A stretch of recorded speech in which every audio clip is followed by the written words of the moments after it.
I had to.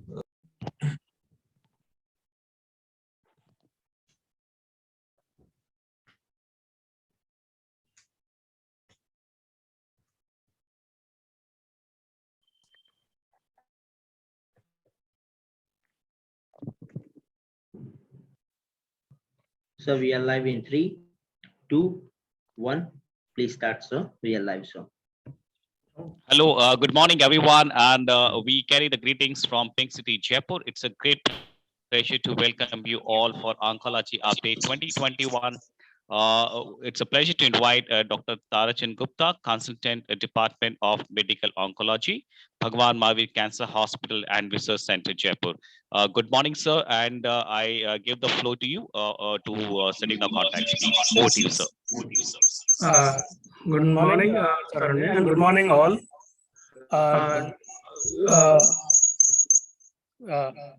Good morning all. I appreciate that all of the speakers are ready for to start this meeting, and this is another kind of meeting where we are all our colleagues. And now I invite our teacher and the mentor and head of the department, Dr. Kumar Pravash, for a welcome note and to set the context of this meeting. Please, Kumar sir, please.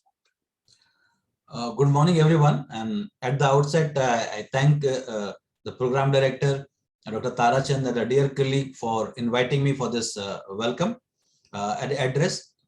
I went through the program.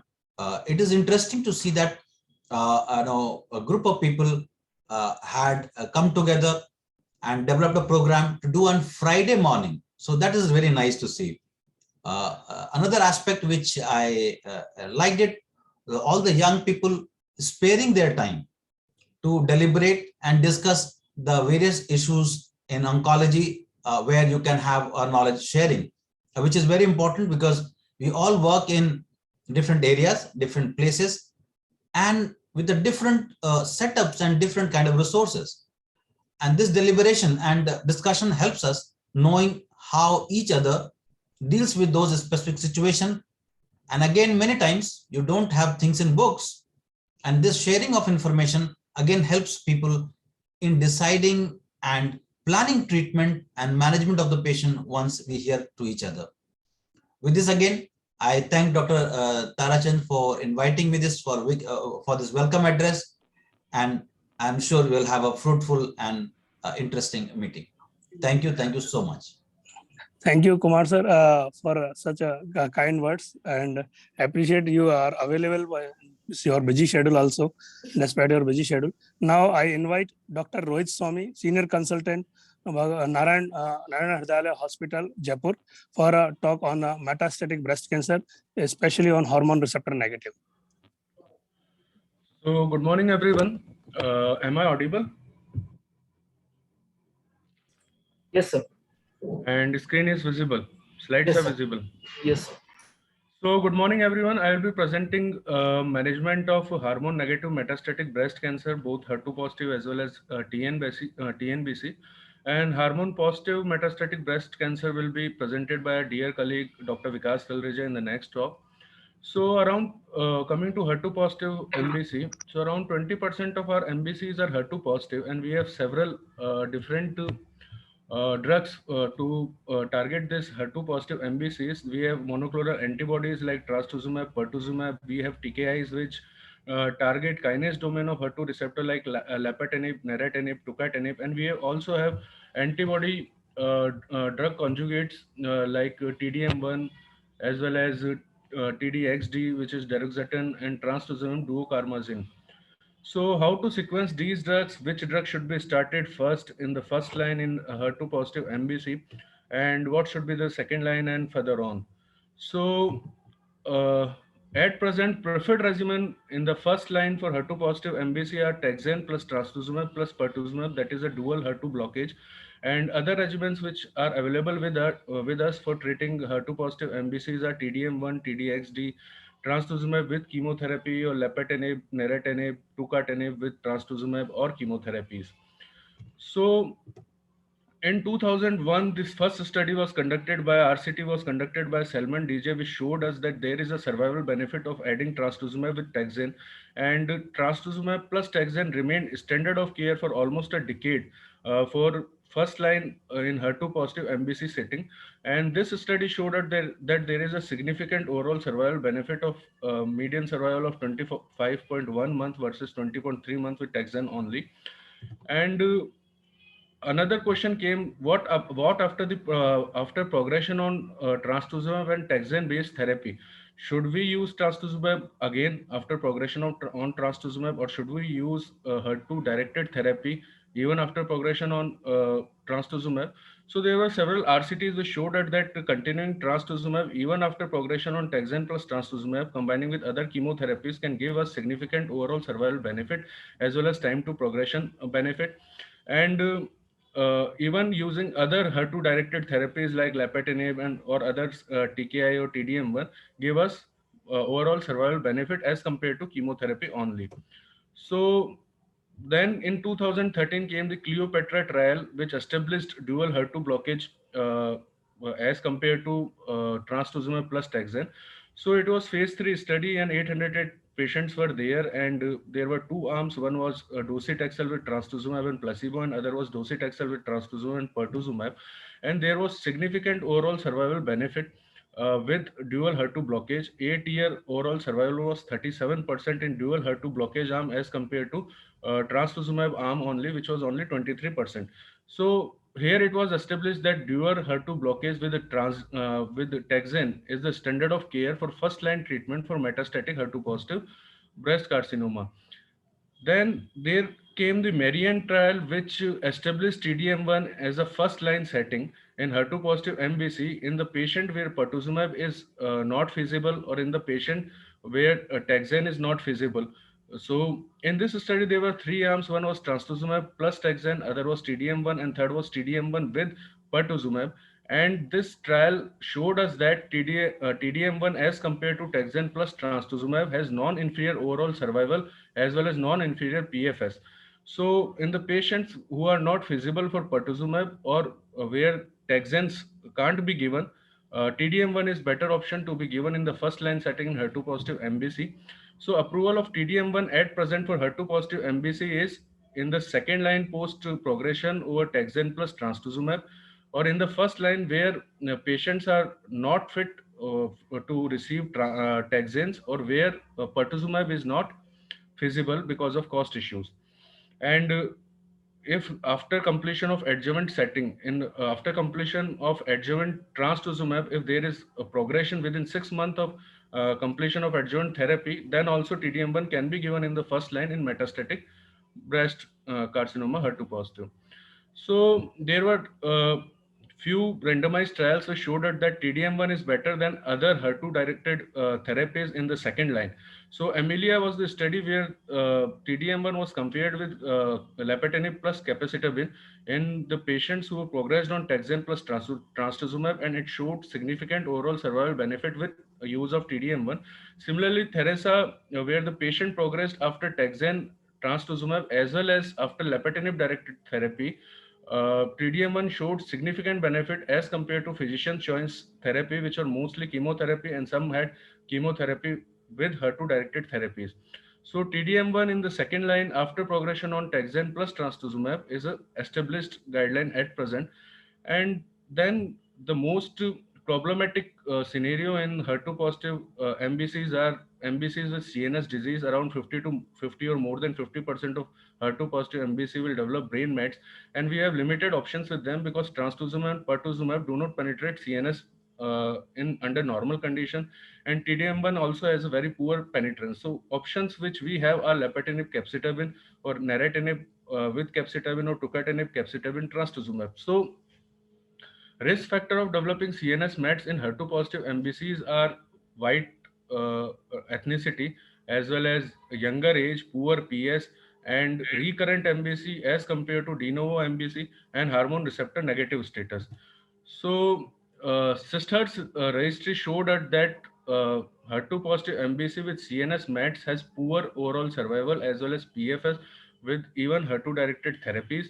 And Amelia study which showed that TDM1 has survival benefit as compared to capecitabine plus lapatinib. Around 95 patients in this study had baseline asymptomatic brain mets, and there was no PFS benefit of TDM1 as compared to capecitabine with lapatinib, but there was survival benefit in the TDM1 arm, which may be because of better systemic control of disease. So where is the evidence that TDM1 can act in the brain mets and penetrate the blood-brain barrier and give a good CNS response rate? So Camellia study was phase 3B study, single arm study, where all the patients, 390 patients, were treated with TDM1 only, showed the PFS of 5.5 months and overall survival of around median overall survival of around 19 months, and response CNS response rate in this study was around 49%. So TDM1 is definitely active in brain mets in HER2 positive MBCs.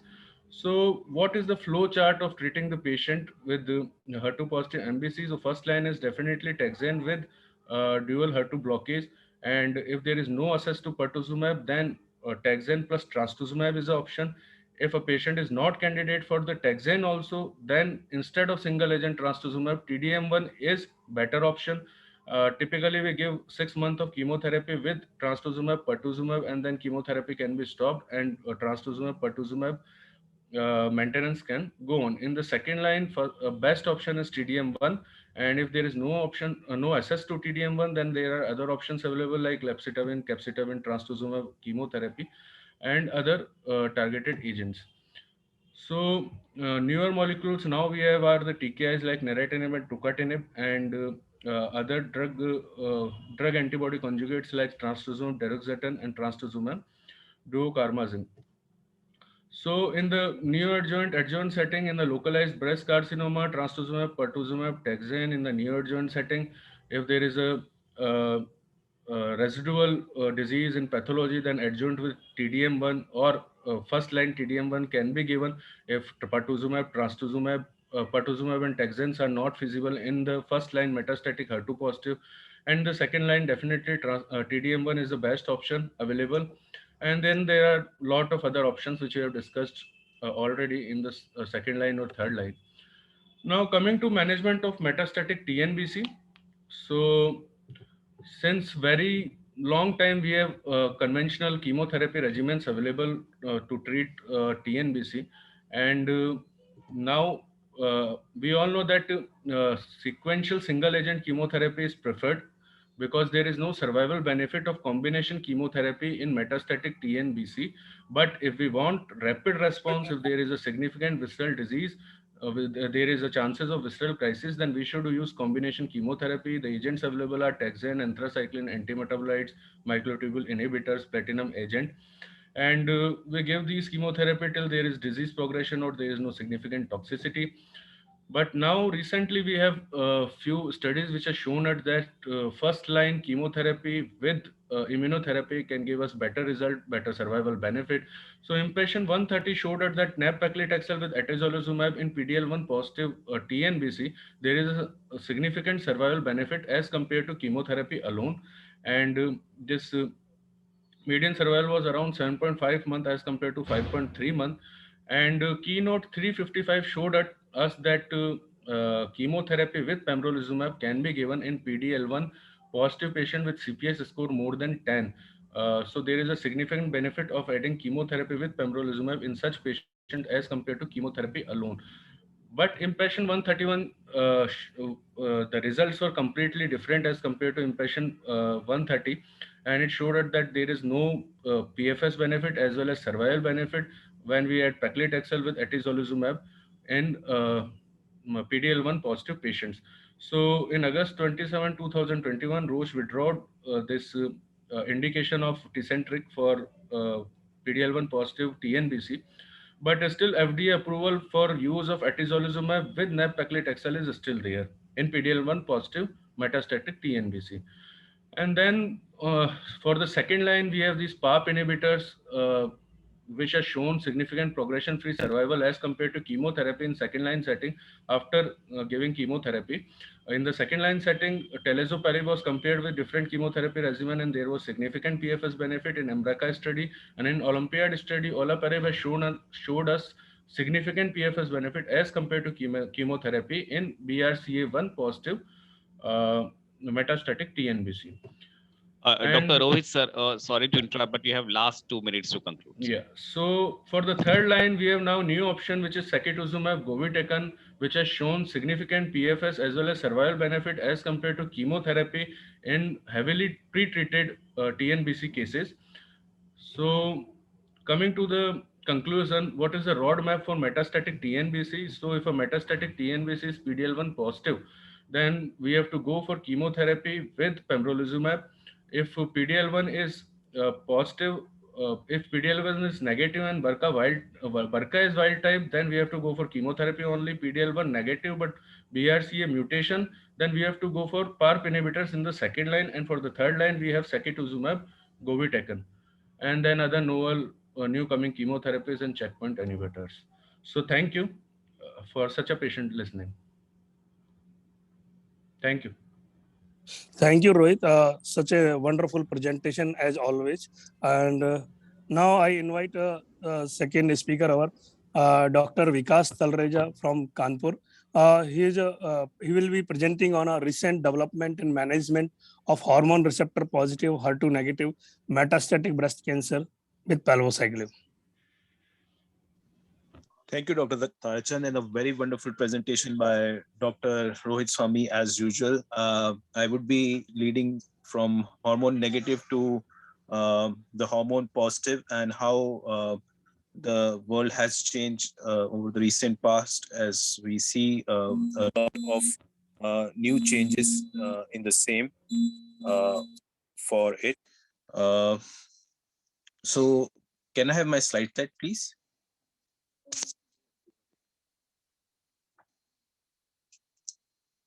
Yeah. So palbociclib has shown a very robust evidence over the last few years, as we see. Next slide, please. Next slide.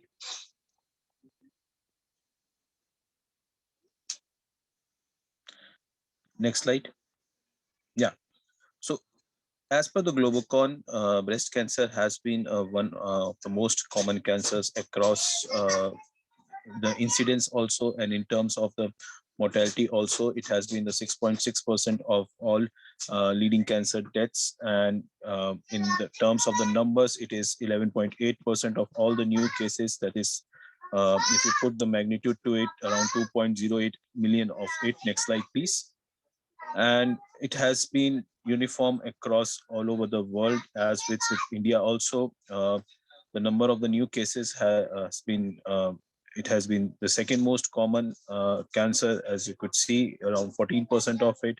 The number of cancers, if we look in the females, it has been the leading cause as 28% for it. Next slide, please.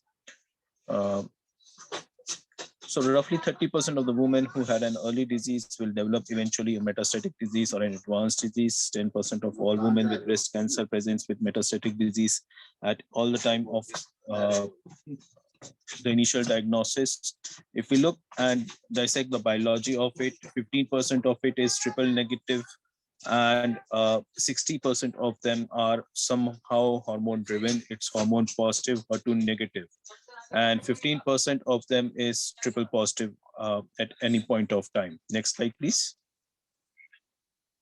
Now the spectrum, if we see, it is a variety of spectrum. We see, if we start from a virulent one where we have a very short DFIs, very rapid development of metastasis, and we have an extensive visceral involvement and is resistant to the endocrine therapy. In the indolent disease, we have the long disease-free interval, later recurrence of the metastasis. It's usually the bone and soft tissue diseases and is sensitive to endocrine therapy. Next slide, please.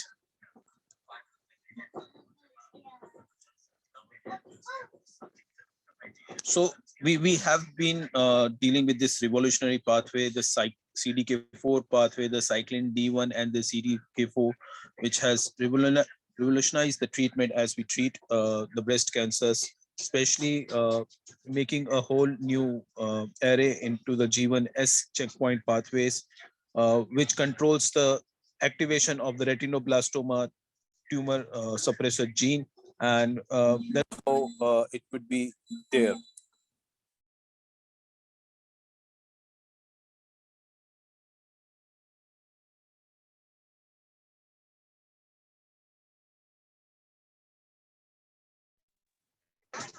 So the first in class was the CDK4/6 inhibitor, was the palbociclib.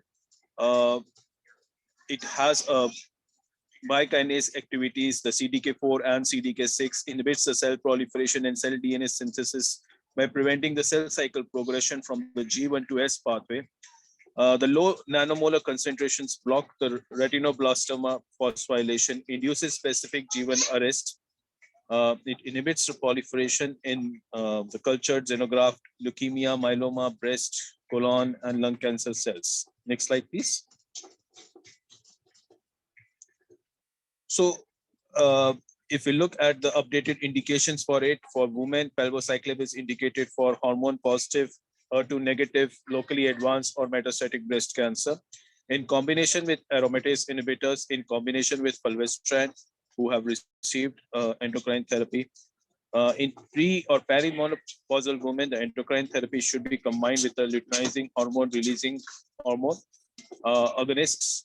For men, palbociclib is indicated for the treatment of hormone positive, HER2 negative, advanced or metastatic breast cancers in combination with aromatase inhibitors as initial endocrine therapy, fulvestrant in those who have received prior therapy. Next slide, please. Next slide. So across the trials, more than 3.5 lakh patients has benefited since its first approval in February 2015. It is a real world study, and probably none of the other CDK4/6 inhibitors has such a robust evidence so far. No. Excuse me. So we have an evidence from the retrospective IRIS trial, where it was a multi-centric study done, 30 patients done across these three studies. The Flatron analysis, again, more than 2.2 million cancer patients treated in more than 280 US cancer clinics. Polaris trial, around 1,500 patients in more than 100 US centers, and an expanded access program across the globe where 1,500 patients were enrolled. Next slide, please. So if we look at closely the million patient database for the Flatron, which has palbociclib plus letrozole as the first line therapy in a metastatic breast cancers, more than 280 cancer clinics, 800 sites of care, 2.2 million active patients. Next slide, please.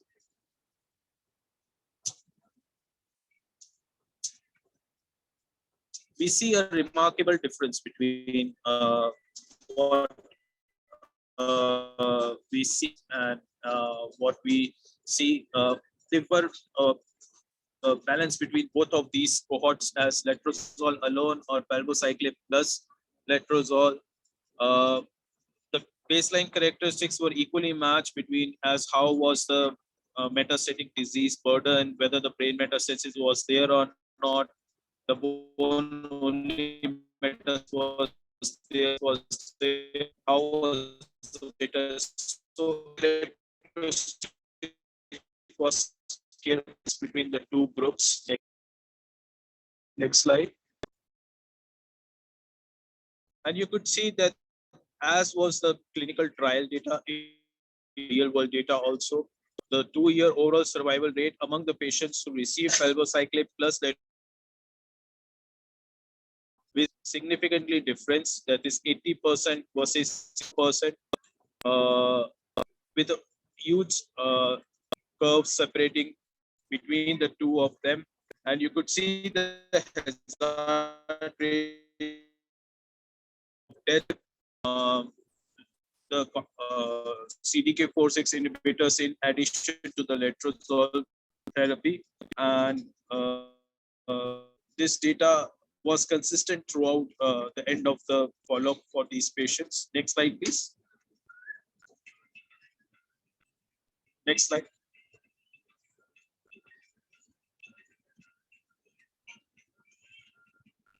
Next slide. So the post propensity score and follow-up of around 24 months. The data was consistent. Excuse me. Excuse me. Excuse me.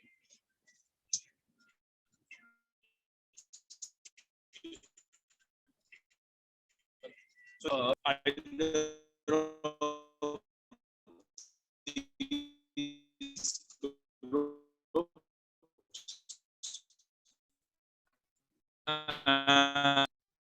huge separation of Sir, sorry to interrupt, but your voice is breaking. just a second.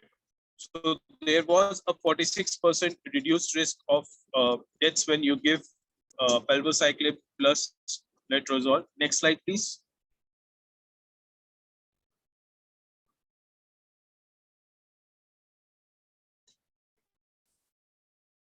And if benefited all across, being the age, stage, performance status, metastatic disease, metastatic burden of disease, metastatic sites, brain metastasis, disease, all of them favored palbociclib in real world in terms of the overall survival as compared to the letrozole alone. So letrozole alone is insufficient in today's world as giving alone therapy in frontline hormone positive metastatic breast cancer. Next slide, please.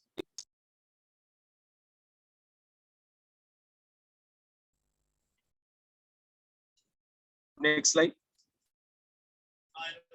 So in the real world setting, the first line palbociclib plus letrozole is more effective than letrozole alone in heterogeneous population and among the various patient subgroups. The hazard ratio, as you could see, is 0.58, meaning a 42% reduced risk of progression and hazard ratio 0.54 for overall 46 of death. These data complement the superior clinical efficacy observed with the 4-6 centimeters in randomized clinical trials. Although median overall survival was reached in the letrozole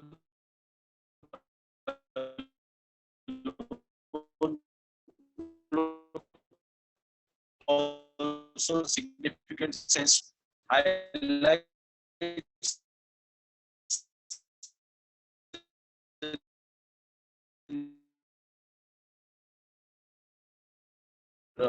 for the further talks. Thank.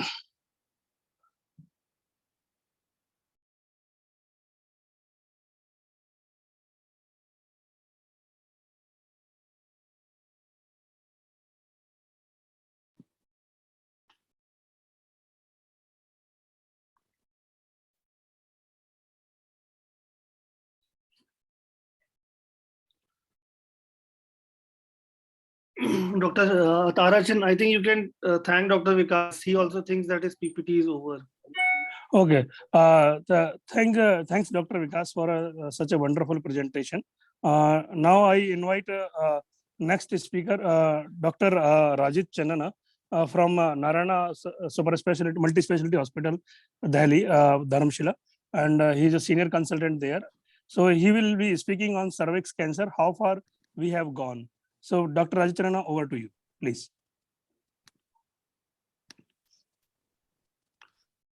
So first of all, thank you, Dr. Tarachan, for this wonderful initiative. So before I was given this slide set, I thought there is not much that has been done in cancer cervix, but I think I was wrong. So I'll be discussing what has been done in this year and what are the future plans for carcinoma cervix. So coming to the first study, it's the Keynote 826 study. It is a randomized double-blind phase 3 study in these patients with persistent, recurrent or metastatic cervical cancer with no prior systemic chemotherapy. They were randomized to receive pembrolizumab plus pacli plus platinum plus minus bev. And the standard arm was paclitaxel plus cisplatin or carboplatin plus minus bev. And the patients were stratified on the basis of metastatic disease at diagnosis on the basis of PD-L1 CPS score and planned bevacizumab use. And the primary endpoint was dual primary endpoint of overall survival and PFS. And the secondary endpoint was response rate and duration of response. So based on this study, it was seen that the PFS was much better in the pembrolizumab arm. The 12 months PFS favored the pembrolizumab arm. It was 44.7% as compared to 33.5%. And the overall survival also, till the time whatever data that we have available, it was presented in ESMO 2021 and later published in NEJM. The 2-year survival also favored the pembrolizumab arm. It was 50.4% as compared to 40.4% with a hazard ratio of 0.67, and that was statistically significant. So based on this study, pembrolizumab plus chemo combination with or without bevacizumab has been approved as first-line treatment in the NCCN guidelines, but the PDL1 with a PDL1 score of more than 1. And if the PDL1 CPS score was more than 10, the benefit was even more.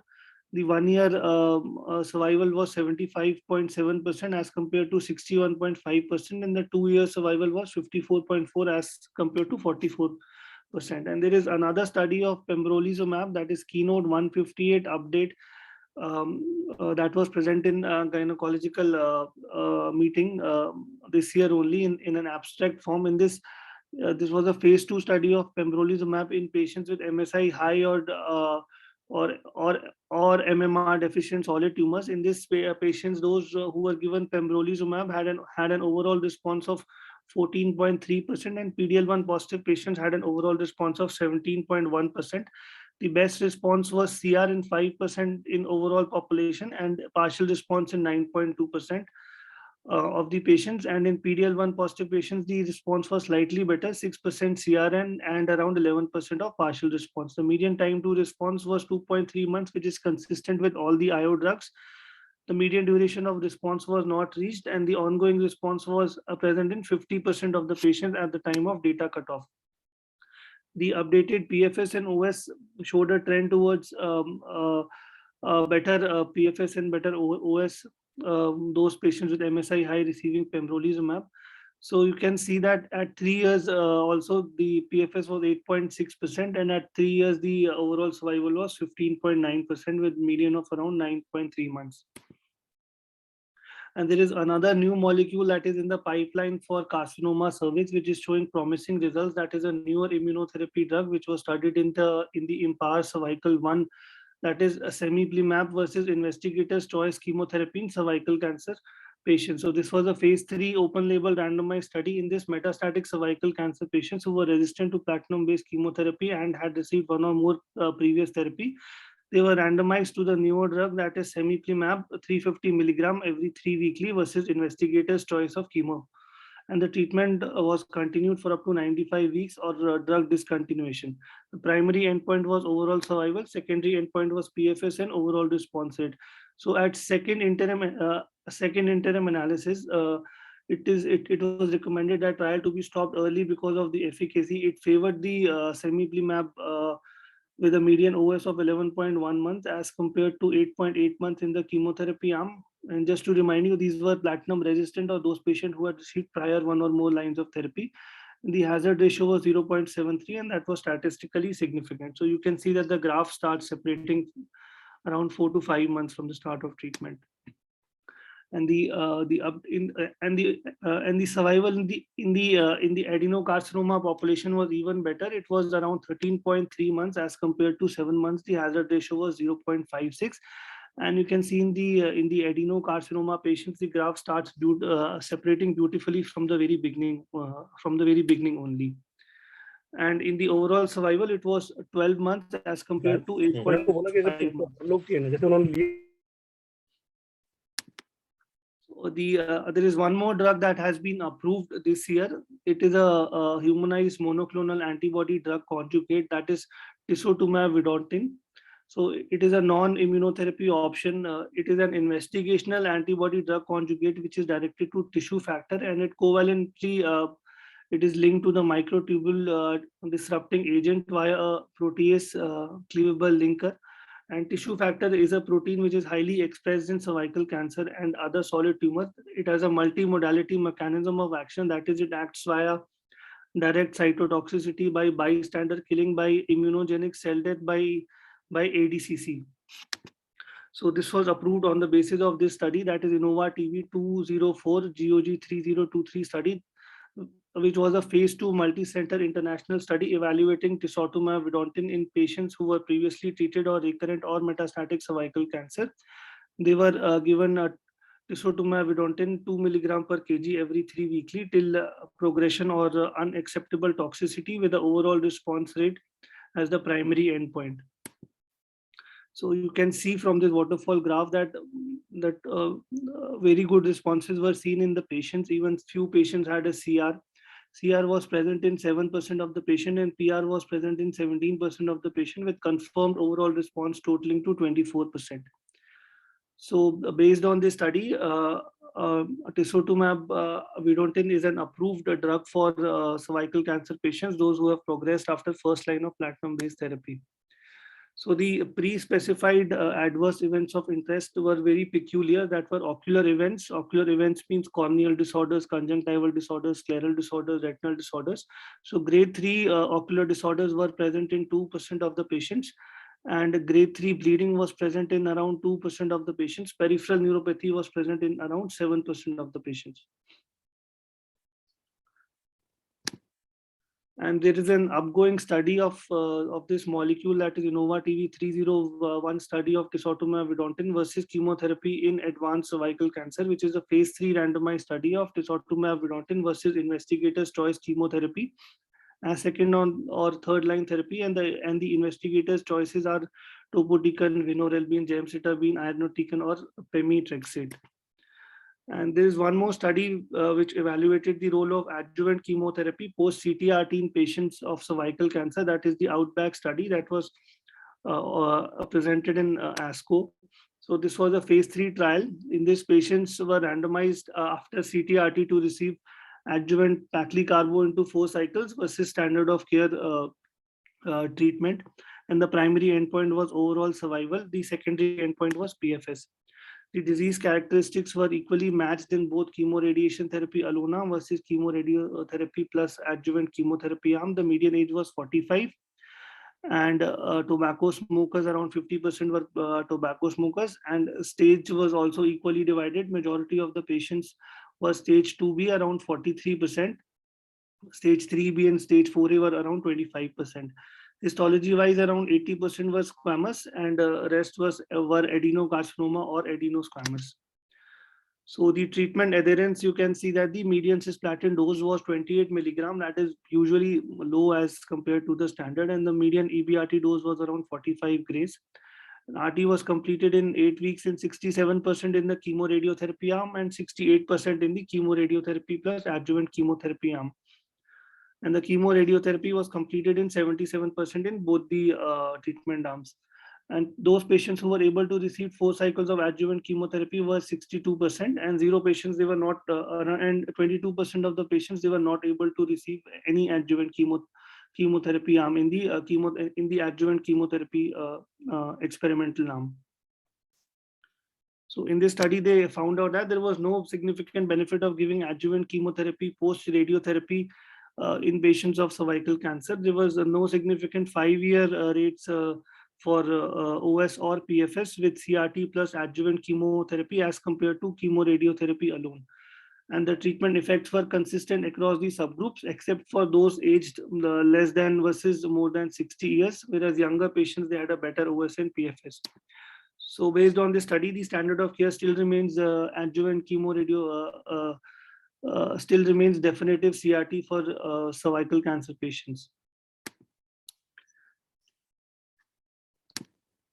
So there are multiple trials of immunotherapy that is going on for recurrent metastatic cervical cancer. In the first line setting that I discussed, Keynote 826, on the basis of which pembrolizumab with chemotherapy combination has been approved in PD-L1 more than 1% patients. And there are other studies which are comparing immunotherapy in combination with Bev and cisplatin, that is Tecentriq plus Bev and chemo, that is BEAT-CC study. And there are multiple other newer immunotherapy molecules that has been studied. And In the first line setting, there is also ongoing trials which are evaluating the role of maintenance immunotherapy like durvalumab and pembrolizumab post CRT in cervical cancer patients.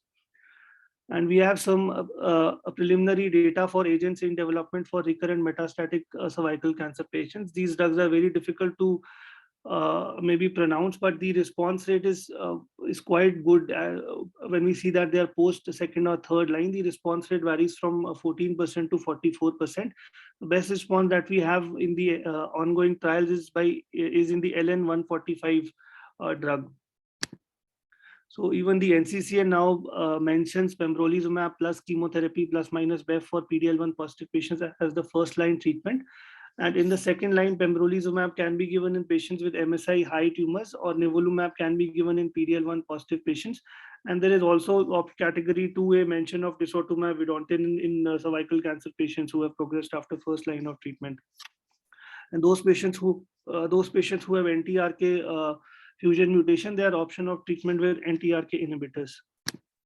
So future treatment sequencing will depend on the ongoing trial. So there will be a possibility that in future we may completely go away with chemo, or we use chemo in combination with IO. So semiplimab is one of the upcoming option, and as I discussed, LN-145 is also an upcoming option for cervical cancer patients. So there are selected ongoing phase 2 trials in cervical cancer, which are evaluating the newer drugs, which are PARP inhibitors and IO drugs in combination with newer drugs. So just to give you an idea that there is a lot happening in cervical cancer. So with this, I would like to conclude my presentation. And thank you, Dr. Tarachand.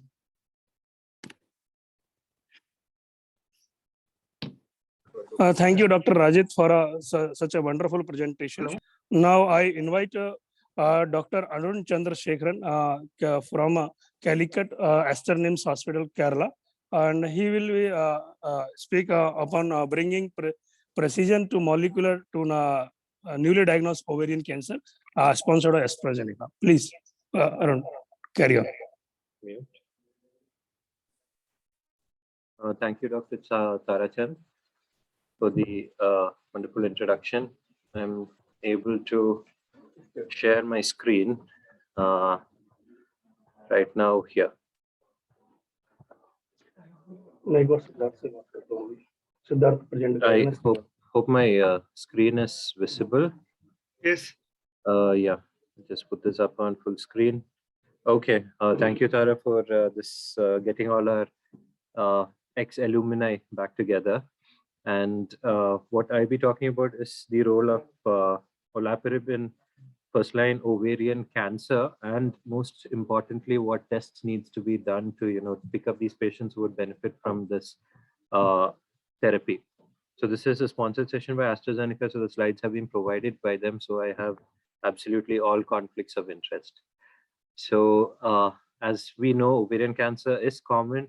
Majority is going to have stage 3 or 4 disease, and of those patients, 70% are going to relapse within the first 5 years of treatment. And the 5-year survival is roughly around 30 to 50% in advanced ovarian cancer. So there is this large unmet need, as our companies are prone to say.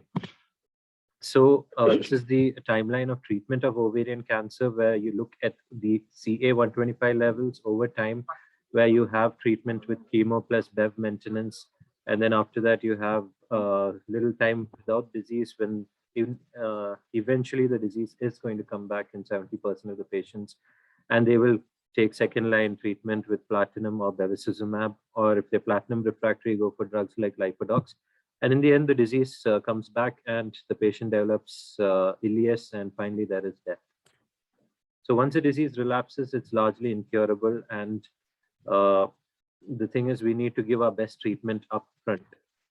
So this is the progress in the first line management of ovarian cancer. Started off in 2003 with paclitaxel and carboplatin.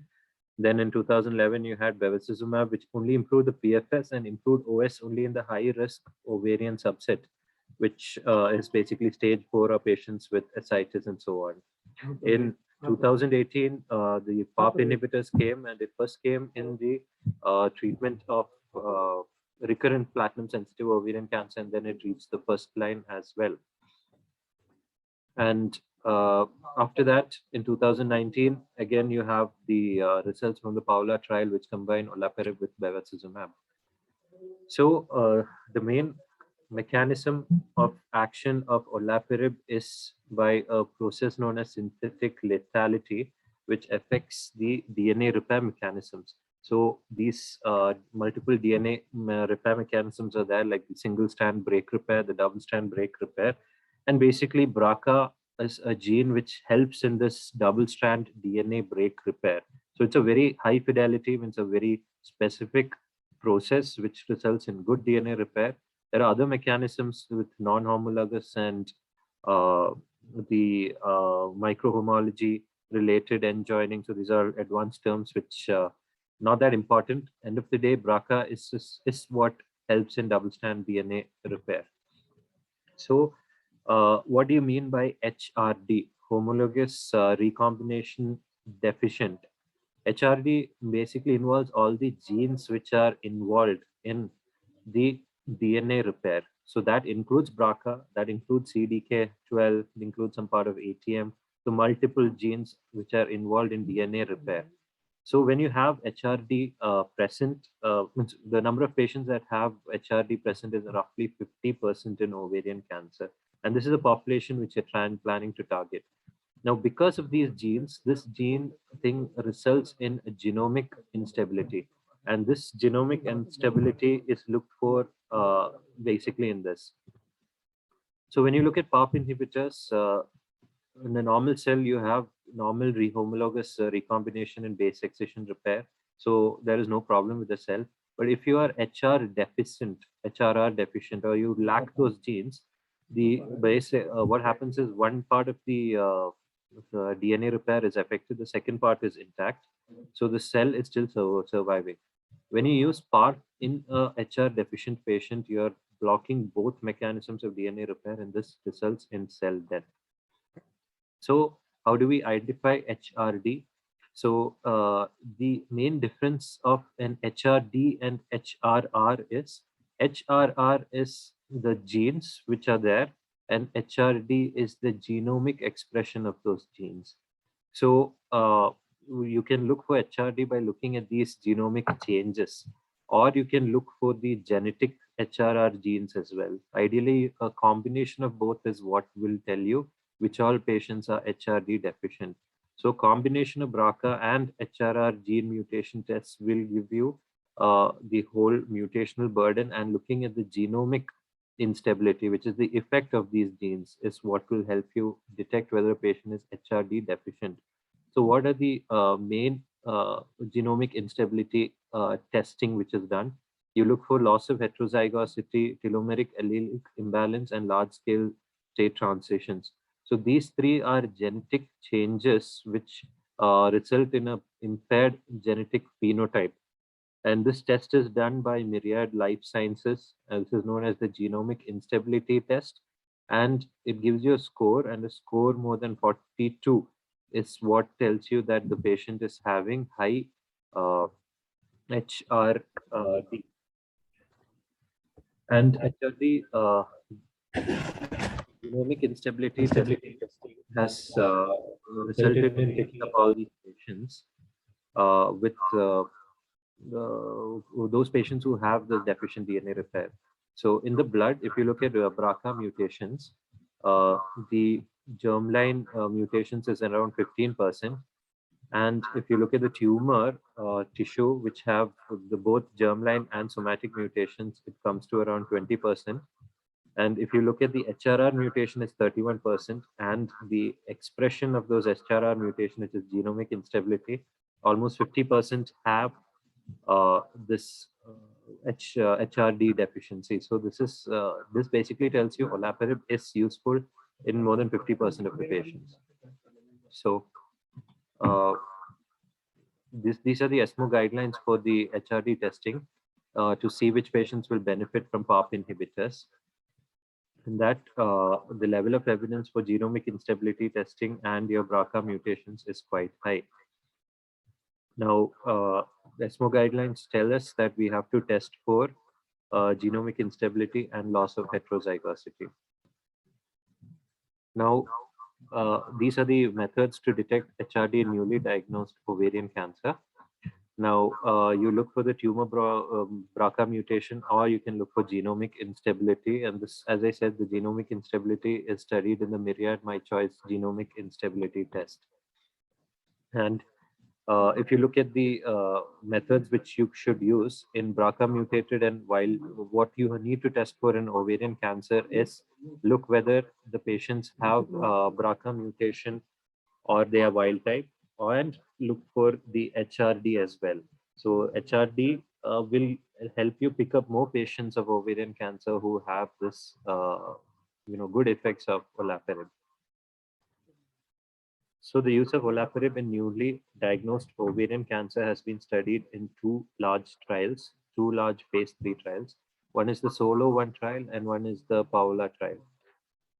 So in newly diagnosed, the SOLO-1 trial looked at patients with tumor or germline BRCA mutations, and the patients underwent surgery and chemotherapy, and after that received 2 years of maintenance olaparib. And the PAOLA trial, it looked at newly diagnosed ovarian cancer, and it included all patients, whether it was BRCA mutated or non-mutated, and HRD positive and HRD negative.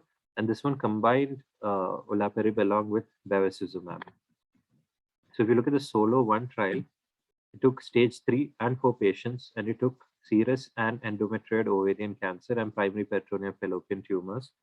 It had BRCA germline and somatic mutation, and patients should have undergone cytoreductive surgery. And after that, they were in complete response or partial response to chemotherapy. And olaparib, patients were randomized to olaparib 2:1, olaparib or placebo. And this treatment was continued for 2 years, and the primary endpoint was investigator assessed PFS. So this is a final chart which tells you that there is a significant PFS benefit. This percentage is 48% versus 12%, and the median PFS is 56 months versus 13.8 months. So that is a 42-month difference in the PFS, which is quite significant. Also, the risk of progression, the PFS2 and time to subsequent treatment and time to second subsequent treatment, all were improved with olaparib with very good hazard ratios.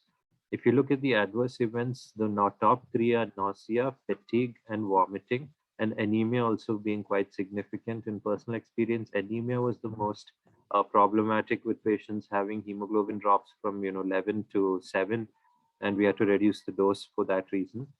The dose reduction according to the trial is not so much. You are able to give 300 milligram BD for majority of patients, but be prepared to reduce the dose in case of any grade 3 toxicity. The chances of MDS and AML was around 1%. So initially it was thought to be closer to 10%, but that's not the case. On 5-year follow-up, it's around 1%. The second trial was a PAOLA trial, which looked at stage 3 and 4 ovarian cancer, and this included all patients, irrespective of their genetic mutation, and they underwent upfront surgery or interval surgery, and the patient should have received at least 3 cycles of bevacizumab. And after that, patients were randomized to olaparib for 2 years, and bevacizumab was continued as per the investigator criteria for 22 months or for 18 months. The primary endpoint was PFS, and there were other secondary endpoints as well. So this trial took unselected population, and they had multiple subgroup analysis looking at which patients benefited from olaparib treatment, and they also had bevacizumab maintenance. Now, if you look at the whole population, there is slight separation of the curves with a PFS of 22 months versus 16 months. So a roughly 5.5 months difference in unselected population. There is a PFS benefit in this whole population. If you look at all these subgroups, irrespective of whether they had a complete surgery or slightly less surgery or timing of surgery, most of them did benefit from the combination of olaparib plus bevacizumab. But now we have to look at the subtypes of patients and what their responses were. So in this whole population, the amount of patients who are HRD positive, which is basically HRR plus BRCA, the whole population was 48%. And the genomic instability score used in this was more than 42, and they did this HRD genomic instability score testing on all these patients. And this tells you the real world practice. You can get almost 50% of patients who have this abnormality. After that, the other endpoints of the trial, like intention to treat, is also pretty much improved with the use of olaparib. Now, if you look at patients who are BRCA mutated and HRD positive, these patients had the maximum benefit, whereas HRD negative did not have much benefit. So it's that population who you have to give this drug. The difference is quite big, 15 months and 19 months, which means the patients who you're giving this drug almost for close to 1.5 years, there is a PFS benefit, which is quite significant. Now, this is the PFS curves, and this is in patients in HRD positive, and you can see there's wide separation of the curves. And at median PFS was 37 months versus 17.7 months. So here you can see the difference, the curves are still separating. So probably on longer follow-up, the PFS will be even more evident, most probably. And if you look at the subgroup analysis in, again, this PFS benefit is seen in the HRD positive patients who are not BRCA mutated. So there are patients who will not have this BRCA mutation, but who are HRD positive. Even these patients, 28 months versus 16.6 months, you have this significant benefit. Now, if the patient does not have this thing, BRCA mutation, in this trial, the difference is not too much. And if you look at various other subgroups, HRD positive with BRCA mutation, HRD positive without BRCA mutation, all these different subgroups, you had olaparib plus bev, performing better. All of these PFSs and PFS2 all were improved in HRD positive, and even high-risk patients who had residual disease, who had ascites or ICA125s, all these patients did get a benefit from olaparib. And if you look at patients, regardless of the stage also, they had benefit from olaparib. There's also a delay in the time to second subsequent treatment, which was also seen in the whole intention to treat population and also in various subtypes. Also, the clinical response, the response rates are higher with patients who have this BRCA mutation and who are HRD positive. And if patients who had these adverse events was quite significant, wouldn't say it's very low, but it is manageable. Grade 3 adverse events you can expect in 57% of the population. 31% can have serious adverse events, and interruption of the dose can happen in 50% of your population. You'll have to permanently stop the drug in 20%. Again, nausea, fatigue, anemia is the main thing with olaparib, and hypertension is there because of use of bevacizumab. And if you look at the adverse events of special interest, that is mainly your MDS and other second malignancy, that is quite low. Initially, it was expected to be higher, but in long-term follow-up, it's approximately 1%. Quality of life, also not too much difference between both the arms. So these adverse events are largely well tolerated. So to conclude, the final takeaway messages tell us that this what is important in this whole thing is to look at HRD testing. So HRD testing is not the same as testing for BRCA or HRR. It is a much more expensive test, according to my knowledge. It's close to 1 lakh, but it will help select out those patients who will benefit from olaparib. The SOLO-1 trial showed a 67% improvement in the PFS. Median PFS was around 56 months versus 13.8 months. So 56 months is almost 5 years you can remain disease-free.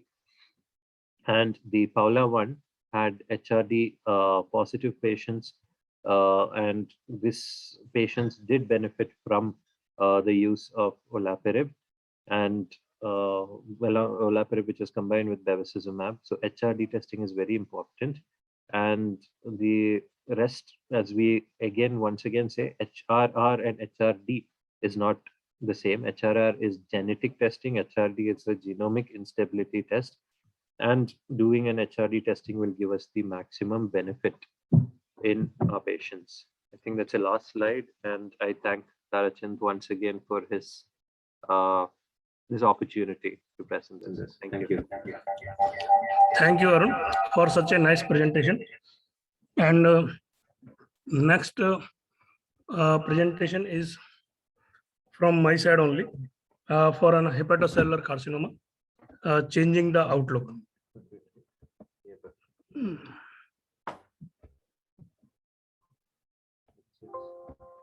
Just I am sharing the slides. Anyhow, Bipul is busy anywhere, so that's why I have to take a lead now. And after me, the Siddharth will be there because he has some logistic issues and busy elsewhere. That's why. So now I'm sharing my slides. Hepatocellular carcinoma, changing the outlook.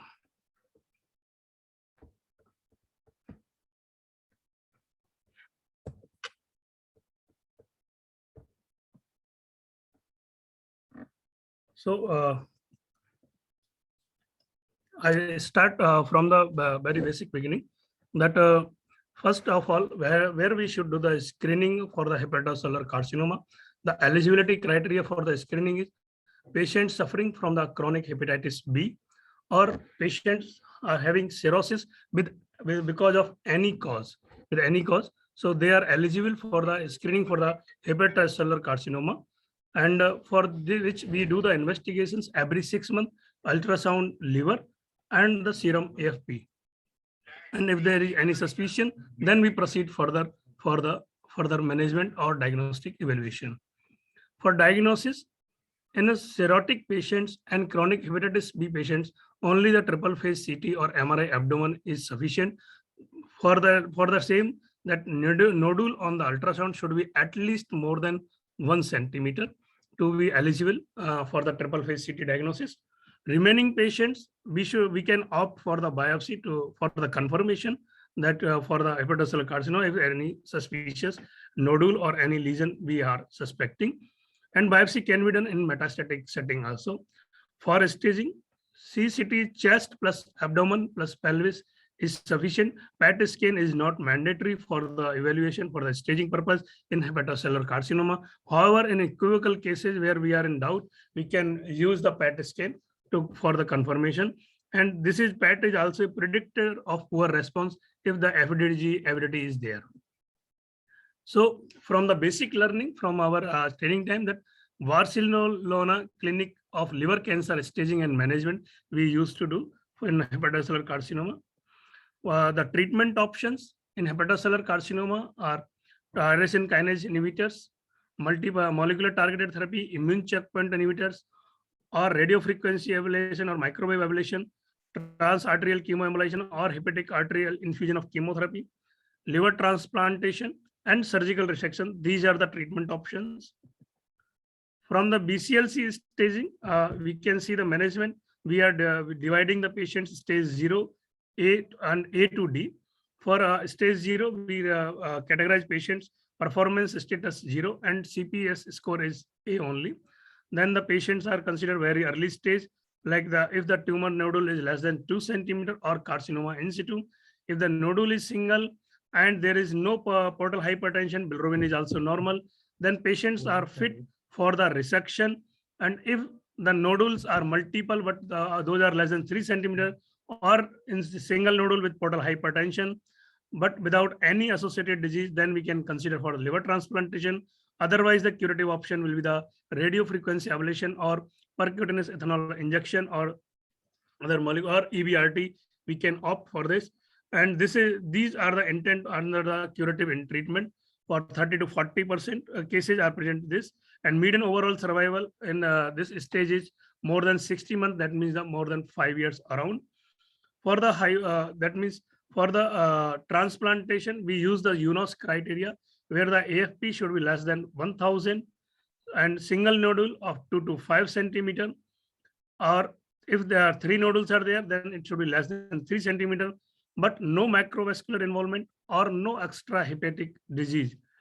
Sometimes we take the exception for the UNOS criteria, and this exception is known as MELD criteria, where the total tumor nodules would be less than 5 and the total nodal size of all the nodules should be the less than 8 centimeter, and that should come under the UNOS criteria after giving some bridging therapy or some treatment other than treatment. So for early stage A also, with the patient with the performance status 0 to 2 and CPS score A to B, when the single or 3 nodules are there, when the disease, we can see the liver transplantation and radiofrequency ablation are the treatment of choice. For intermediate stage B, multinodular disease with performance status 0. However, we rarely found in our practice PS score 0 in hepatocellular carcinoma. So we are sometimes, that means extrapolate the data, and we can use the transarterial chemoembolization for this. For this, we can use the DV for the TACE. And usually 20% patients present in the intermediate stage B with the median overall survival of around 20 months. The next stage is advanced stage C, where the portal invasion is present, or nodal disease positive, metastatic disease, or performance status up to 2, where earlier it was only the sorafenib, but now we are using the systemic treatment. We will discuss in subsequent slides. And usually the 40% patients present in advanced this BCLC C stage, where the median overall survival is around 11 months. And last is the stage D, where the performance status is more than 2, or CPS score is C. So the treatment option is only the best supportive care, where the 10% patients land up in this stage with the overall survival median is remaining less than 3 months. So systemic therapy options, if we see from the 1981 to now the 2021, we can see the how we have developed in hepatocellular carcinoma like pathogenesis, our understanding, diagnosis, and surveillance. By initially we could find out in 1981 that hepatitis B and hepatitis C are the most common cause of the hepatocellular carcinoma. Then we come to know the P53 gene we identify, and then BCLC staging and other serotic therapies we could find out. In 1996 to 2001, it was the time for the liver transplantation or the surgical resection on a hepatocellular carcinoma. For surgical resection, we need the future liver remnant of 20% within in non-cirrhotic patients. In cirrhotic patients, we need at least 30 to 40% of future liver remnant. In 2002 to 2003, it was the development of TACE in intermediate stage B in hepatocellular carcinoma. Then in 2008, first targeted therapy sorafenib came into the picture for the hepatocellular carcinoma, which changed the treatment paradigm of this. And now then in 2015 there was a molecular classification or landscape, and it was 2016 to 2018 which changed the era, and where the multiple targeted therapies came into the picture. And 2019 there are first line lenvatinib, second line regorafenib, cabozantinib, ramucirib. In 2019 it was the time of immunotherapy plus targeted therapy combination for the management of hepatocellular carcinoma in first line. So we discuss the one by one all the options. The first is the Embrave 150 trial, which compared the atezolizumab plus bevacizumab. Atezolizumab in 1200 milligram 3 weekly plus bevacizumab 15 milligram per kilogram versus sorafenib 400 milligram patient. In a patient with locally advanced or metastatic and or unresectable hepatocellular carcinoma with no previous systemic therapy and CPS A and performance status 1 or less than 1. Treatment was continued until the progression of disease or intolerable toxicity. And the endpoints were very good. Overall survival, that is rarely seen nowadays, but it was taken as a co-primary endpoint with again along with the progression-free survival. And the specialty of this study was this trial included subgroup of high-risk patients that were excluded from other contemporary trials, where the 40% had the macrovascular invasion, and specifically including patients with 50% hepatic involvement or portal vein invasion or invasion of the portal vein branch contralateral to the primary involved lobe. Patients were excluded as the diagnostic that was rheumatoid arthritis patient, active hepatitis B or hepatitis C patients, or the patients with the high risk of bleeding or bleeding tendency. Patients were excluded from this study. And we can see this is the summary of all the results of this trial, where the median overall survival in the sorafenib arm was 13.2 months, which was not reached in atezolizumab arm, and with a hazard ratio of 0.58 with a 42% reduction in the death. Median progression-free survival was 6.8 versus 4.3 months, which was again statistically significant. And the response rate, overall response rate was 27% in atezolizumab plus bevacizumab arm, and in sorafenib arm it was 12% only. And among these, the 6% patient achieved the complete remission in the experimental arm, while it was 0 in sorafenib arm. And the partial response was 22%, and it was 12% in sorafenib arm. And duration of response, it was only for the 6.3 in sorafenib arm, while it was not reached in atezolizumab arm. These are the median. These were the baseline characteristic of the patient we have highlighted already during the first slide of this trial. These are the survival without disease progression. We see that chart, then we can see the separation of curves start at 8 weeks, that means 2 months, and which is showing the good surrogate point and with the good quality of life. And the 6.8 versus 4.3 months, and at 6 months, more than 50% patients were progression free in the experimental arm, while it was 37% in sorafenib arm. This was the overall survival also. Again, around the curves start around 6 weeks, and these are the response rate chart. We can see the disease control rate was miraculously 73% in experimental arm, which include the stable disease, partial response, and complete response, while it was 55% in sorafenib arm. So quality of life is also very good, and it was 11.2 month quality of life, and it was sorafenib, it was 3.6 month with the patient reported outcomes, and the curves start separating for the quality of life patient reported outcome only at 4 months. The side effect profile were well matched. That was more or less characteristic of the bevacizumab and atezolizumab plus bevacizumab arm and sorafenib arm according to the characteristic feature.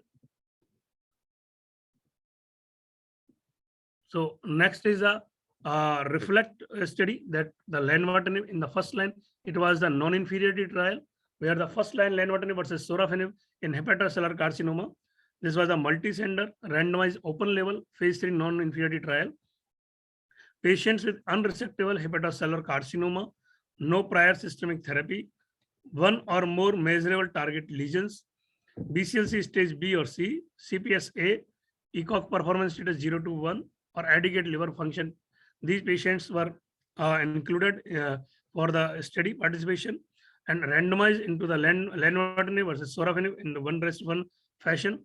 Lenvatinib was given for 8 milligram to the less than 60 kilogram body weight, and more than 60 kg, it was 12 milligram, and sorafenib was 400 milligram BD. And again, the primary endpoint was overall survival. Secondary endpoints were progression-free survival, time to progression, overall response rate, quality of life, lenvatinib PK. Median overall survival was non-inferior in lenvatinib arm. It was 13.6 months versus 12.3 months in sorafenib, with a hazard ratio of 0.92. Median progression-free survival, it was again proved to be non-inferior in this parameter also, 7.4 months versus 3.7 months in the control arm. So to summarize the outcomes in this reflect study, median overall survival was 13.6 months in lenvatinib and 12.3 months in sorafenib. Median progression-free survival was 7.4 months in lenvatinib arm, and it was 3.7 months in sorafenib. Median time to progression was 8.9 months, while it was 3.7 months in sorafenib. And overall response rate was 24% in lenvatinib, while it was 9% in sorafenib arm. Next, for the second line, celestial trial, cabozantinib for the previously treated hepatocellular carcinoma, randomized double-blind phase 3 trial. So the cabozantinib is a multi-targeted tyrosine kinase inhibitor that targets the MET, BGFR1, 2, 3, XL, RAT, ROS1, Tyro3, MER, KIT, TKRV, FLT3, and TI2. So multi-targeted therapy. Patients with advanced hepatocellular carcinoma who experienced progression disease after the sorafenib may have received up to 2 previous systemic regimen with the CPS score A were randomized to the cabozantinib 60 milligram per oral OD versus placebo till the progression or loss of clinical benefit. Primary endpoint was overall survival, and secondary endpoints were progression-free survival and overall response rate. These are the basic baseline characteristics where the most of the patients were from the Europe, and from Asia only the 25% patients were there. And the performance status patients were 0 to 1, mainly around maximum patients. And for etiologically, we can see the hepatitis B and hepatitis C was the 62% patients in cabozantinib arm, and placebo arm it was 61%. That was well balanced. And other remaining patients were other causes of cirrhotic patients. And extrahepatic spread was present in 79% of patients in cabozantinib arm, while it was 77% in placebo arm. Macrovascular invasion was present in 27%, while it was 34% in placebo arm. So these were the baseline characteristic. Progression-free survival, we can see that again the separation of curve start at 10 weeks, that the median progression-free survival was 5.2 months in the cabozantinib arm, while it was only 1.9 months in the placebo arm. The overall survival was, median overall survival was with the cabozantinib was 10.2 months, while it was 8.0 months with the placebo, with a hazard ratio of 0.76 and 24% reduction in death. So adverse event, naturally it was bigger with the cabozantinib as it is a anti-VEGF also. So all the characteristics were well seen. Diarrhea was seen around 40 and 10% patients grade 3. That was the most important side effect, along with the hand-foot syndrome that was present grade 3 in the 17% of the patients. Another were the hypertension, fatigue, and vomiting were among the most important side effects. So to summarize this celestial trial, around 707 patients were screened for this study, and cabozantinib around randomized in the cabozantinib versus placebo 2:1 fashion was there randomization. Median overall survival was 10.2 months versus 8.0 months in this study, and median progression-free survival was 5.2 months versus 1.9 months. So most of the adverse event in the cabozantinib group included the high-grade toxicity, 68% of patients, and higher rates of palmar-plantar erythrodysplasia, hypertension, and elevated AST. Next is the REACH2, ramucirumab for the patients with previously treated hepatocellular carcinoma and AFP 400 or more nanogram per ml. This was the randomized double-blind multi-center phase 3 trial, and ramucirumab anti-VEGFR2 monoclonal antibody.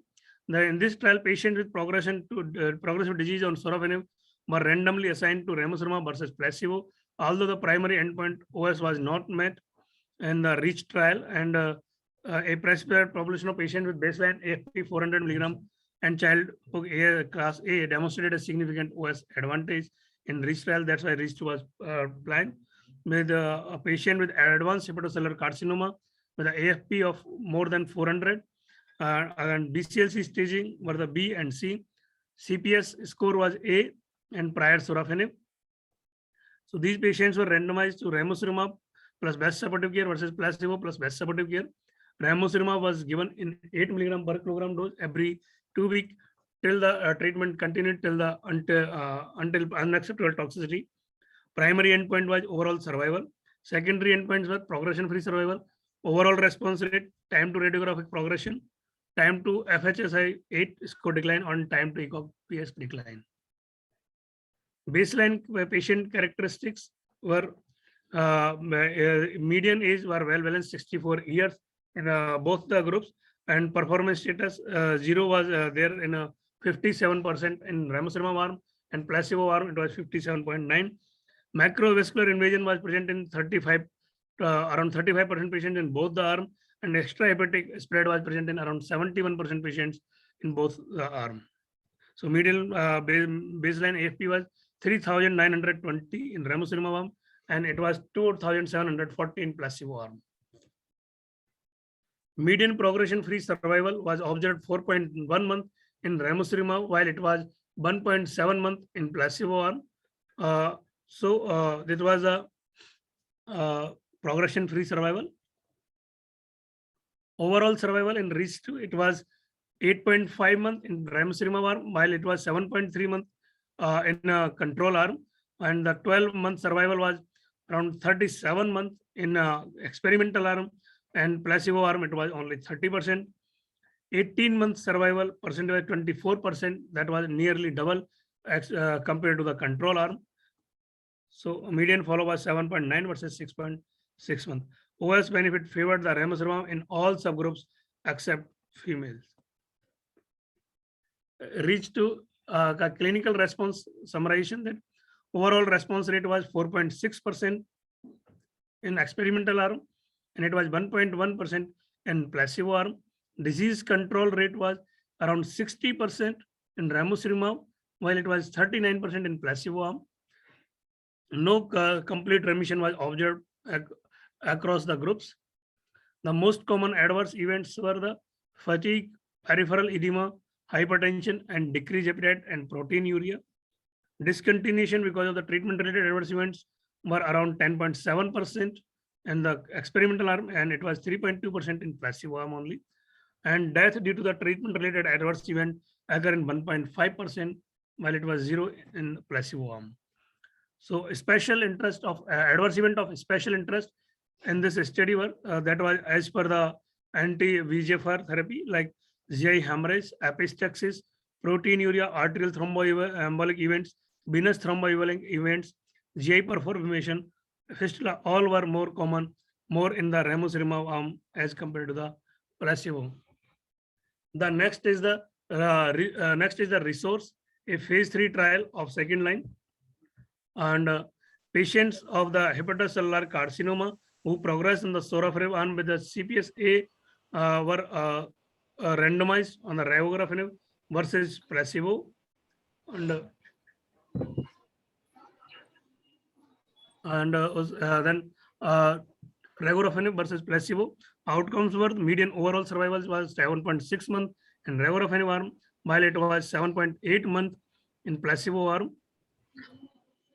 So resource phase 3 trial, the adverse events, hand foot skin reaction was observed in 53% of all the patients of all grade in regorafenib, while it was grade 3-4 in regorafenib arm, grade 3-4. And placebo arm, only 1% patients had the grade 3-4 hand foot syndrome, while 8% all grade hand foot syndrome was observed in 8% of the patients. Similarly, diarrhea was more common, 41% versus 15%, and fatigue was 14% versus 32%, and hypertension was 31% versus 6%. So to compare this slide for our learning purpose, cabozantinib, regorafenib, ramucirumab, not the head-to-head trial, and this is just cross-trial comparison. However, we know this is not adequate. So targets we see cabozantinib, VEGFR 1 to 3, RAT, MET, AXL, and KIT. These are targeted by cabozantinib. Regorafenib, little bit lower, only the VEGFR 1 to 3, RAT, CAT, and PDGFR, and ramucirumab only VEGFR 2. So both the trial, all the trials have the control arm placebo, and the overall survival was in cabozantinib arm 10.2 versus 8.0 month. It was 10.6 versus 7.8 in the regorafenib arm, and 8.5 versus 7.3 month in ramucirumab arm. And hazard ratio was that it was 0.76 in cabozantinib trial, and in resource trial it was 0.63, and it was in 0.7 in REACH2. Progression-free survival 5.2 versus 1.9 month, and the celestial and resource it was 3.1 versus 1.5, and in REACH2 it was 2.8 versus 1.6 month. Overall response rate 4% versus 0.4%, and cabozantinib, 11% versus 4% in regorafenib, and 4.6 versus 1% in a REACH2. So to summarize my systemic therapies in advanced hepatocellular carcinoma, all the studies for the first line, the foremost is the atezolizumab plus bevacizumab. Alternative first line, if there is any exclusion for this atezolizumab plus bevacizumab, you can use either sorafenib or lenvatinib because of the non-inferiority design of the reflect study. Then in second or third line, if the AFP is having more, there is AFP of more than 400 nanogram per ml, then the ramucirumab. If the tolerability of sorafenib is the issue, then regorafenib. Or second or third line, then other molecules are cabozantinib, nivolumab, pembrolizumab, and MSI high, and nivolumab plus ipilimumab IUIU combination. Thank you. Now I can.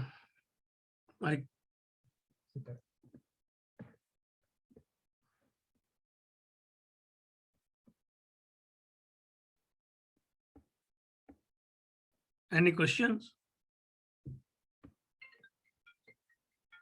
Now I invite Dr. Siddharth Turkar for driver mutation positive metastatic lung cancer talk. Siddharth, please.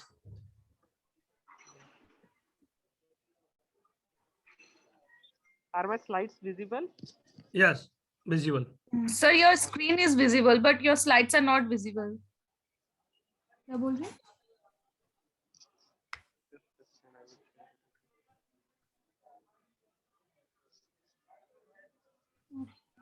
Sir, can we share your slides? Let me try from my end first. Okay. Okay, now it is visible. Yes, sir. Yes, sir. Okay, so topic for my today's presentation is driver mutation positive metastatic lung cancer. Am I audible properly? Hello. Yes, sir. Okay.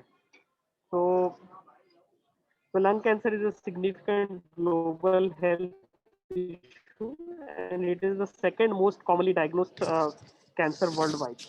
The leading cause of cancer-related death is because of lung cancer. So every year around the world, we are seeing 2.2 million new cases per year. Around 1.8 million deaths per year has been because of lung cancer.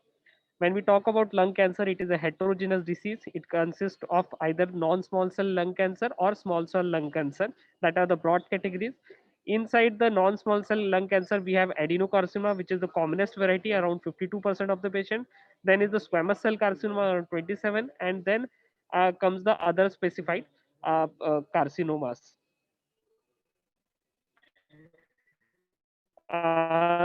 The lung cancer incidence and mortality in 2020 in India. So in both sexes, it is around 70 per year has been reported because of lung cancer. And lung cancer is one of the most common cancer among men. Every year we are seeing new cases per year, 51,000 in males. So coming to the lung cancer incidence, so the projected up to 2040, as you can see from the slide, from 2018 it was around 67,000 cases, and it is projected that in 2030 we will have 94,000 cases per year for lung cancer, followed by 1,20,000 in 2040.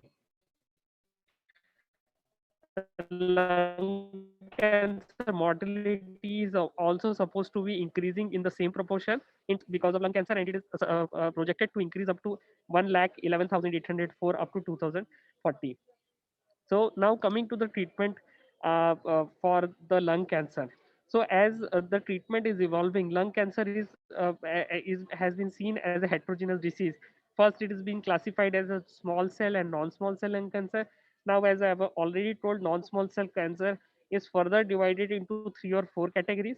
And again, this adenocarcinoma or squamous cell carcinoma is again divided based on the molecular mutation being positive in those. So the great level of complexity in this disease is being increasingly being understood. Now, coming to the background of NSCLC treatment. So the treatment historically consisted of systemic cytotoxic chemotherapy, and chemotherapy is generally killing cells that are growing or dividing. With improved understanding, the targeted agents have been developed in early 2000. They are either orally available small molecule inhibitors or they are intravenous in the form of monoclonal antibodies. The most useful biomarker for predicting the efficacy of targeted therapy in advanced NSCLC are driver mutation.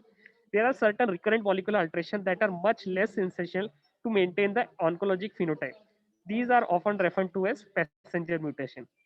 So the current therapeutic profile in a simplified manner either consists of chemotherapy, which are given based on histologic subtyping for the chemotherapy, and they are either targeted therapy based on genomic driven TKIs, either EGFR, L, cross, BRAF, MET, or RET mutation, which are treatable right now with a targeted agent for all of them, and the checkpoint inhibitors, which consist of anti-PD-1, anti-PD-L1, anti-CTLA4.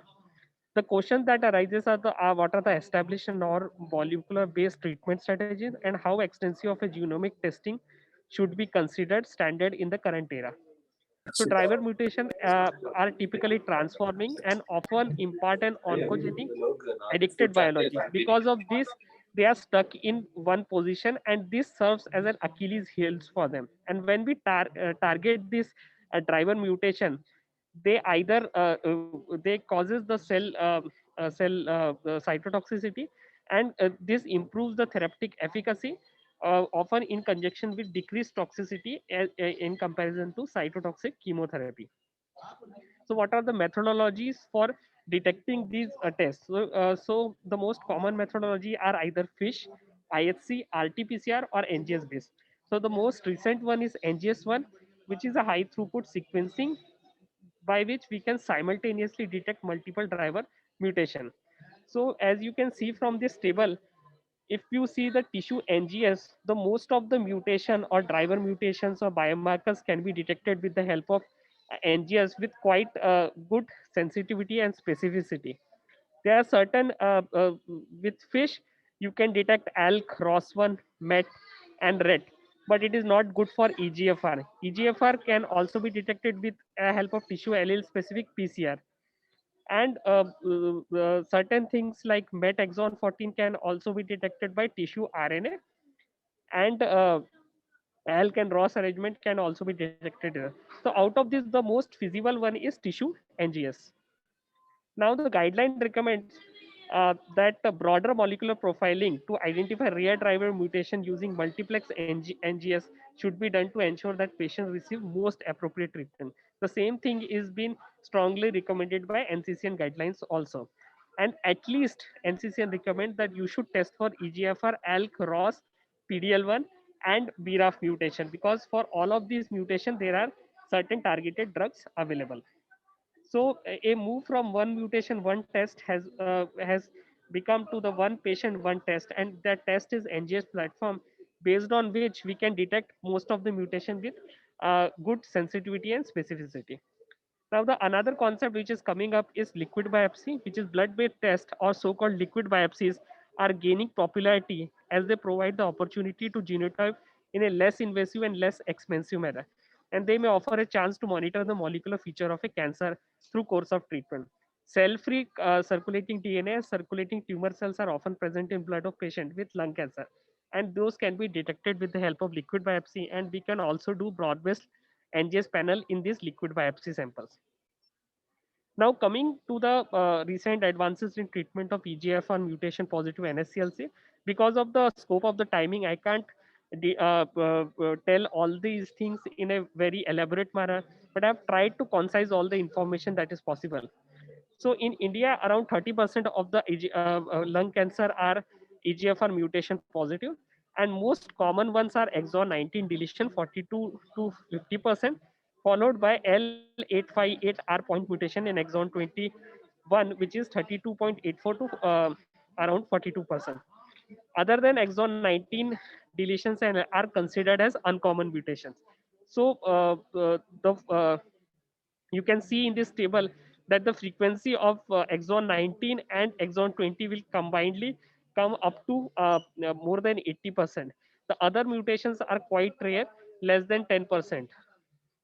So for those patients who have EGFR exon 19 deletion or L858R mutation, If it is being detected before first line systemic therapy, then the preferred regimen, the preferred drug is osimertinib. The other drugs that are recommended or can be given are either first line like erlotinib or gefitinib, second generation drugs like afatinib and dacatinib, or erlotinib plus ramucirumab or bevacizumab can also be given, and all these are category 1 recommendation. Then these are the list of drugs, the same thing that I have already told you. Then what factors you should consider while planning the first line treatment? The first of all is what is the performance status of the patient, what is the geriatric assessment score, comorbidity, brain metastasis, exon 19 or 21 deletion, which kind of mutation is being present, and if other non common mutations are present, the finances of the patient, and has to be seen. It has been seen that those patients who have exon 21 mutation, in these patients we should not give the first line first generation drugs like erlotinib or gefitinib, and we should either combine these drugs with chemotherapy or drugs like ramucirumab or bevacizumab, or we should use second generation drug like dacometinib, which has shown that in exon 21 the poor the worst the lesser survival because of exon 21 is not there when we give dacometinib in this patient. Also osimertinib has quite convincing data with exon 21 deletion. So this is the comparative selectivity of various EGFR TKI. So as you can see, with gefitinib, it doesn't have a good activity against T790M, while osimertinib has an excellent activity against T790M mutation, and also it has excellent activities against other EGFR mutation patient. So it is one of the most preferred drug right now for to be used in EGFR mutation exon 19 or L858R. And as you can see from this forest plot, that in most of the subgroups, those patients who have received osimertinib have a better survival as compared to those who have received EGFR TKI. And you can see the separation in curve of progression-free survival between osimertinib and the comparative EGFR TKI. The overall survival seen with in FLORA trial with osimertinib was 38.6 months compared to 31.8 months with the comparator EGFR TKI. And this shows that the median overall survival has increased from once upon a time around 11 to 13 months to now up to 3 years. And this is the other drug that I want to highlight is dacometinib, and it has shown that it also has a good PFS benefit as compared to the first line gefitinib, and the PFS rate at 2 years for 30.6% versus just 9.6% in this patient. So if we are considering sequencing, then in this patient, if we are especially if they are L858R mutation, then these drugs can be considered because on subgroup analysis they have shown some benefit as compared to first generation TKI, and they have better median PFS. And if we sequence properly, we can get the almost equivalent result with these drugs. So as you can see, the overall survival separation curve between dacometinib and gefitinib, and the median OS with dacometinib was almost up to 32 months, as although cost trial comparison should not be done, but with osimertinib it was around 35 to 36 months. So this is quite acceptable. As you can see from this table, the the overall response rate with dacometinib in L858R mutation was almost similar to those who in exon 19 mutation. But if you see in gefitinib arm, this response was slightly lesser. So and the median response in responders was was also almost equivalent when we see it in L858R mutation with dacometinib 13.7, while it was slightly less in gefitinib arm. Now, this is the head-to-head study shows second and third generation EGFR TKI provide significantly longer PFS versus first generation TKI. As you can see from this chart, that it was around 9.5 months gefitinib, which is up to 18.96, which is the best one osimertinib, and up to 14.7 with dacometinib. So what are the resistance pattern post EGFR TKI? So the most common mode of mutation in those who have received first or second line EGFR TKI is a T790M mutation seen in 40 to 55% of the patient, followed by EGFR amplification with T790M and ERBB2 amplification. Other important things are like small SCLC transformation and MET amplification. There are other concomitant mutations that can also happen. Those patients who progressed on osimertinib, if they are symptomatic and they have multiple lesions, then we have to directly go to systemic therapy. They don't have generally a second line TKI that can be given in this patient. For limited disease, we can go ahead with SDRT followed by a continuation of osimertinib or going ahead with a chemotherapy. For certain non-common mutations like S768I, L861Q, and G719X, as you can see, if these patients have these mutation, afatinib is the preferred drug for this patient. And in this patient, afatinib should be considered on priority. Then those patients who have EGFR exon 20 insertion, these patient can be has to be started with systemic therapy for adenocarcinoma, as those who doesn't have any mutation positive. And if these disease progress, then on second line we can give the drugs like amivantamab, tamab, and mobocertinib, which is right now a category 2A recommendation. And if they have not received this drug, these drugs can be considered. Now coming to the KRAS mutation, it is another mutation. The drug that has come up for this mutation, I am not going to discuss it in too much of detail because of lack of time. The KRAS mutation, we have a drug called Sotora SIP. So it is generally given in second line. First line, we have to go ahead with chemotherapy, and then we have to go ahead with KRAS mutant directed treatment, Sotora SIP. This can be given.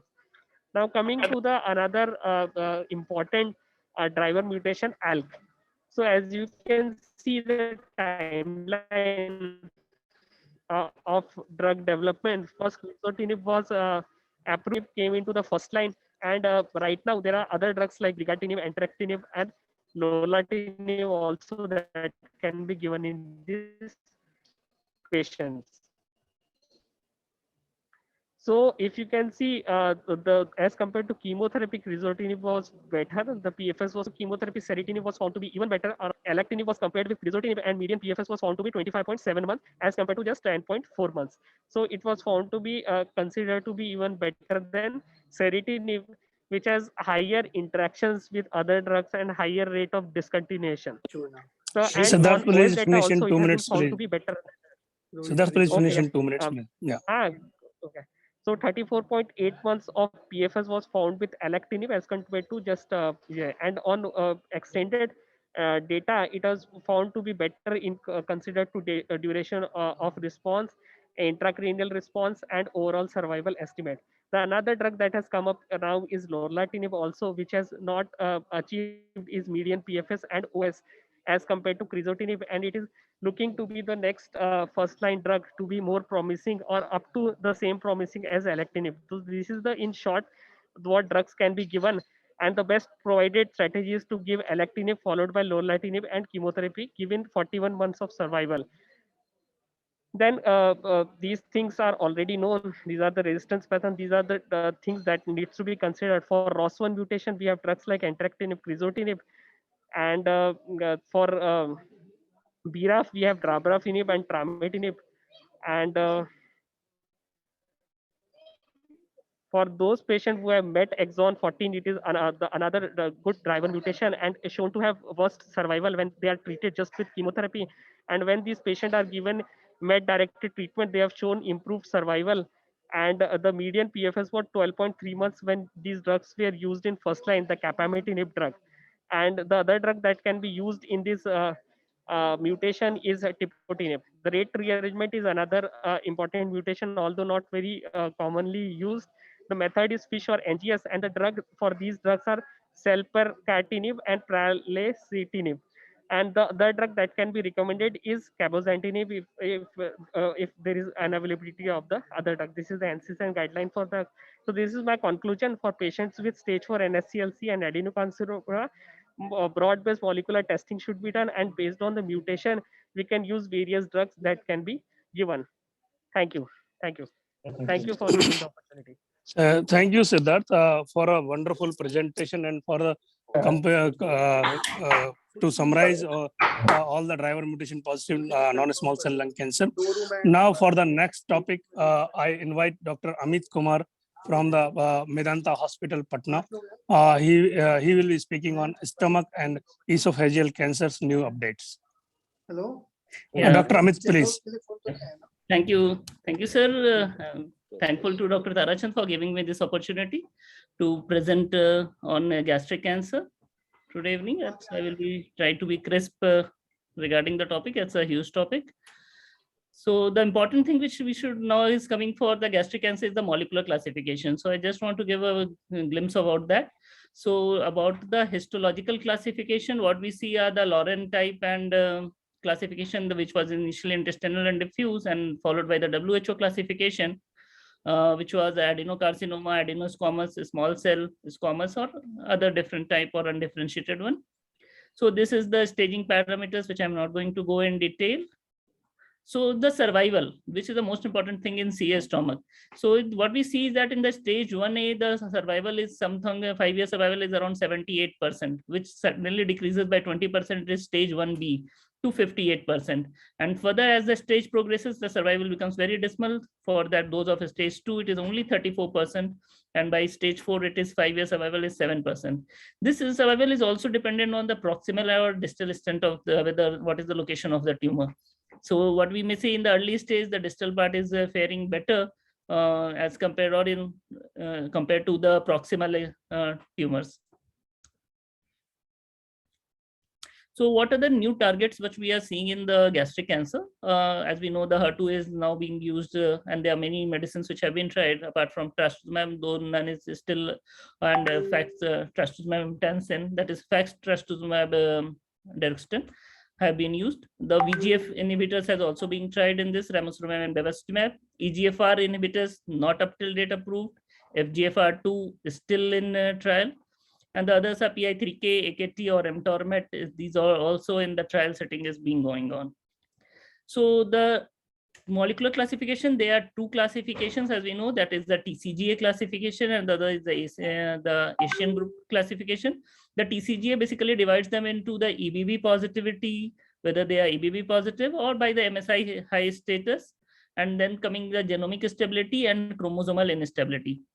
So these are the 4 types of molecular classification for stomach cancer, and all these takes into have got different prognosis system.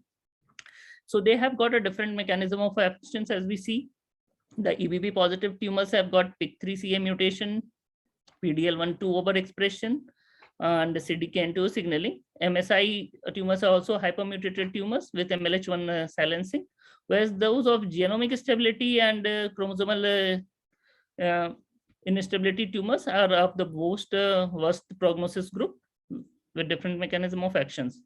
The ACRG, that is the Asian collaborative group that is from Japan, the gastric tumor classification, they also divided it into the MSI type and the epithelial mesenchymal type tumors, apart from TP53 and TP3 positive or negative, having different prognosis in these group of tumors. So what we can say is that the gastric cancer is being characterized mainly by the somatic mutations with MSI and having different immunotherapy with the role of immunotherapy in these groups. And the tumors with high mutation burden in EBV positive gastric cancer can also be targeted with immunotherapy as efficaciously. These are 2 groups which have got the effect of immunotherapy in this group. And as we already said about the prognosis state, the worst is of those of genomic stable tumor, and followed by intermediate prognosis of the chromosomal instability ones.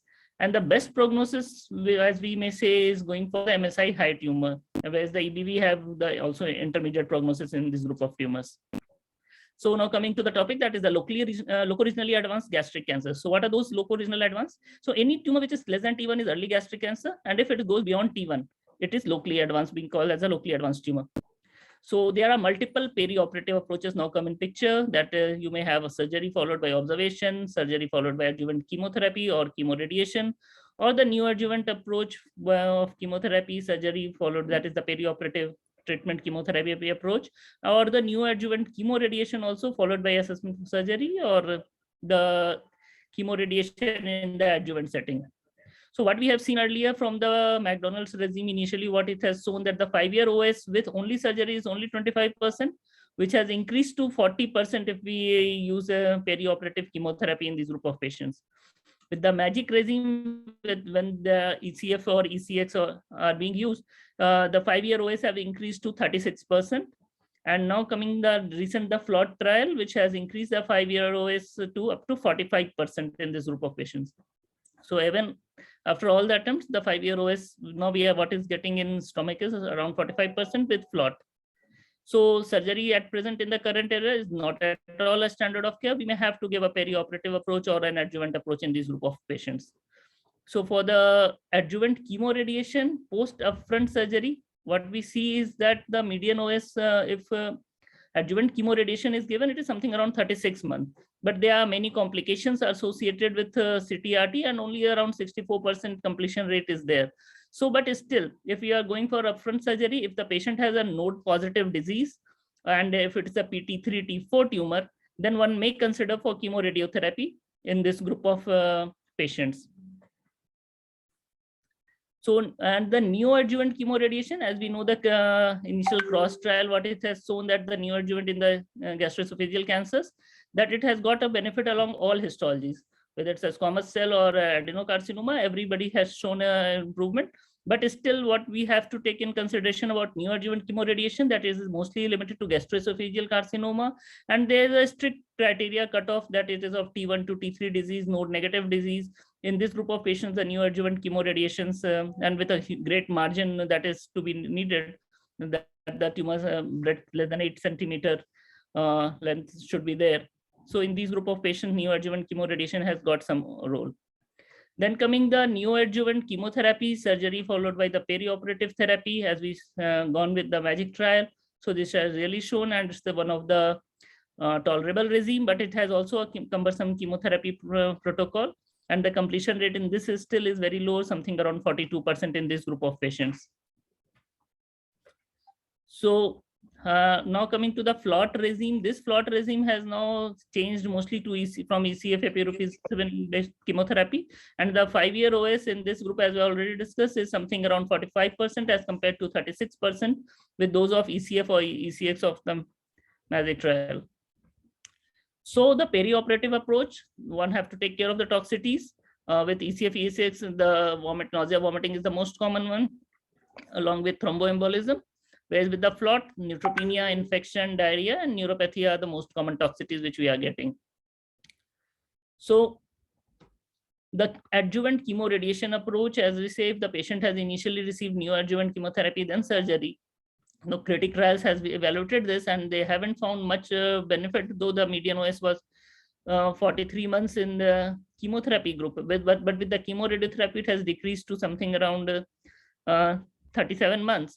But because of the toxicities in this group, but few patients can still be considered for the critics if the patient is even after treatment is going to be a node positive, a huge nodal burden of the disease is there, or if the margins are positive. If they say the margins remains positive, then one may have to go for chemoradiation post surgery in this group of patients. So this perioperative approach, basically the site of relapse, what we see in the adjuvant chemoradiation is the regional relapse is much higher as in this group of patients as compared to the local group of treatment.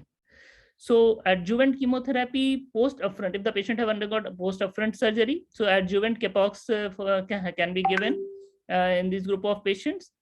And this has what we have seen, that the 5-year OS in this group of patients is very much high, 10% benefit is there from 78% to 69%. Especially in the case of the distal tumors in this group of patients. So adjuvant chemotherapy versus adjuvant chemoradiation still can be tried, but the benefit is only very mild, and the toxicities are very high in the patient who are receiving chemoradiation.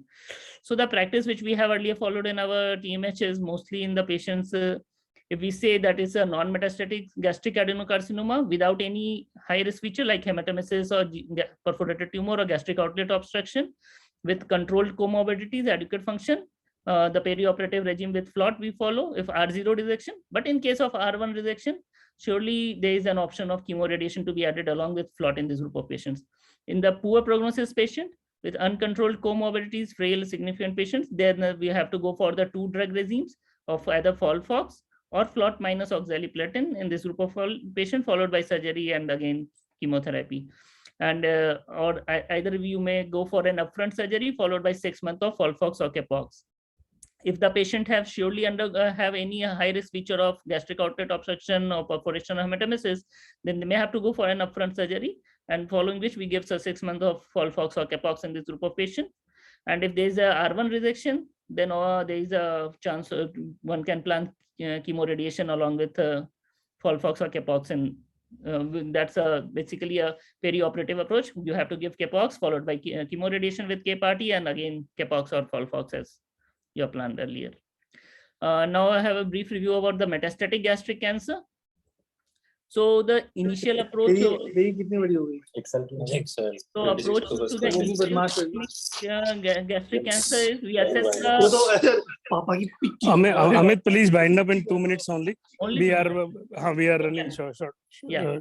So we go for the HER2 expression, PD-L1 and mismatch repair, and depending on this, if it's a HER2 positive, trastuzumab plus immunotherapy if it's also a PD-L1 positive. Otherwise, one may go for this MMR testing, and if MMR is high, Nivo or Pembro plus oxaliplatin based chemotherapy.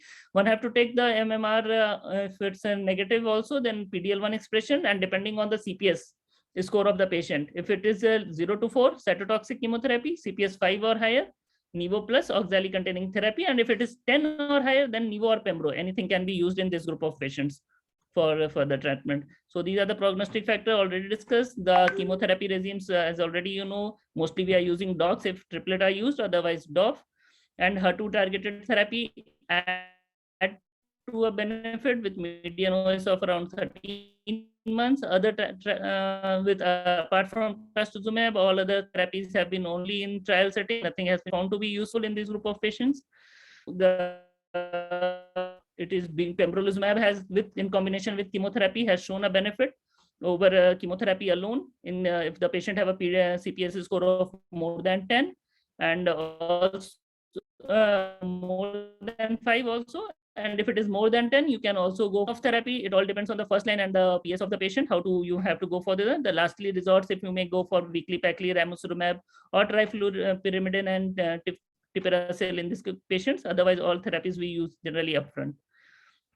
So to conclude, it's all depends on the physician whether to use triplet or doublet, and to add the targeted therapy, trastuzumab, and immunotherapy is now has to be used in the first line setting if the patient is affordable for that. So thank you from my side. Thank you, Amit, for such a nice presentation. Now I invite Dr. Akhil Kapoor, Assistant Professor at Tata Memorial Hospital, Varanasi, for individualizing treatment in advanced renal cell carcinoma for optimum patient benefit. Akhil, over to you. Thank you. Thank you. I will be starting with my presentation. So this is a sponsor session. So this is the conflict of interest, which the slides are provided by the team. So we will be discussing about individualizing the treatment options in advanced RCC. So this is the Globocon data, which we are all aware of, and India is definitely, we can see that RCC cancers is increasing in India with aging population. More and more patients are getting affected by RCC. Another important thing that needs to be pointed out, now some more younger patients are getting the disease. It might be related to some diseases which are genetically linked. So TFE related RCC, that is translocation associated RCC, we had a recent publication on the same that is also coming up, and we are able to recognize that now. So these are the treatment options. Actually, there was nothing before 2005 when interferon was used only, interleukins and interferon. Later sorafenib came, and there the picture changed with the coming up of multiple drugs. And now we have the options of immunotherapy, immuno plus immuno combination, immuno plus TKI combination, cabozantinib. The list is endless actually. So this is a one area where we are spoiled for choice, and we need to select the treatment best for our patients. So these are the pivotal trials. I will not be going to details of each of this, but definitely we know that the response rates with the sunitinib and pazopanib are close to 25 to 30%. Bev plus interferon, this has never picked up, and we didn't use it from the even time of our training. Cabozantinib, yes, response rates are good, but the main thing is that we are selectively using it in only for advanced, intermediate, or poorest patients. Temsirolimus, again, a drug which is not very well used, and because of its toxicities and limited data of benefit. Nivo plus EP data is always there, and we will be discussing about the same in later slides. So let's see what has changed in the last 2 to 3 years. We can see that in poor risk, now we have these 4 options at least, which are the category 1 recommendations. So pembro plus Xi, Nivo plus cabozantinib, this was recently approved, EP plus Nivo, pembro plus lenvatinib. All these have come up, and these have been established as the standard of care options. If these are not feasible, cabozantinib remains the one of the option for poor and intermediate risk patient. Other recommended regimens include for both favorable and poor intermediate risk includes axitinib plus avelumab data. The data for overall survival is pending, and that is why this is not come as category 1, but definitely that is at least category 2 a recommendation. So let's see what are the options with immunotherapy. So IO plus IO and IO plus TKI. In IO plus IO, the comfort is that there is only one combination, Nivo plus EP, while in IO plus TKI, we have at least 4 options. So these need to be discussed and compared. So what is the benefit of IO plus TKI over IO plus IO? And this is what I wanted to highlight here. What happens, you can see that the initial curve, the curve does not separate at all for 6 to 8 months. That is why we are very worried about using IO plus IO combination. One factor is toxicity, because we know that with IO plus IO combination, grade 3, grade 4 immune-related adverse effects will increase up to 40% patients.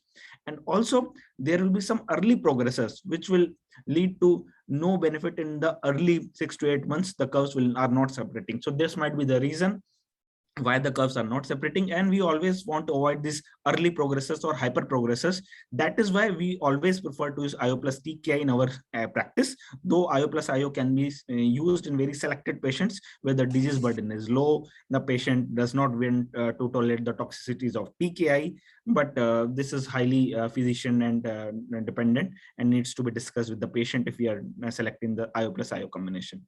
The Javelin trial, renal, which we see for avelumab plus axitinib, we can see the separation is very early. From the time of first response assessment, actually, the 2 months, we can see the curve has been separated. So that is the benefit, and that separation is sustained throughout, even at close to 2 years of the follow-up. So that seems that the drug is, this combination is useful and leads to early separation, and this is the benefit of this. If let's see the meaning of using axitinib, because we have now multiple options of the TKI combination as well, Xi, lenvatinib. Why axitinib has been chosen in multiple studies to be a companion of immunotherapy? We can see the TKIs have overlapping toxicities with immune checkpoint inhibitor, and these are mainly hepatitis, diarrhea, hyperthyroidism, arthritis, and rash. And axitinib has the benefit that it has very selectively, it is inhibiting only VEGFR 1 to 3, and it is not inhibiting any other target. That is why it has limited toxicities, and the combination is expected to be having safe. What happens actually? This question was asked to Tony Chieri as well.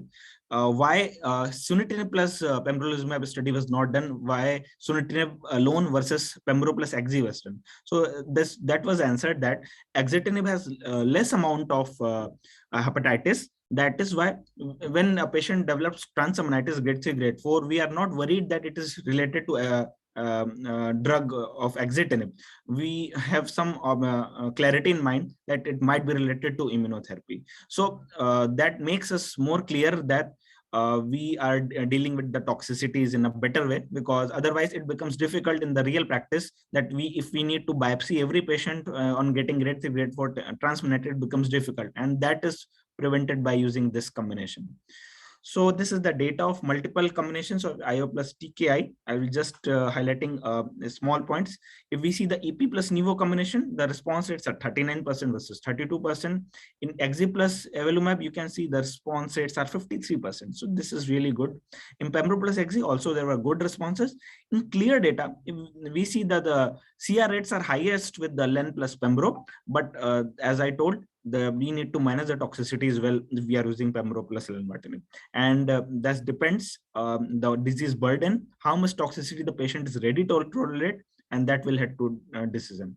So this is the Javelin Renal 101 trial, which I wanted to highlight in brief. Evolumab plus axitinib, standard 10 mg per kg plus 5 mg BID versus sunitinib, 4 weeks on, 2 weeks off. In real practice, we use sunitinib 2 weeks on, 1 week off now. This is the data. We can see clear-cut benefit 13.3 versus 8 months. It's close to a doubling of the survival of PFS and a 31% reduction in the disease duration. And absolute improvement is close to 6 months. If we see the data, PFS2 also, this is the beauty of the drug, that the PFS2 is also significantly beneficial if we are using Evolumab axitinib in the first line, and that is leading to 45% reduction in the risk of progression or death both. Hazard ratio is 0.55. So this is the PFS2, which is actually very, very meaningful, and it is giving us some consolation that we are expecting to get OS benefit as well, and the data is awaited for the same. So what is again summarize the benefit? The toxicities are less, and we are able to use less amount. Corticosteroids requirement will be very less with the combination, and discontinuation rates will be also less with fast response rates, because we are using both immuno and TKI, so it does not depend on. If we see the cross trial comparison, though it is not usually advised, but if we see the cross trial, Evolumab plus axitinib is on one of the regimen which is giving the maximum benefit, so that needs to be considered. And the safety I've already discussed. Based on MDC risk group, if we stratify, we can see that maximum benefit is in the intermediate and poor risk group. As we know, in favorable risk, though the guidelines recommend using IO plus TKI, but if the disease burden is low in low risk, I would prefer to use TKI alone if feasible, but it always depends on the multiple things, including finances, disease burden, performance status of the patient. And this is the data where risk group based efficacy analysis, only Evolumab plus axitinib has shown consistent efficacy across all the subgroups. That means either it is low risk or intermediate or high risk. So this is the another advantage of using this combination. So these are the treatment approaches which we have already discussed. Targeted therapy option, if by chance if we are unable to use immunotherapy combination in the first line, the first line option in poor risk or intermediate risk is cabozantinib, because it has shown that it has benefit over sunitinib alone. So that is what I wanted to. Lenva plus everolimus data has come up well, and we are using it in second line or third line, because if the patients have exhausted using TKI plus immuno upfront, that is the seems to be the best option in the second line.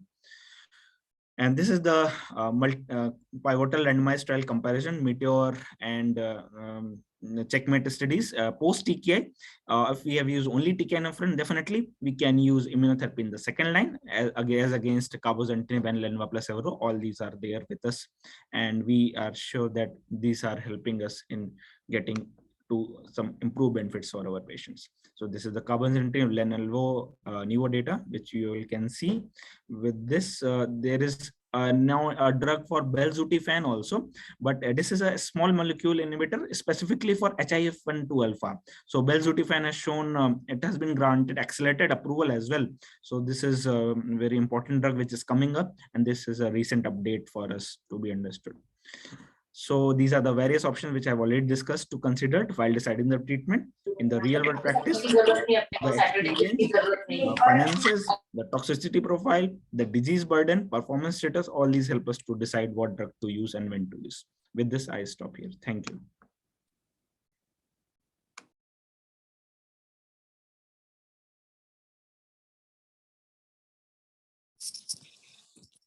Thank you, Akhil. Now I invite for the next session for the panel discussion, Dr. Nikhil Pandey from NCI Nagpur for panel discussion, that is consensus on the metastatic urothelial cancer sequencing with evaluation with immunotherapy. So as a moderator, Dr. Nikhil Pandey, and he will invite the panelists. Dr. Nikhil Pandey, please. पीछे कौन हंस रहा है?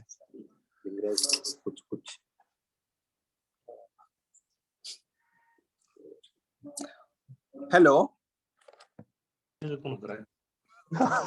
Yes, Nikhil, carry on. So, sir, मेरे slide sharing करवा पाओगे? Nikhil, you should invite panelists first. ठीक है. एक minute. So, thank you, the organizers. Thank you for giving me the opportunity to participate and moderate the panel. I would invite our esteemed panelist, Dr. Tarajan Gupta, the key organizer, Dr. Rohit Swami, and Dr. Siddharth Turkar. Both Tarajan and Rohit are from Jaipur, and Dr. Siddharth Turkar is from NH Raipur. So I hope everybody has joined.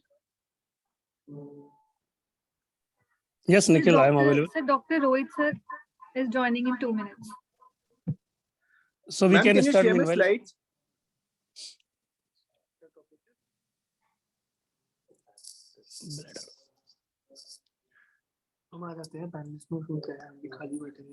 I think Nikhil, you can invite Dr. Rajit and Dr. Arun and Dr. Vipul also from the speaker list if they are available.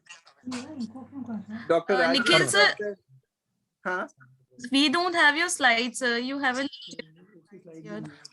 Oh, sorry. I'll just share with you. Can I just copy you?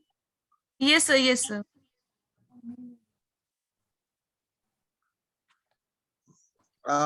Can you tell me your email ID? Sir मैं आपको text कर रही हूँ 2 minute में.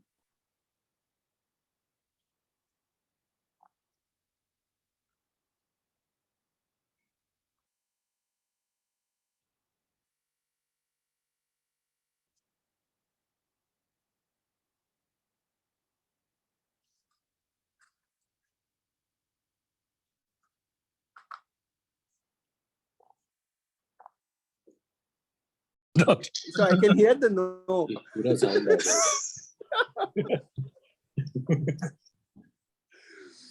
And Dr. Rajan will be talking about consensus on metastatic urothelial cancer sequencing with evolution of immunotherapy. Next slide.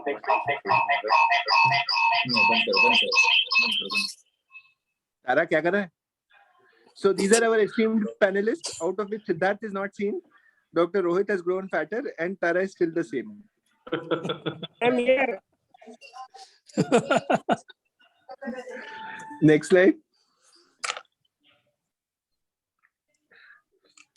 So these are few studies which shows the patient attrition between the first line therapy and later lines of therapy in real world studies.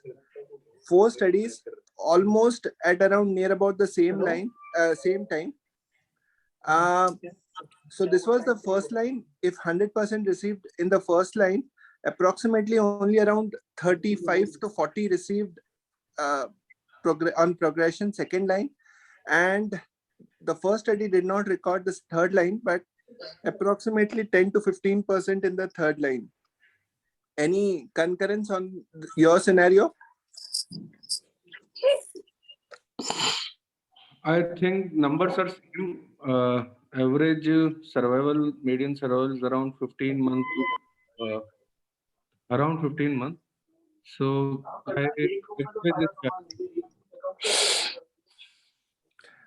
I guess all of us agree to that. Only thing is, beyond first line, the second line is very less. Next slide. So how do we select in first line? We look for cisplatin eligible, carboplatin eligible, or total platinum ineligible. So I just like Tara to answer what percentage do you find cisplatin eligible? What percentage do you find carboplatin eligible? And what percentage do you find total platinum ineligible disease? I think, Nikhil, the patient who are having a locally extensive disease with the hydroureter nephrosis, around 30% patients present with this scenario, and that's why they become subsequently the cisplatin ineligible. Otherwise, most of the patients, as per the GFR, those are fit for the cisplatin. So only 25 to 30% patients are ineligible for the cisplatin. Yes. So I agree. I think Rohit will also agree. Next slide. Yeah. So we look for platinum-based chemotherapy eligibility if may be deemed platinum eligible if they fulfill one of the criteria, usually ECOG PS more than 3, create clearance less than 30, peripheral neuropathy if grade 3 or more, NYHA heart failure class 3, ECOG PS2 and clearance less than 30. So this is the criteria I think all of us generally use. Next slide.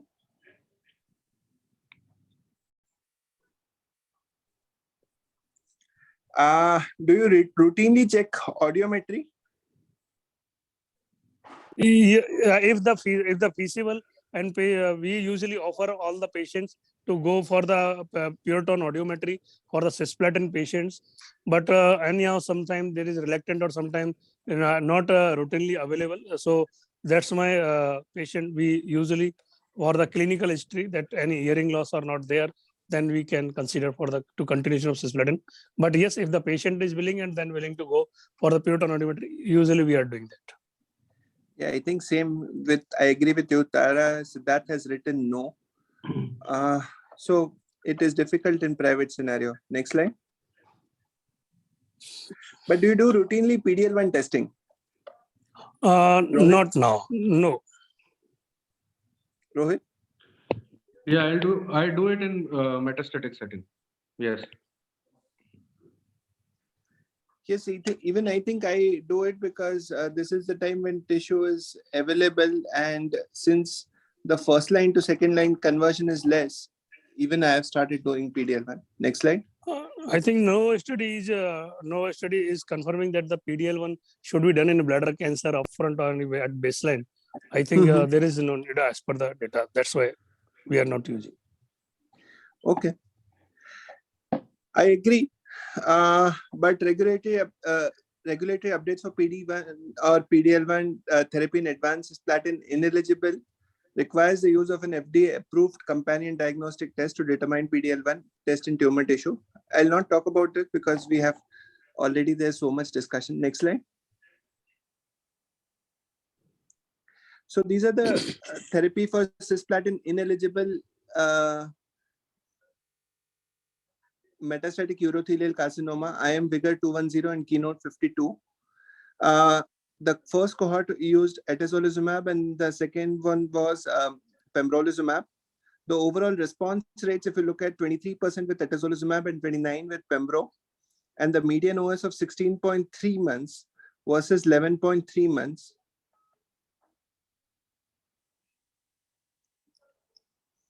And 1 year OS of 58% and 2 year OS of 41% with atezolizumab versus PDL1 CPS10 ORR was 47% and median OS of 18.5 months in those who are PDL1 more than 10%.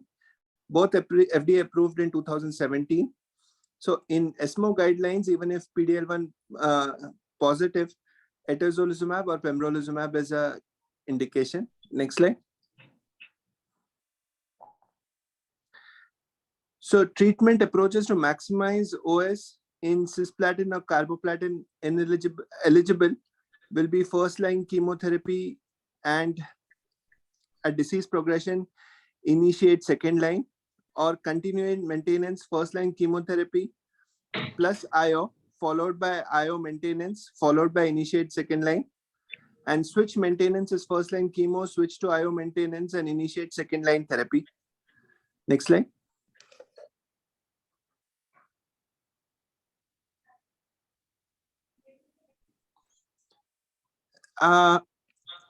Cisplatin-based regimens are preferred for eligible patients, while carboplatin is an alternative which we all use. So I don't think so any one of us routinely uses DDMVAC, or most of us fall for GemCis or GemCarbo. I think we would agree. Yes. Next slide. So in this strategy,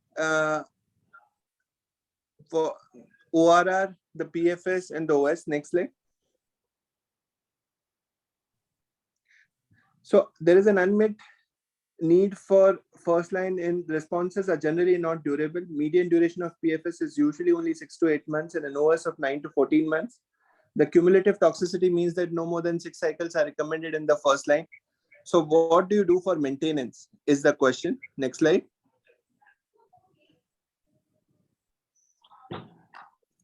Next slide. So what we can do is to maximize OS is first line chemotherapy with IO, followed by IO maintenance, followed by second line therapy. Does this strategy translate into increase median OS, Rohit? Yeah, this is the best study. Chemotherapy followed by immunotherapy maintenance.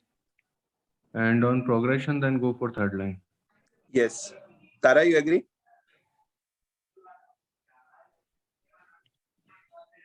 Next slide. I agree with Rohit. No issue.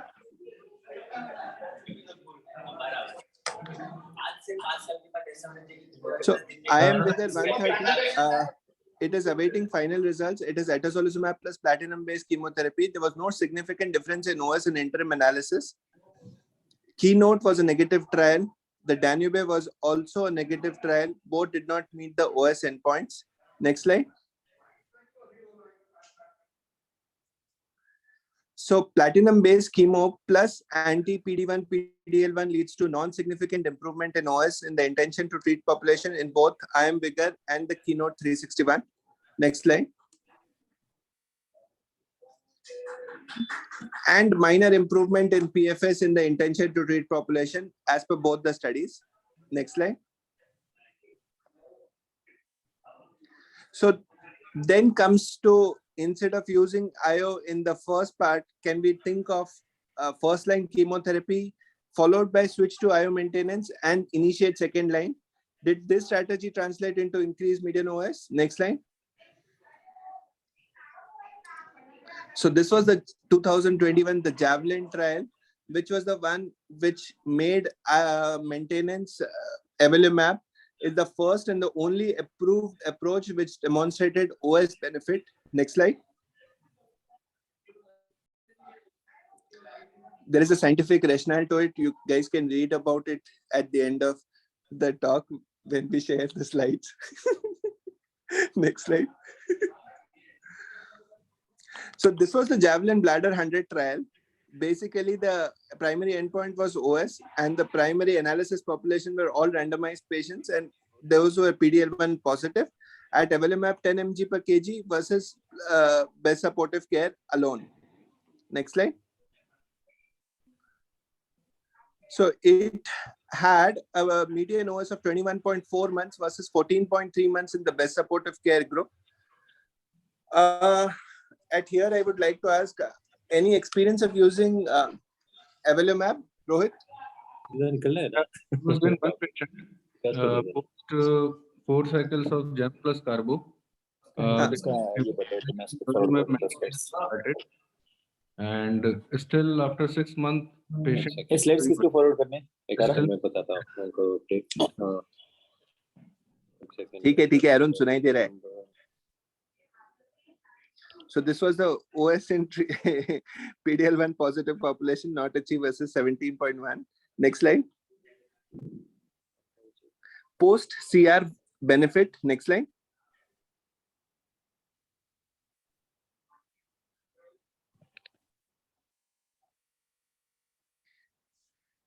So this is a slide which demonstrates the OS and PFS by best response to first line chemotherapy.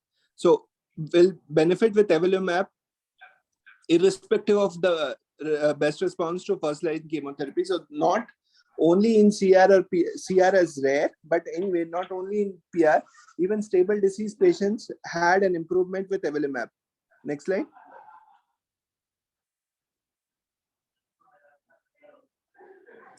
And that is why FDA approval has been seen for avelumab. And in India also, it has been approved. Next slide.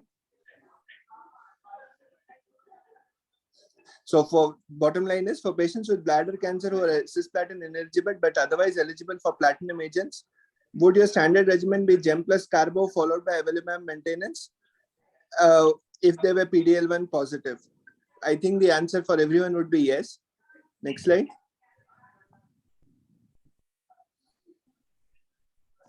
So OS and PFS benefit occurred in maintenance irrespective of first-line chemotherapy regimen. That is, either you use cisplatin or you use carboplatin, there was benefit. Next slide.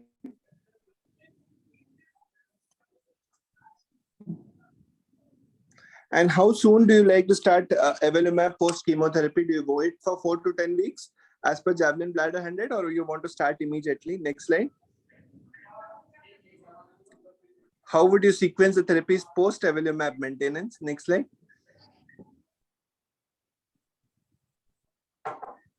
So in patients with subsequent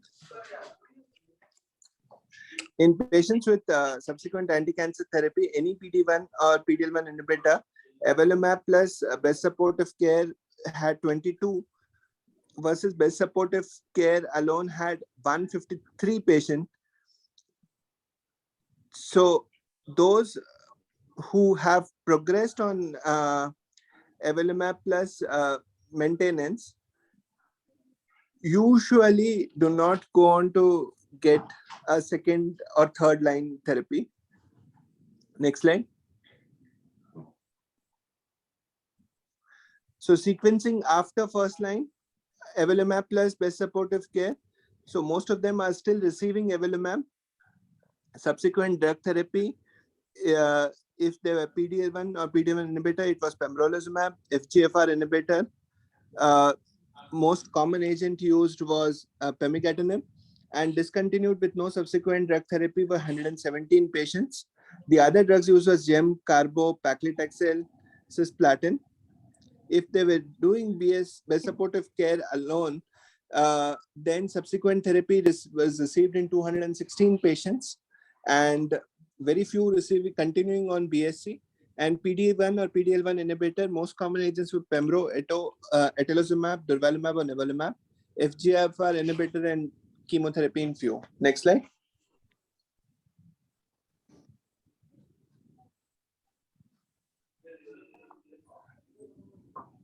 So it can also be used in second line after platinum-based therapy. However, the accelerated approval for etolizumab and durvalumab were withdrawn in US in 2021 following the failure of confirmatory test. So as a subsequent second line therapy, IO is still not a really great option. Next slide.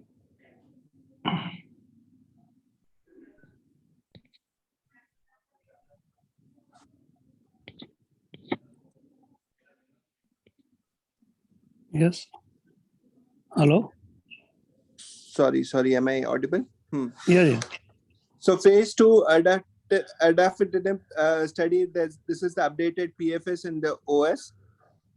So median PFS all patients was 5.5 months and the OS of 11.3 months. Next slide.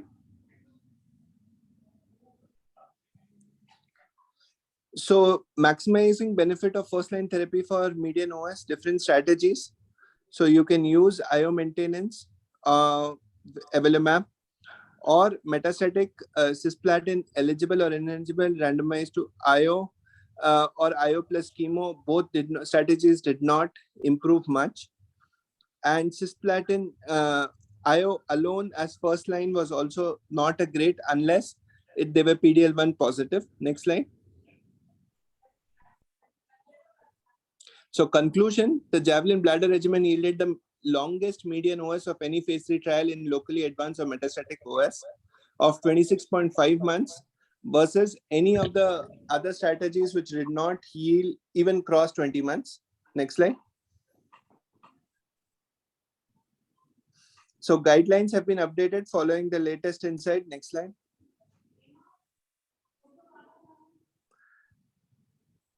So given the positive results, I think Rohit and Tara, both of you would agree that first line chemotherapy followed by avelumab maintenance followed by second line is the best Definitely. approach. Agreed. Definitely. Next slide.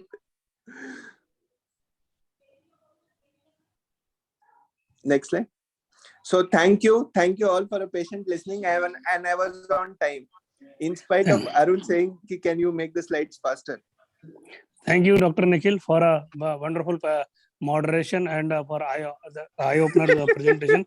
Now I invite Dr. Arun Chandrasekharan to coordinate the session further, and he will invite next speaker. Dr. Arun, please. Thank you, Dr. Tarachan, for allowing me to coordinate. Now I'll quickly move on to the next speaker. I'd like to invite Dr. Sandeep Berwa from Jodhpur, a very dear colleague of mine, who will be speaking about the role of Tecentriq in metastatic TNBC in PD-L1 positive patients. Over to you, Dr. Sandeep.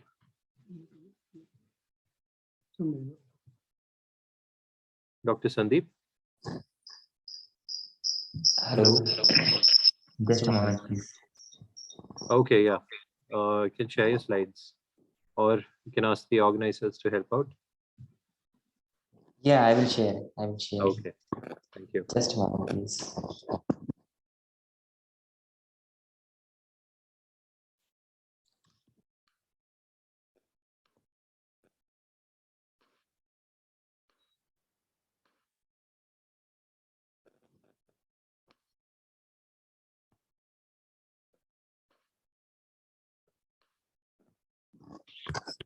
Good afternoon, all, and thank you very much to organizers for giving me this opportunity. My task is to discuss the role of immunotherapy in the advanced TNBC breast cancer patients. So, I will iterate the few points. Breast cancer is the most frequently diagnosed cancer in the women, and it ranks second among causes of cancer-related deaths in the women. And it's a heterogeneous disease, and it comprises multiple entities associated with the distinctive histological and biological features. The microarray-based technologies has unraveled the molecular underpinning of the several characteristics of breast cancer, including metastatic propensity and histological grade, and have led to the identification of prognostic and predictive gene expression signatures.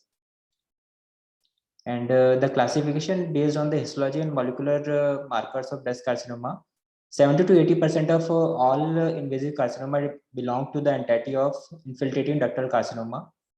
The others are mucinous medullary apocrine carcinoma histologies. This diagram is showing the various histologic pattern. The molecular classification of breast carcinoma comprises of three entities. First is the basal-like, where the ER, PR, and HER2 expression is absent. There may be additional markers of CK5 and 6 and EGFR positivity. They have a high proliferation index. The next is the luminal subtype, which can be ER positive and ER negative, PR positive or negative, and HER2 positive negative. Another is the third type is the HER2 positive subset, where ER/PR is negative and HER2 is positive, which again has a high proliferation index. So I will be further focusing on the TNBC subset. TNBC accounts for the 10 to 20% of the breast cancer cases worldwide, and it is highly prevalent among Indian women, and incidence being around 27 to 34% of patients, of which 52% of cases present in the advanced and metastatic stages. Median age of presentation is 49 years.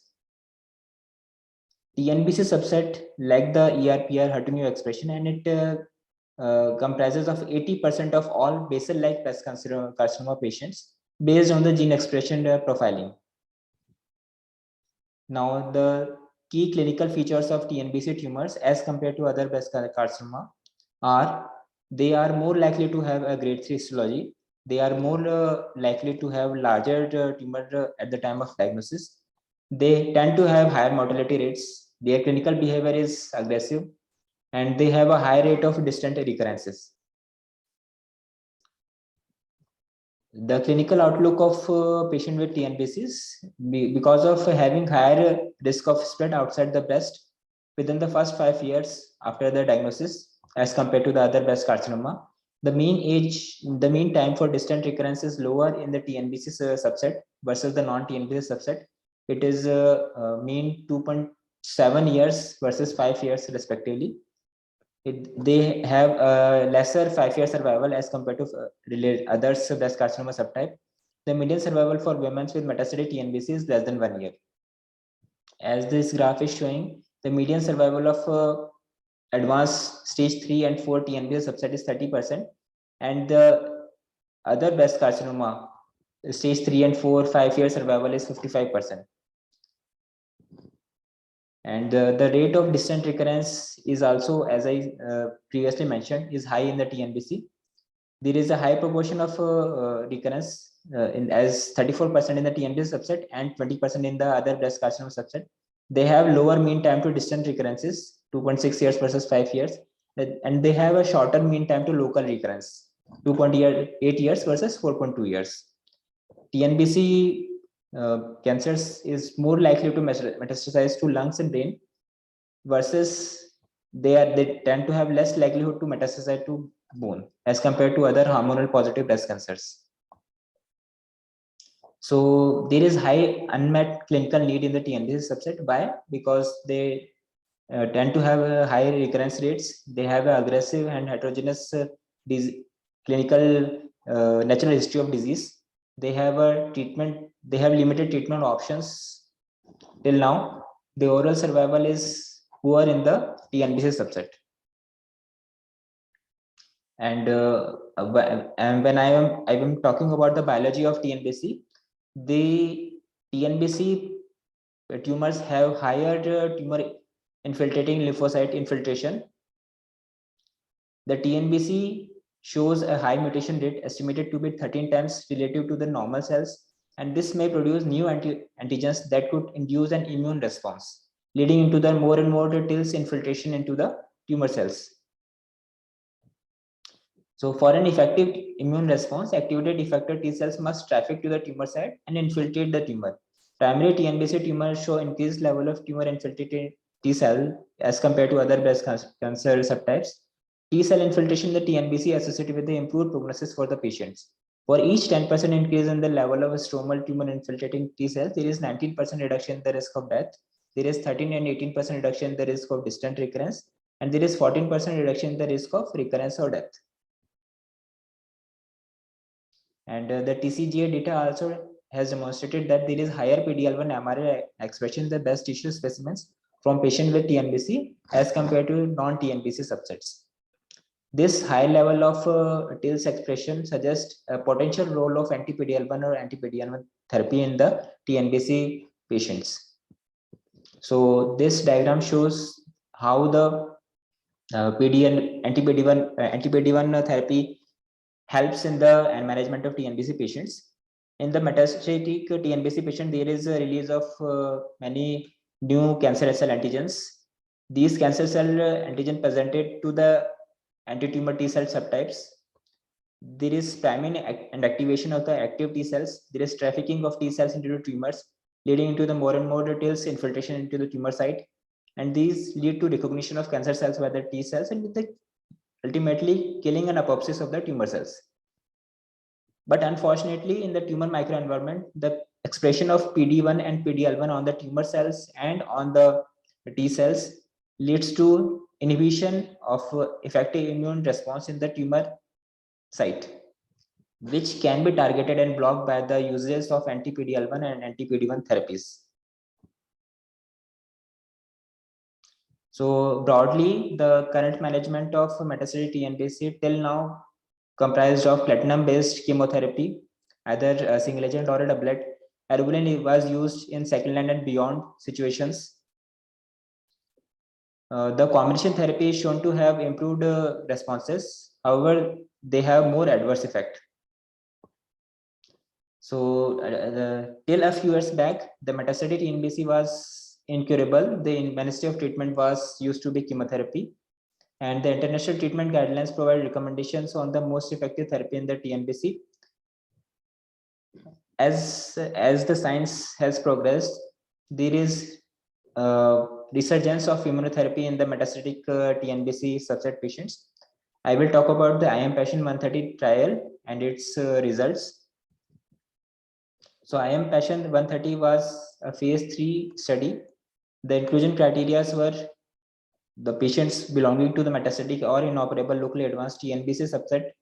They should not have received prior therapy for advanced TNBC. PS performance status was 0 to 1. Any PD-L1 status patients were included.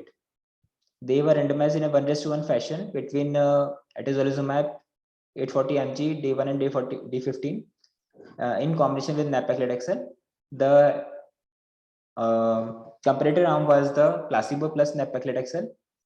It was a double-blind study and the crossover was not allowed.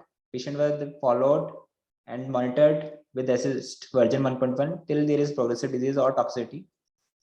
Key primary endpoints were progression-free survival and overall survival in the ITT and the PD-L1 positive populations. Key secondary endpoints were overall response rate, duration response, and the safety.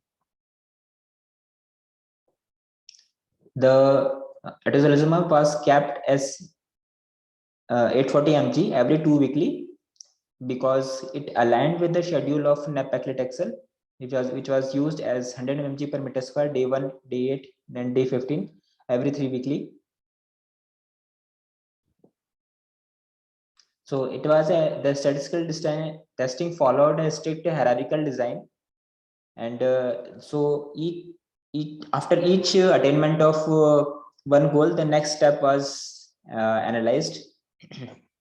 I will not go in the detail of this statistical analysis. So 902 patients were randomized in between the atezolizumab plus nab-paclitaxel versus comparator arm of placebo plus nab-paclitaxel. It was in the intention to treat analysis.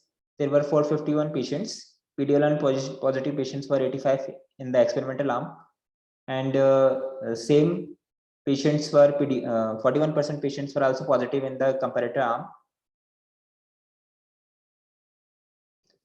In this table, the baseline characteristics of patients are shown, and they were well matched in the experimental and the comparator arm. Almost equal percentage of patients have already received prior taxanes and anthracyclines. They were having 3 or more than 3 metastatic sites comprising of visceral mets and bone mets. 41% of patients in the each arm were having PD-L1 positive status. Primary progression-free survival in the intention to treat population has showed that experimental arm was having a better progression-free survival with a stratified hazard ratio of 0.82, and this was clinically significant. There was a 1.7 month significant median progression-free survival benefit as compared to the comparator arm. And when the PFS analysis was done in the PD-L1 positive status, there was a PFS benefit more pronounced in the patients who are PD-L1 positive, 7.5 months compared to the 5.6 months. Interim overall survival analysis in the intention to treat population has showed 3.7 months numerical difference in the median overall survival as compared to the comparator arm. And when this overall survival was looked into the PD-L1 positive patients, the overall survival, median overall survival was 18.4 months versus 15.5 months. There was almost 3 months difference in the experimental arm versus comparator arm. The PFS benefit, as seen in this forest plot, the PFS benefit was primarily seen in the PD-L1 positive subgroup, but there was no detrimental effect of Tecentriq in the PD-L1 negative subgroup seen. So numerically, there are higher responses and more durable responses seen in the Tecentriq plus nab-paclitaxel arm, and there were more complete response seen in the Tecentriq and nab-paclitaxel arm. Duration of response was also more, 7.4 months in the experimental arm and as compared to the 5.6 months in the comparator arm. Adverse effect of when seen in these two arms, they were quite similar. Hepatitis rates were balanced and generally were driven by the laboratory values rather than the clinical diagnosis.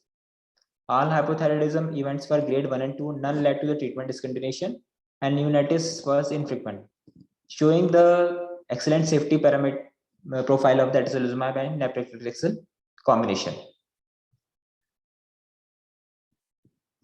The most common specific adverse effect, the higher proportion of patients in the Tecentriq and nab-paclitaxel arm than in the placebo plus nab-paclitaxel arm reported adverse effect 23% versus 18%. No adverse event were reported that had 2 or more than 2% difference in between the treatment arms. Now the updated efficacy and safety result from the second interim analysis. In the intention to treat population, the 24 months overall survival rate was 42% in the experimental arm. It was 38% in the comparator arm. And in the PD-L1 positive population, it was median overall survival was 25 months versus 18 months. So key learning points and clinical implications. IM PASSION is the first phase 3 study to demonstrate a benefit with cancer immunotherapy in the metastatic TNBC population. The benefit and risk profile of Tecentriq plus nab-paclitaxel support a change in practice in first-line treatment of metastatic TNBC. The PFS hazard ratio was 0.8 in the intention to treat population. It was 0.62 in the PD-L1 positive population, and clinically meaningful median overall survival of 25 months in the PD-L1 population was seen. There were no new safety signals were seen. Biomarker testing should be performed as a standard at diagnosis of metastatic breast cancer patients to enable patients to benefit from these new emergent treatments. And now to summarize, there is a high incidence of TNBC in India. TNBC is associated with the high relapse rate in overall poor prognosis. The treatment options are limited, particularly in the metastatic setting. The combination of immunotherapy along with the chemotherapy, there is no new adverse events were reported. There is a clinically meaningful 25-month median overall survival was seen with the immunochemotherapy in the PD-L1 positive population. IM1 is the first phase 3 to demonstrate this. Benefit versus risk profile of atezolizumab and nab-paclitaxel supports a change in the practice and in the management of first-line treatment of metastatic TNBC subsets.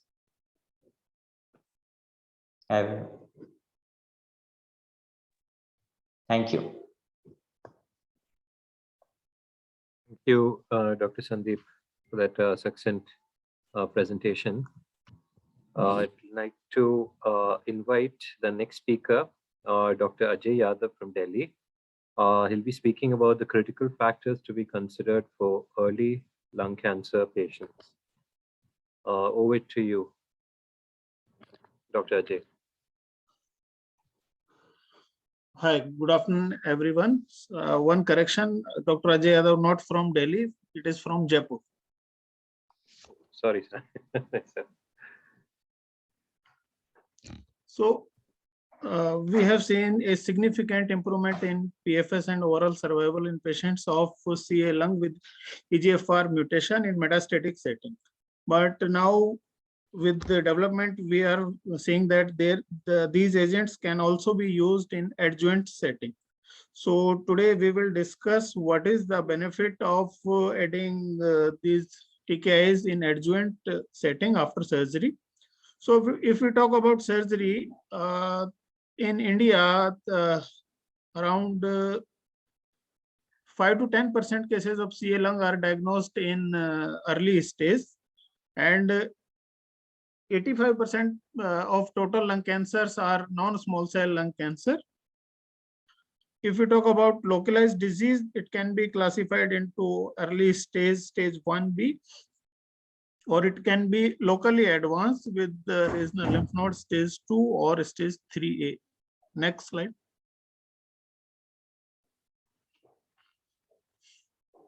So even after surgery, if we see that our outcome in these patients after surgery is not so good, there are high chance of recurrence, and the outcome After 5-year survival is only 45%, and in stage 2 it is 62%, and stage 3 it is around 76%. So how can we improve the outcome in these early stage patients? Next slide. Next.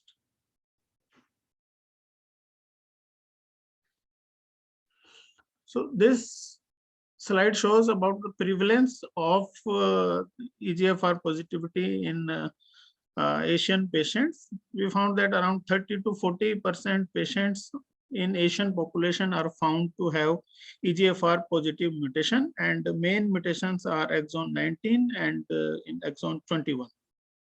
Next.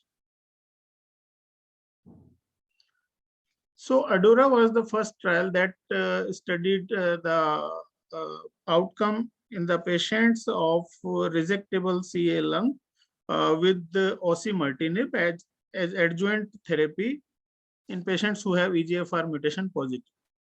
Next. This was the study design. The patients included were of stage 1B, 2, 3A with or without who have received adjuvant therapy or not. Patients were of more than 18 years were included who have confirmed exon 19 deletion. Brain imaging was done before surgery, and patients who have brain mets were excluded. So patients were randomized to osimertinib 80 mg daily versus placebo, and osimertinib was given for 3 years.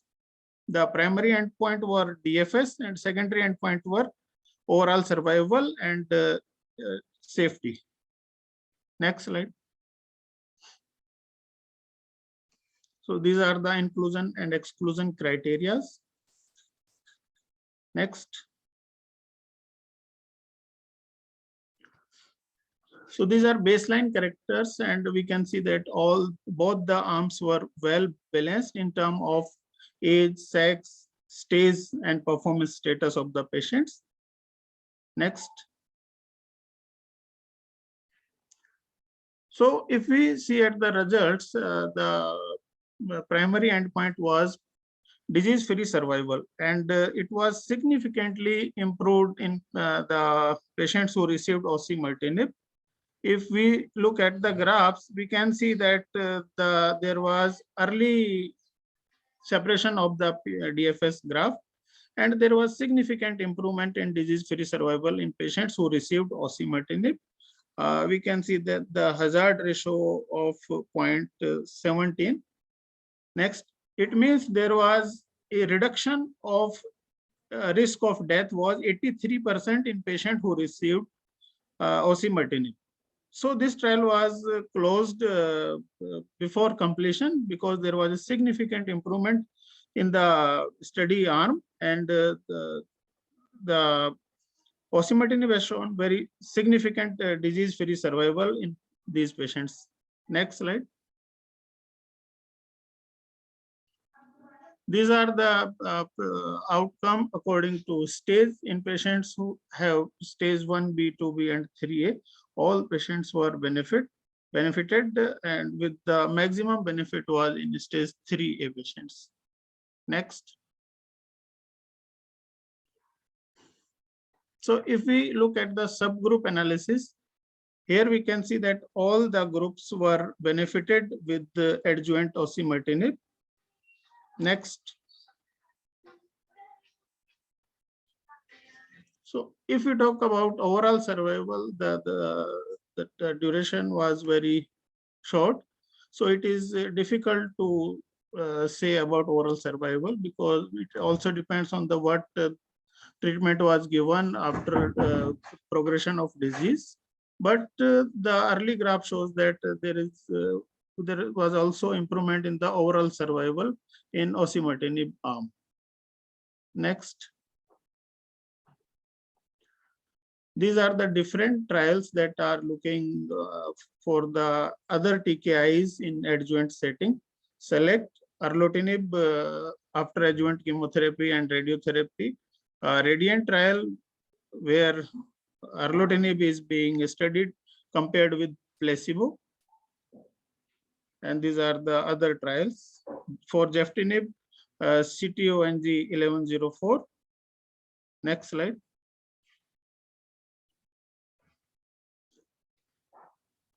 So the type of recurrence is the key consideration in rejected NSCLC patients.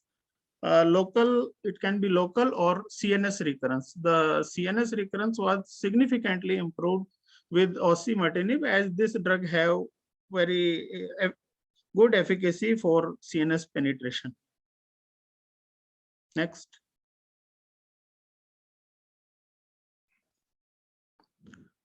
So this graph shows about the pattern of recurrence. Next.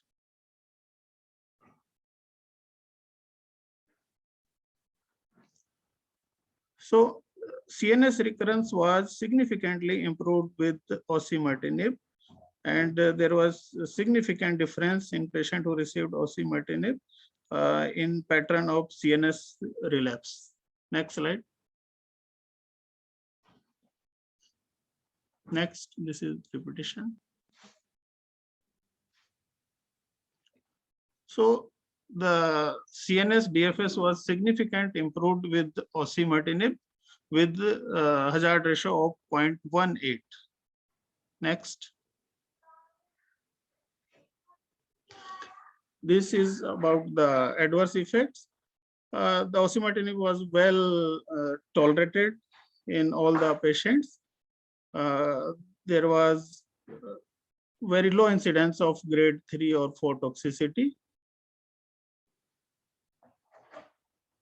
Next.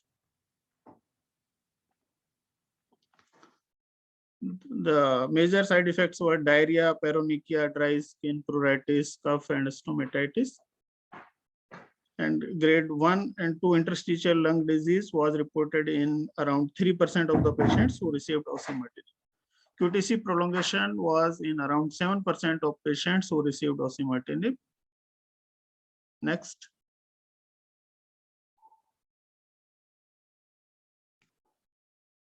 Next.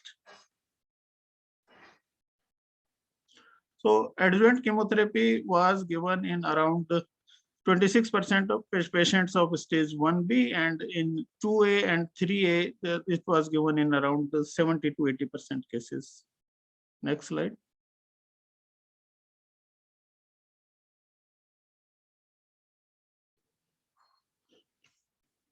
This graph shows about the DFS in patients who received adjuvant chemotherapy and versus who did not receive adjuvant chemotherapy.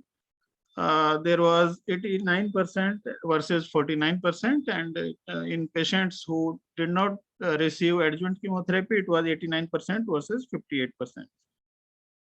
Next.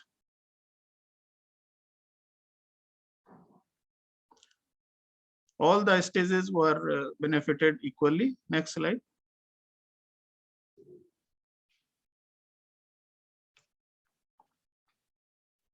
So this graph shows about DFS in patients with or without adjuvant chemotherapy for stage 1B. And there was significant difference in the DFS in patients who received osimertinib. Next slide.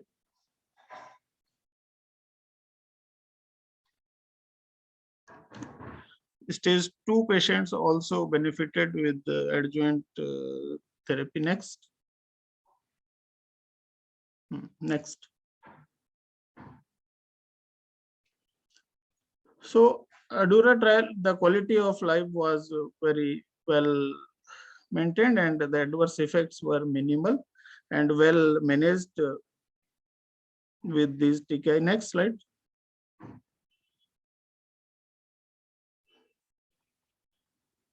Compliance was very good in both the arms. The graphs were overlapped. Next slide.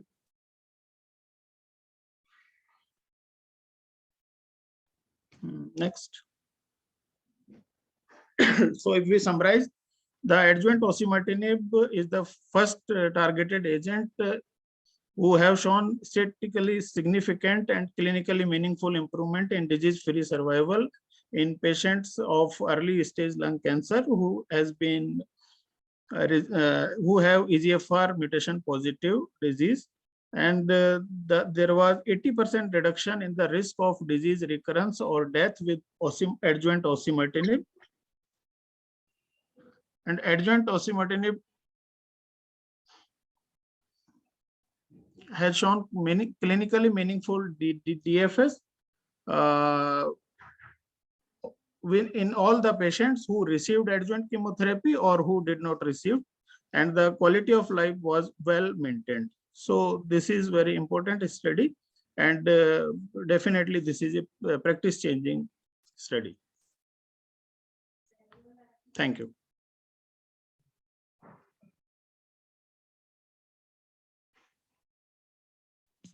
Thank you, Dr. Ajay, for the presentation. We'll move on to the next one. I'd like to welcome Dr. Vipul Doshi. He's going to speak about colorectal cancer from strategy to sequence. Over to you, Dr. Vipul.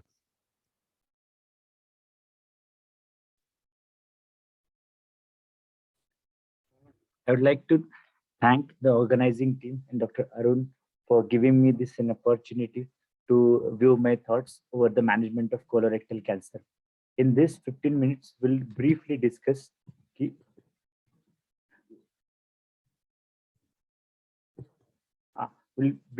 what is overview of colorectal cancer, adjuvant therapy in stage 3 cancer, adjuvant chemotherapy in stage 2 high-risk cancer, and a chemotherapy in metastatic colorectal cancer.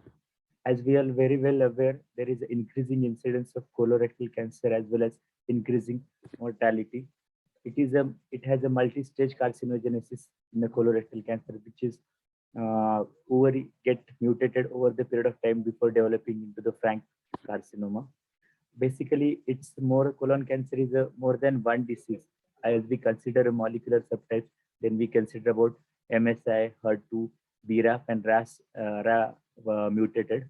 If we see anatomic consideration, the left and the right side and the rectal, it behaves differently, as well as young and old behaves differently.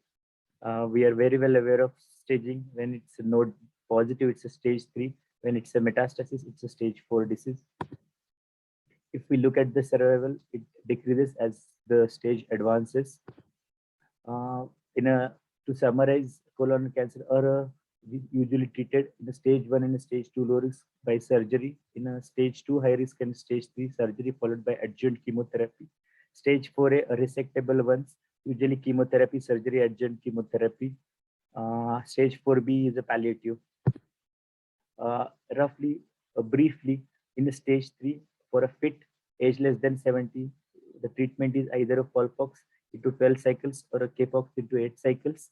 If the age is more than 70 or a PS is borderline, then there are options of single agent capecitabine, 5-FU leucovorin infusional, or a very poor PS or very elderly patient, there is a Physilut of 5-FU leucovorin bolus as Roswell Park or Mayo Clinic regimen.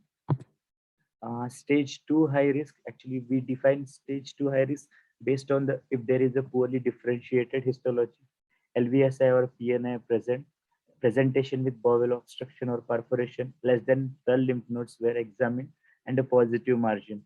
Any one of these makes the stage 2 high risk. In a stage 2 high risk, we usually test for MSI stability or MFI proficient. The adjuvant treatment in a cases of MSI stable is a single agent capecitabine, that's 8 cycles, or 5-FU leucovorin infusional, that's 6 to 12 cycles.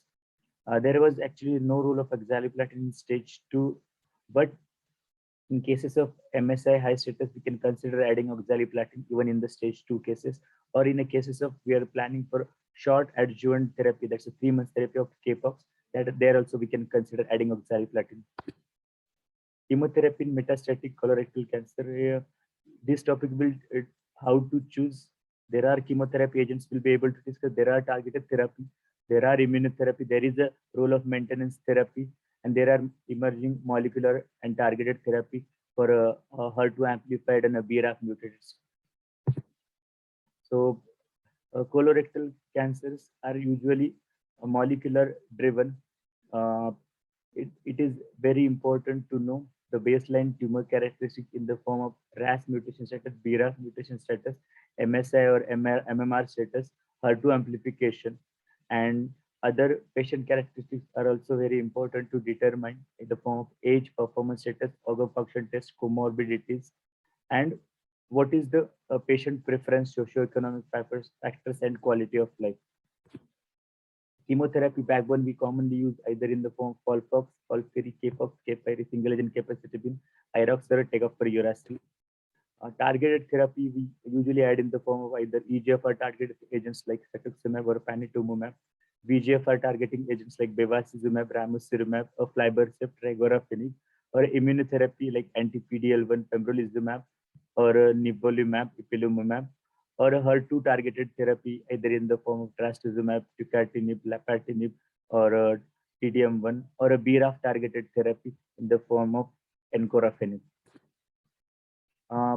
As we go on adding the line of therapy, there is a slight but improvement in overall survival. So for the first line, we usually add 3 to 4 months. For second line, 2 to 3 months, and for the third line, it's 1 to 2 months of additional of overall survival.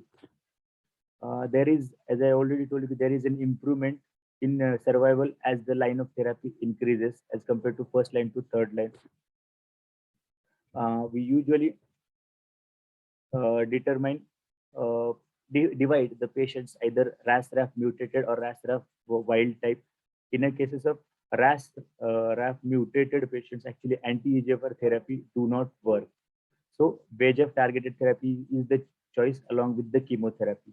Usually the dose and the schedule varies as per the chemotherapy backbone, and there is a role of maintenance and there is a role of continuing VEGF inhibition beyond progression. We can combine it with the FOLFIRI plus bevacizumab or FOLFOX plus bevacizumab, which can give a meaningful improvement in progression-free survival as well as overall survival. FOLFOX or FOLFIRI both can be used as a chemotherapy backbone along with the bevacizumab. As per we have seen as per the CARO trial, so there are key points to consider.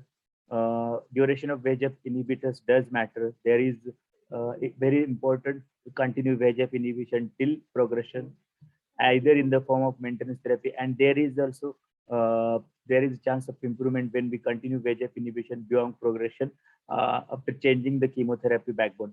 There is a clinical synergism between 5FU and the bevacizumab. Prolonged VEGF inhibition beyond progression is supported by phase 3 positive trials. So no compelling arguments which one is better, aflibercept, ramucirumab, or bevacizumab. All VEGF inhibition can be used. Bevacizumab also can be combined with the FOLFIRINOX chemotherapy backbone. When we determine about the RAS wild type, then there we can have an option of addition of EGFR targeted therapy, but it is more effective in the left-sided tumor. In a right-sided tumor, anti-VEGF is preferred. There is a role of maintenance also, and we have a cetuximab and a panitumumab, both options for anti-EGFR inhibition. As we see through trials, actually anti-EGFR has a more benefit in a KRAS and RAS wild type of cancers. In a KRAS and RAS mutant, there is hardly any benefit of EGFR inhibition. So basically, it is not used in the cases of KRAS and RAS inhibited mutated patients. There is a molecular heterogeneity in the left side and the right side. That is why in a left-sided colorectal cancer, the EGFR targeted therapy is preferred when the KRAS and RAS is wild type.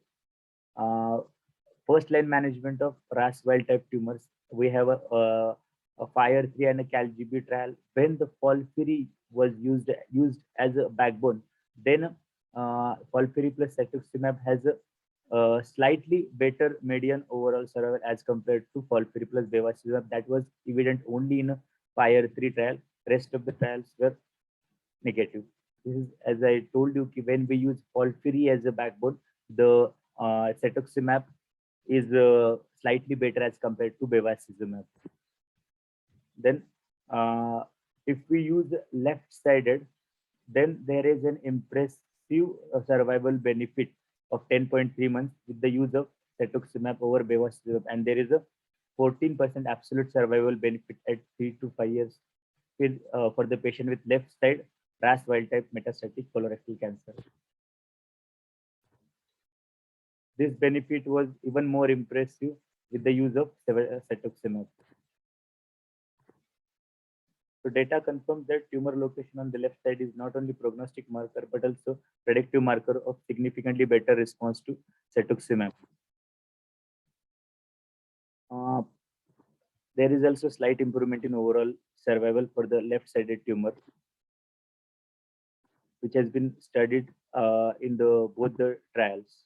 So if we consider the sequencing, then there is some role, some logical explanation for the using EGFR targeted therapy first before bevacizumab, because there is a slight meaningful improvement in overall survival with the help of the EGFR targeted followed by VEGF targeted. We can get overall survival in the range of 38 to 39 months. When we consider a depth of response, then also cetuximab is slightly better over bevacizumab, because when we control a fast disease control, when there is an organ threatening, or we have to decide on the resectability based on the response, in that scenario, anti-EGFR targeted therapy works slightly better than bevacizumab. So there is another explanation of using EGFR targeted therapy before VEGF, as if we use VEGF inhibition before EGFR targeted, there is a period of 3 to 6 months required for this effect to wash out. Otherwise, the response to cetuximab and the panitumumab is less when given immediately post VEGF inhibition. In the cases of right-sided tumor, overall survival is slightly better with the bevacizumab over the EGFR inhibitors, as in the FIRE3 CALGB or a PEAK study. But when we consider about the depth of response or a disease control or a cytoreduction is required, in that scenario, EGFR inhibition is also a good strategy. So when, as ISMO guidelines recommends, when the cytoreduction or tumor shrinkage is the primary goal of treatment to make resectable disease or to prevent the impending organ dysfunction, in that scenario, we can use EGFR targeted even in the right-sided colonic cancers. So EGFR targeted therapy, there are key points like cetuximab and panitumumab are interchangeable. We can use, both are equally effective. Both are have manageable side effects.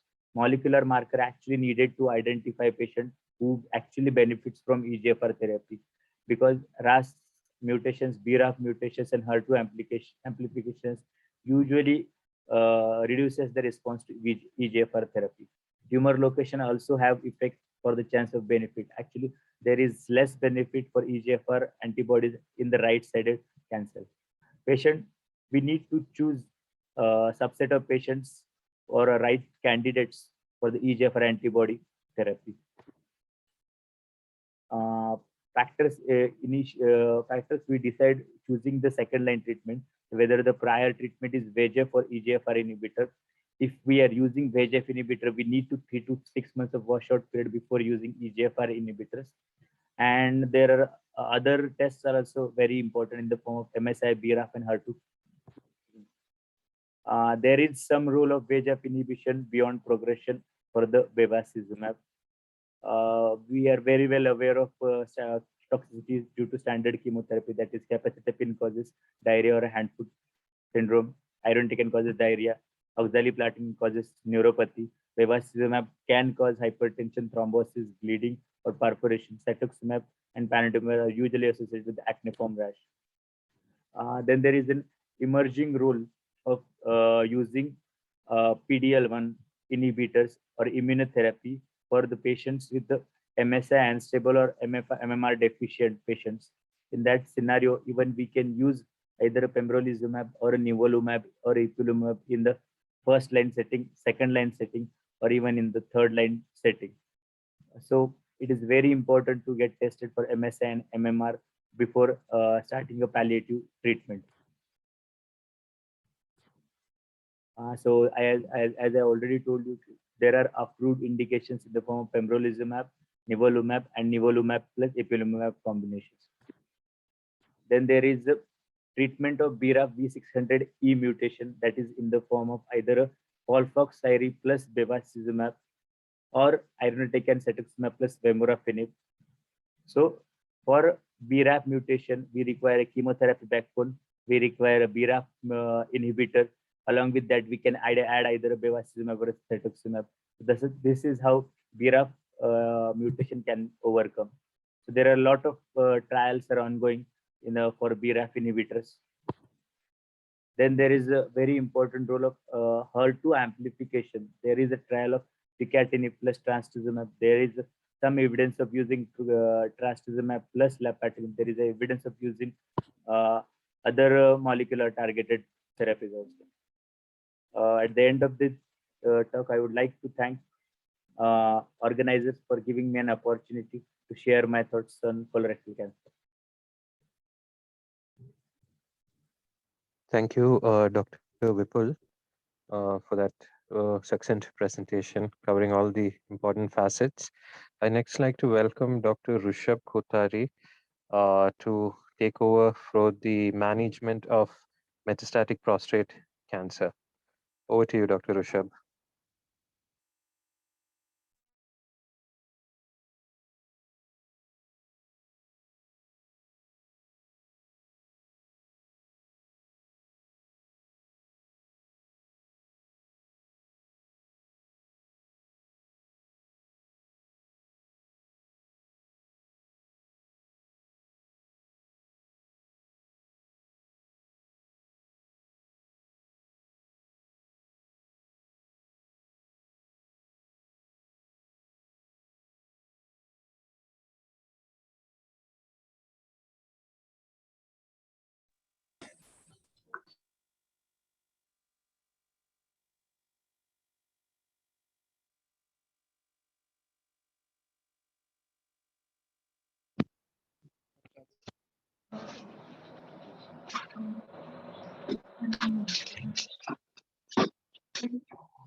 Hello.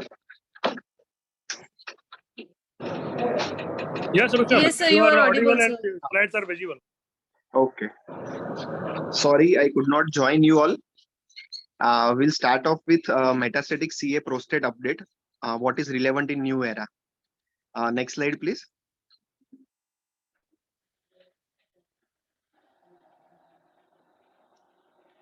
So there were some interesting updates in prostate, not only in metastatic, even in locally advanced disease. So while slide is moving on, I will just brief that there is addition of abiraterone even in locally advanced high-risk patients, and in metastatic disease, addition of role of radiation to low volume or oligometastatic prostate, triplet rather than doublet in high volume metastatic HSPC, PARP inhibitor and lutetium PSMA therapy coming in CRPC, and PSMA PET-CT or the newer generation imaging taking over conventional imaging gradually. So these are something which are important changes which have happened over a year or so, and that is different from what we used to practice when we were in institute. Next slide, please. So oligometastatic CA prostate or low volume metastatic prostate cancer definition varies as per what trial is studying the disease, but there are some standard definitions which will help us to decide whether we can put our patient who is in clinic referral to local radiotherapy or not. Second, for oligometastatic disease, another important point is whether it is de novo oligometastatic or recurrent oligometastatic after some local treatment, maybe prostatectomy or local RT. What is role of radiation to prostate in this setting, and what is role of radiation to metastatic disease in this setting? Next slide, please. So role of local radiation, this is something which is important because it has shown overall survival benefit. So largely it has been defined as less than 5 bone mets, no visceral disease, and bone mets in pelvis and vertebra only. So this is what has been defined, and there are two trials. HORAD and STEMPED, both the trials have shown that there is no benefit in all comers, but planned subgroup analysis in STEMPED was showing that if we select patient with low volume or oligometastatic disease, then there is a survival advantage. And there is a meta-analysis based on these two trials, which is showing benefit around 7% absolute benefit at 3 years in survival. Again, based on all the STEMPED trials, there is an unplanned analysis of subgroup where less than 3 bone mets patient were taken, and again that is showing survival advantage. Next slide, please. So this is something which we were not practicing and should be incorporated in our practice. Now, in STEMPED and HORAD, the radiation fraction and technique is different. It is there is more of hypofractionation in STEMPED than in HORAD. HORAD is more conventional, and both the trials have taken all comers initially to start with. Next slide, please. So when we take patients in STEMPED trial as per chartered definition low volume, then there is overall survival benefit when compared to control when radiotherapy is added. Next slide, please. So this is the difference between low burden disease and high burden disease as defined by chartered. So if we select patient appropriately, adding radiation to standard of care will improve overall survival of the patient. Next slide, please.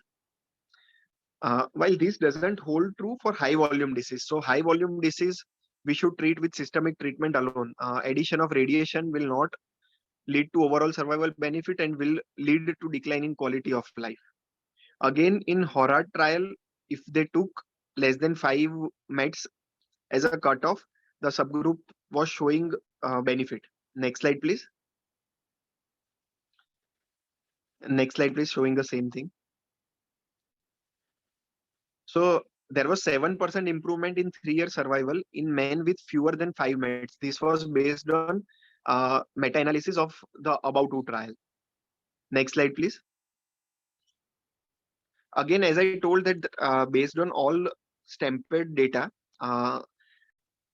unplanned subgroup was analyzed, patients with less than 3 bone mets versus more than 4 bone mets, and patients with less than 3 bone mets had overall survival advantage. Next slide, please. So summing all this, local radiation has a role in low volume disease as defined by chartered, and it looks that it is more so in someone having less than 3 bone mets. Now the second part is whether there is any additional benefit of giving radiation to metastatic site. So suppose there are 3 bone mets, we radiate the prostate. Shall we radiate that 3 bone mets? So the data is not as strong as it is in local radiation, but many trials are accruing for the same. Currently, we have data for oligo-recurrent. So someone has received local therapy and then they have progressed at some bone sites or so. In oligo-recurrence, there is some data where treating the metastatic disease leads to benefit in PSA recurrence, benefit in CRPC rates. So looks like that is an interesting concept, but we don't have great phase 3 data. Most of the trials are accruing at this point of time, and I think we will have data for that in 2025-26. But it looks like that treating metastatic site will lead to improvement in overall survival, or at least progression-free survival. So there was a small study presented probably in ESCO GU 2020, where they gave SBRT to metastatic sites and the other arm was kept under observation. So at 6 months, the rate of progression was significantly different in both the arms. And when followed, CRPC rates were also different. Next slide, please. So that was the STORM trial, which was present in ESCO GU 2020. The 5-year CRPC free survival was 53% in surveillance group, while it was 76% in MDT group. So it looks interesting, and most probably we will have data after 2 or 3 years in phase 3 trials. Next slide, please. Next slide, please.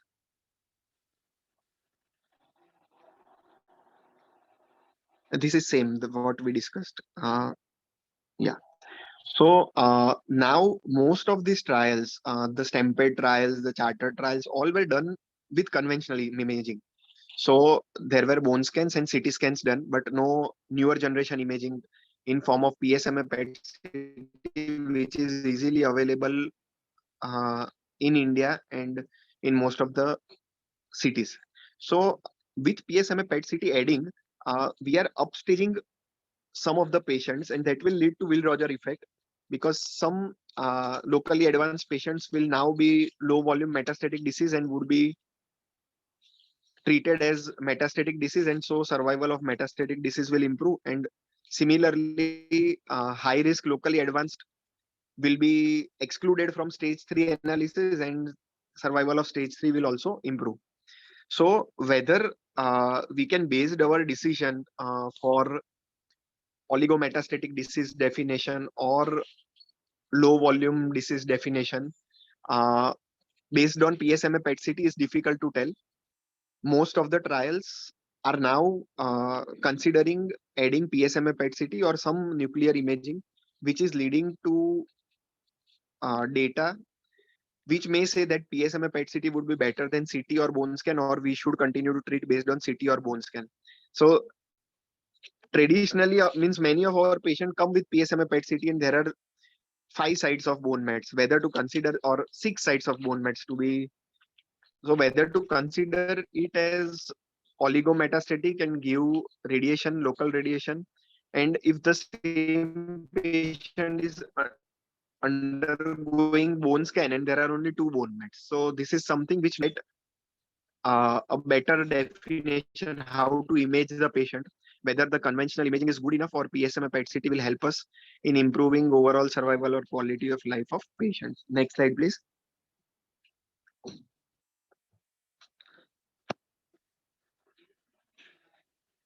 So for high volume disease, so for Chartered and Latitude, they have defined high volume disease differently. Stampede definition is closer to Chartered definition. So visceral mets or bone mets more than 4, and one of which is outside the vertebral column or pelvis, is defined as high volume disease, and it is bit different in Latitude. Next slide, please. So for high volume disease, as we all know now, ADT alone is not enough. Most of us would be adding, if patient is referred on time, we would be adding either docetaxel or abiraterone or enzalutamide, and that is standard of care.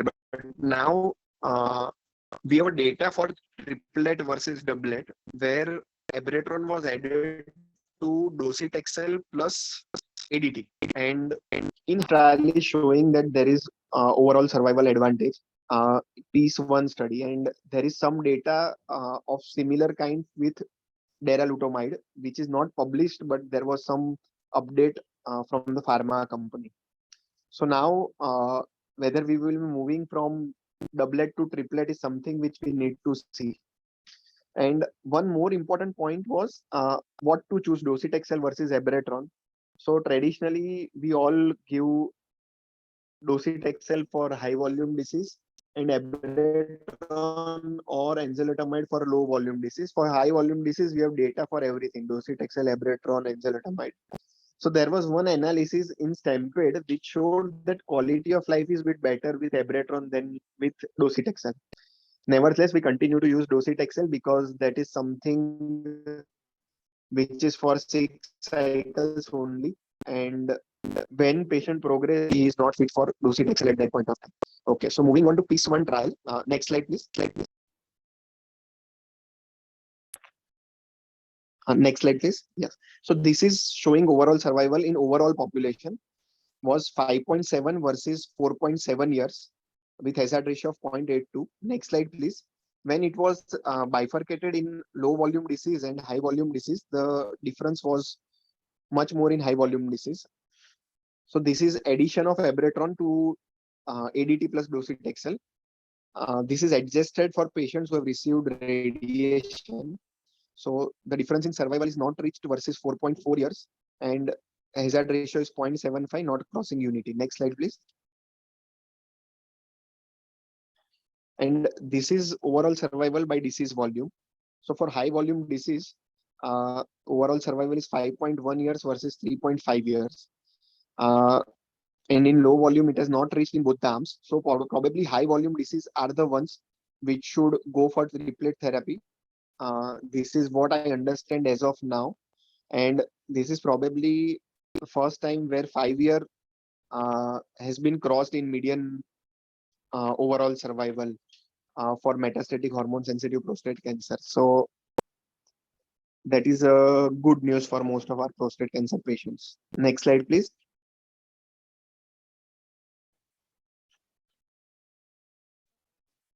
So toxicity wise, we all are using docetaxel and we are using abiraterone individually.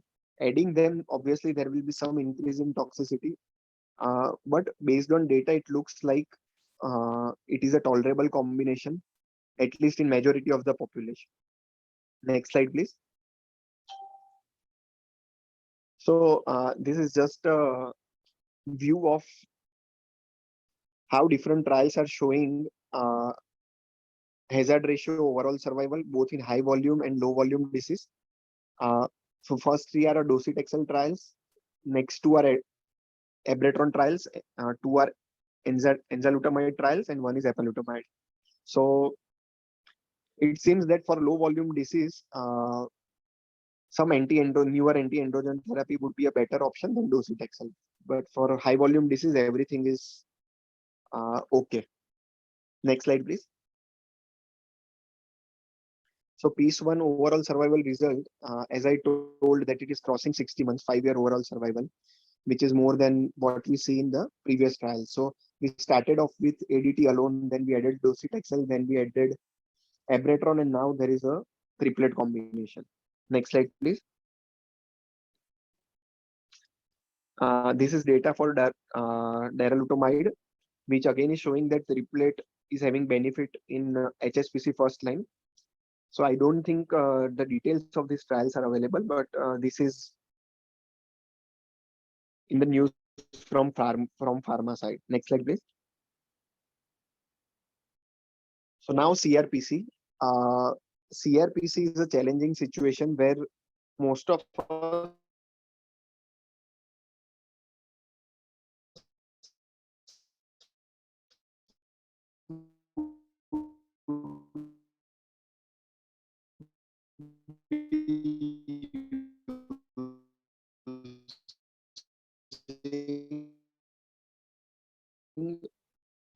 docetaxel, cabazitaxel, abiraterone, and all of that is still a question. Followed by enzalutamide is the answer, and is something which we need to ponder on. So in patients with BRCA, whether HRR patients will benefit, there are some genes which are benefiting with PARP inhibitor and some genes which are not. The maximum benefit looks to be in BRCA2 mutant patients. And olaparib and rucaparib both have some data for it. There was a profound trial for olaparib. Trial had many drawbacks and was debated a lot. But the point I will take is that we have a line of treatment which can be given in later lines, at least as of now. And there are multiple trials ongoing where they are adding PARP inhibitor in first line with ADT or second line with ADT. Maybe we will come to know how to use PARP inhibitor better, but at least we have some newer option which was not available before. Currently, I would say most of us would use it after Taxane and at least one line of newer hormonal agent in BRCA mutated patients. Next slide, please. Again, an important thing was addition of lutetium therapy. So when lutetium therapy was compared with standard of care, again, this trial had some problems in standard of care arm, but still it showed that there is some benefit with lutetium therapy. So lutetium therapy is addition to radium therapy. So we had data for radium, but now we have data for lutetium therapy, and maybe that can be a good option in later lines of treatment, especially when we have used taxanes. So that is something which again we will have to see where we can place it in the sequencing of CRPC. Next slide, please.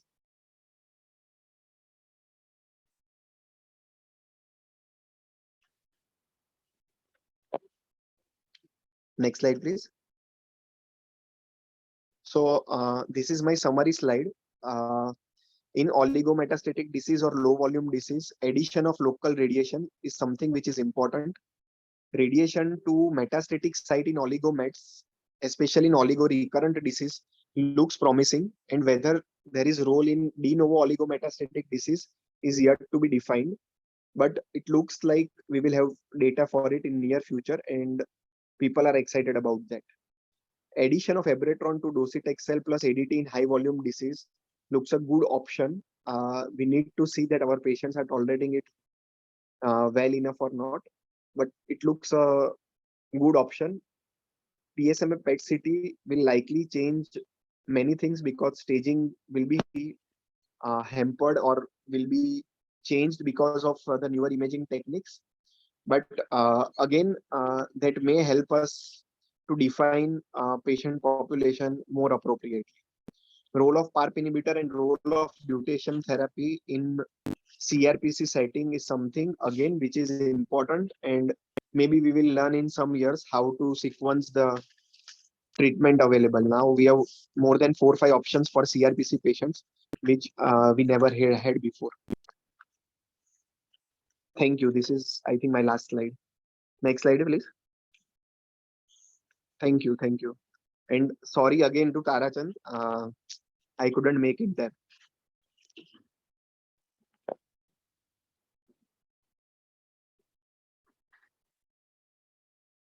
Sunil Chopre, sir.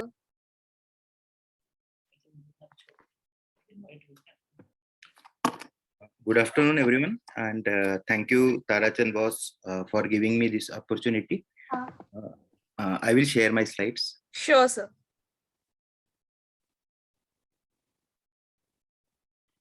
Are my slides visible?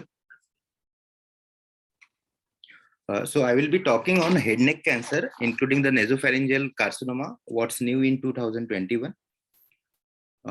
Overview that I will be discussing recurrent and metastatic head neck cancer, systemic therapy, and nasopharyngeal cancer. So head neck cancer, these are one of the most common cancers. Tobacco use and alcohol and infection with HPV are being main oncogenic causes. Head neck cancers is managed by multimodality treatment using surgery, radiation, and chemotherapy. The 5-year survival is only 40 to 50%, while the metastatic disease has a survival of less than 1 year. So what are the principles of management? First is the confirmation of recurrence, staging scan, then to look whether it's a local regional recurrence or it's a metastatic disease. Is it feasible for local therapy? If it's a metastatic disease, then what are the goals? One is improvement in OS, second is improvement in quality of life or symptom control. Next is biomarker status. While deciding the systemic therapy, now in the era of precision medicine, in head neck cancer, PDL1 testing has a big role. Also, MSI high and anti-RK testing can also be done in head neck cancer. So based on the biomarkers, pembrolizumab is approved in first line as a monotherapy, as well as nivolumab and pembrolizumab are approved as a second line therapy. For MSI high tumors, pembrolizumab is approved. Patients with cancers with tumor mutation burden high, pembrolizumab is the drug. For AR positive tumors, leuprolide and bicalutamide. In salivary gland tumors, we use anti-RK mutant disease, we use larotrectinib and entrectinib. And for HER2 mutant salivary gland tumors, trastuzumab, pertuzumab, PD-1 are the options.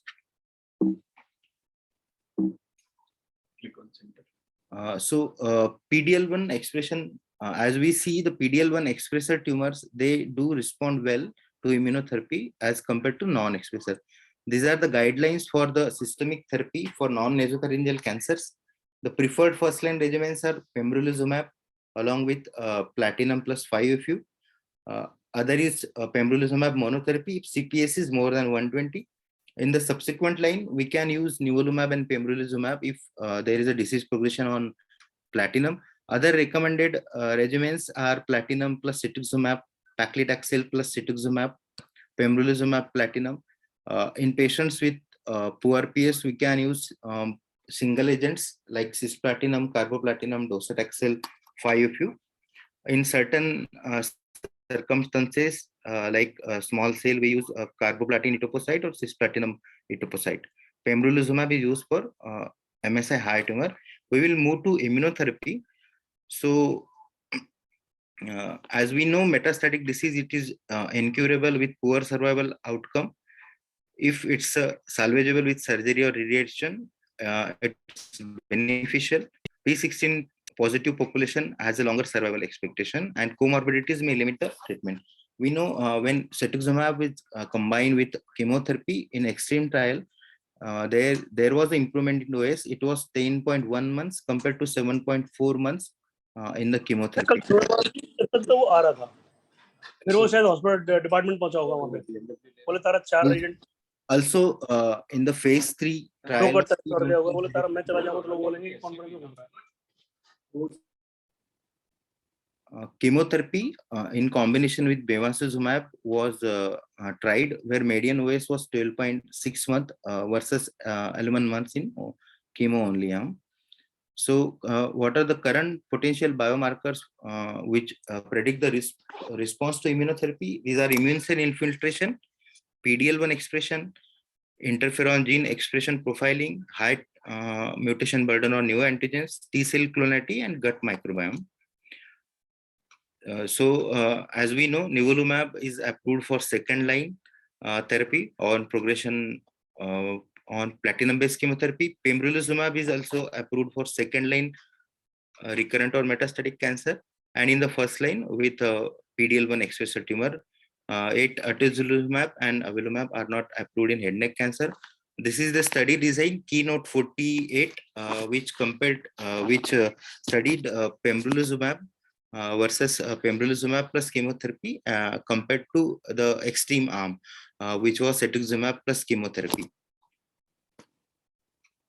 And after 6 cycles, a patient was put on pembrolizumab or cetuximab maintenance. Hypothesis, this is the study design where the hypothesis in the top row were tested first, like platinum was tested against pembrolizumab was compared against extreme arm. If PFS superiority was seen, then the next will be for the patients with CPS more than 1. So OS for pembrolizumab plus chemotherapy versus extreme. So median OS was 13 months versus 10.7 months, with 2-year OS of 29 versus 18 months in pembrolizumab plus chemotherapy. Response for pembro plus chemo, it was median duration of response was 6.7 months in the pembro plus chemo arm versus 4.3 in the extreme arm. Adverse events were comparable in both the studies, where GI toxicities, fatigue, neutropenia were similar in both arms.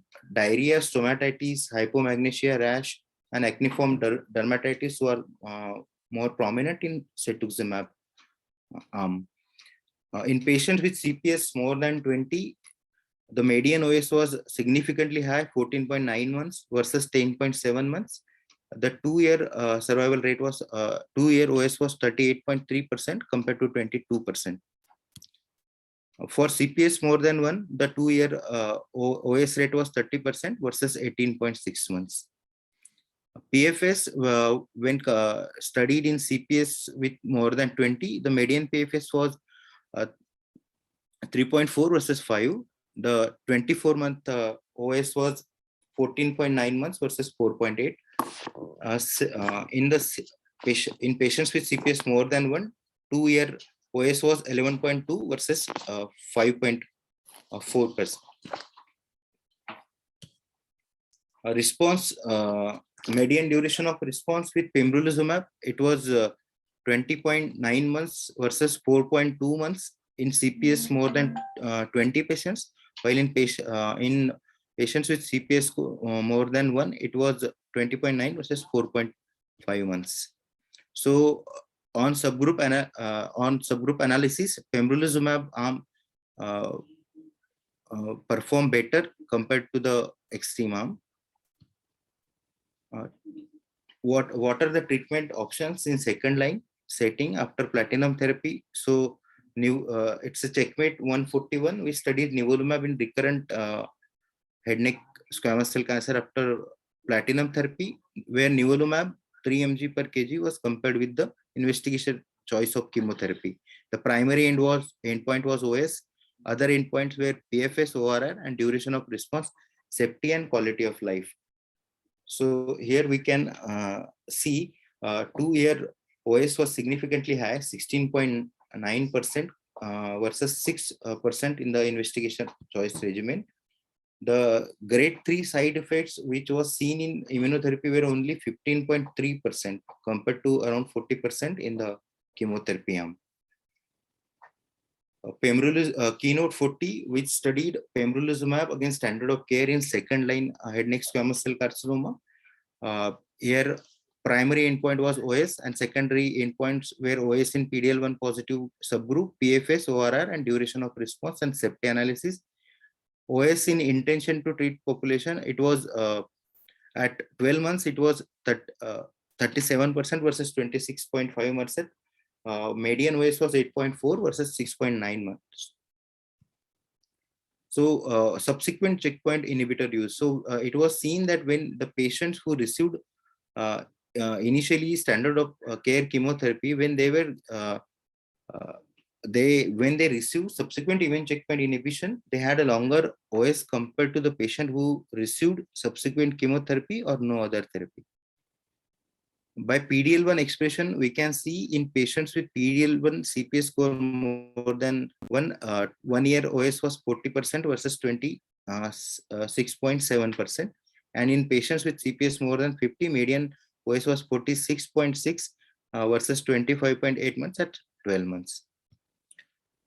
So adverse events also with pembrolizumab, only 13% patients had grade 3 to 5 adverse events, while in chemotherapy arm it was around 36%. So immunotherapy has a different types of adverse events which are mediated by autoimmune reaction in the body, which may involve from eye, skin, liver, GI, renal, and endocrine organs, pulmonary or cardiac and neurotoxicity. So there are some general guidelines. Grade 1 or grade 2 patients do not require steroid therapy as such. When the patients develop grade 3 toxicities, we have to stop immunotherapy and we have to give high dose steroid. In life-threatening consequences, grade 4 toxicity, we have to permanently discontinue the agent. What is the particular important thing in head neck cancer? The patients of head neck cancer, if they receive post-operative radiation therapy, they may have radiation-induced lung injury. That is one concern. Other thing, if there is early progression, which may increase the risk of pain or dysphagia if the tumors are bulky. There is also anecdotal evidence that there is evidence of increased carotid bleeding.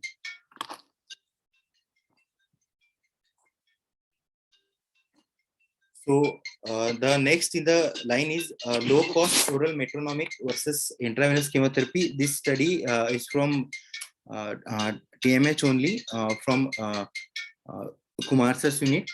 So this study was presented in ASCO. What is the mechanism of action? Basically, how does metronomic therapy works? So methotrexate has an anti-angiogenic effect which targets the circulating endothelial cells.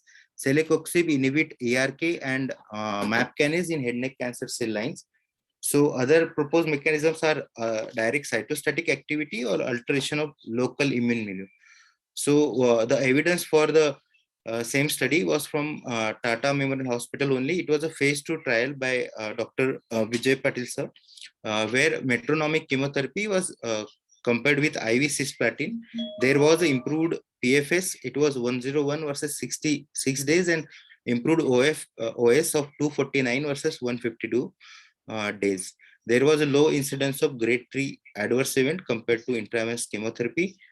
This phase 3 study, the patients were randomized into 2 arms. One patient in one arm, patient received IV cisplatin 75 milligram per meter square for 6 weeks, and in arm B, patient received oral metronomic therapy where methotrexate was used 15 milligram per meter square plus celecoxib 200 milligram twice daily.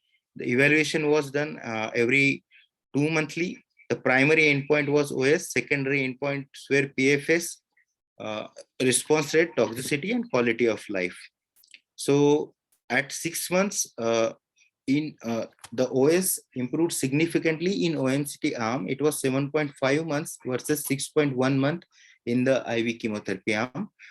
The difference was 11.37%, and so on subgroup analysis also it favored the metronomic therapy.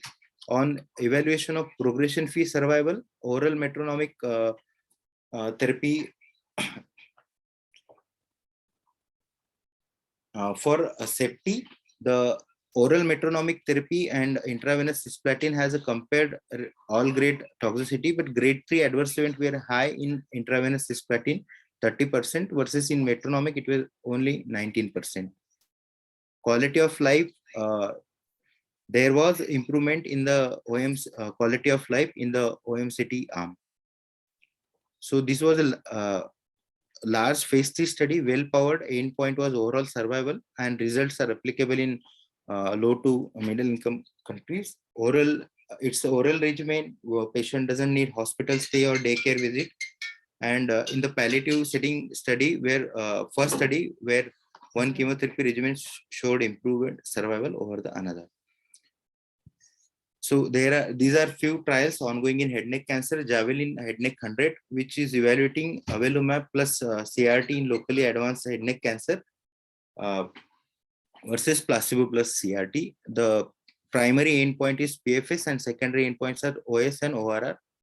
Other trial is Keynote 412, which is evaluating pembrolizumab combined with CRT. One trial is EA3161, where maintenance nivolumab versus observation is being studied after cisplatin plus RT, where nivolumab will be given for 12 months versus observation. Anti-RK inhibitor, so the FDA approved anti-RK inhibitor, larotrectinib and entrectinib, these are approved for solid tumors with anti-RK gene fusion without known acquired resistance. Entrectinib is also approved for the anti-RK gene fusion, and it is also approved in ROS1 positive non-small cell lung cancer. So the common side effect with anti-RK inhibitors are weight gain, dizziness, ataxia, or withdrawal pain or paresthesia. This needs to be monitored. So there is development of second generation TRK inhibitors, which are repotrectinib and selitrectinib. So I will move to nasopharyngeal carcinoma. As we all know, nasopharyngeal carcinoma has a unique epidemiology, pathology, and clinical behavior where compared to squamous cell carcinomas. It is highly curable by radiotherapy at early stage. Addition of chemotherapy has improved the outcome, but still the prognosis in metastatic disease remains poor.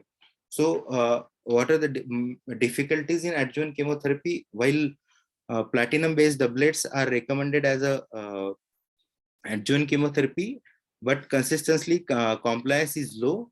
Only 60 to 70% can tolerate complete 2 to 3 cycles of treatment, and 35% patients cannot embark on any adjuvant therapy. So there are this is a recent paper published in Lancet July, where metronomic capecitabine was as adjuvant therapy in loco-regionally advanced nasopharyngeal carcinoma was studied. It's a study. It's a multi-center study done in China at 14 hospital. It was a randomized open-label parallel group phase 3 trial. The inclusion criteria was age 18 to 65 years, histologically confirmed non-keratinizing, high-risk loco-regionally advanced stage 3-4 in nasopharyngeal carcinoma. They excluded patients with T3, T4, N0, and N1 disease, or patients with lower risk of recurrence.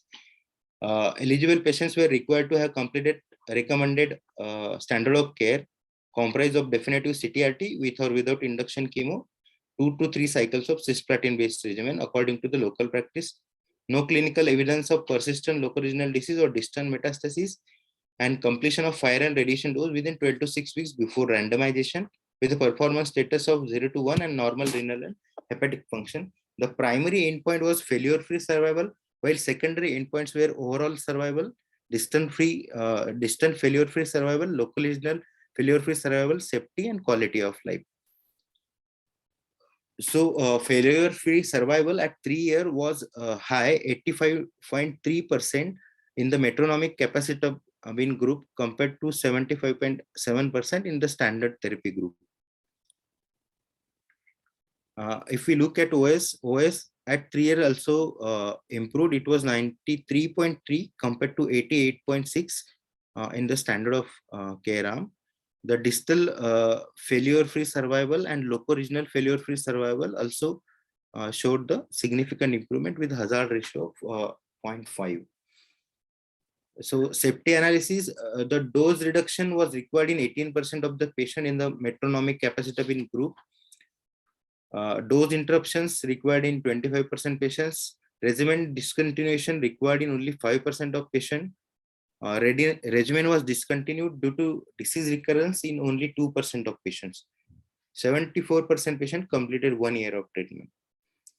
This is another study trial Captain First, where camrelizumab, which is a PD-1 inhibitor, it is compared with versus placebo in combination with gemcitabine and cisplatin in the first line treatment of recurrent or metastatic nasopharyngeal carcinoma. So here camrelizumab 200 milligram is combined with gemcis. It will be given for 4 to 6 cycles followed by camrelizumab maintenance. So the addition of camrelizumab to this regimen significantly prolonged PFS. Also, median duration of response was longer in the camrelizumab arm. One more study is Jupiter-2, where it's a phase 3 study of toripalimab or placebo plus gemcitabine and cisplatinum in nasopharyngeal cancer in first line. Toripalimab is also PD-1 inhibitor, where it will be given for 4 to 6 cycles followed by maintenance. So it has also shown a significant improvement in PFS with median PFS of 11.7 versus 8 months. Although median OS was not mature, a 40% risk reduction in the date was observed. Another is maintenance intervention in improving survival in metastatic nasopharyngeal carcinoma post first line therapy. So they evaluated the role of Tegafar S1 intervention post first line therapy. So compared with the observation, S1 maintenance significantly improved the PFS 16.2 versus 8.7 months and OS 32.1 versus 18.2 months. Adverse reaction, it was well tolerated. This treatment lasted for 14 courses. 11 cases received continuous dose adjustment. Thank you. Hand over to organizers. Thank you very much, sir.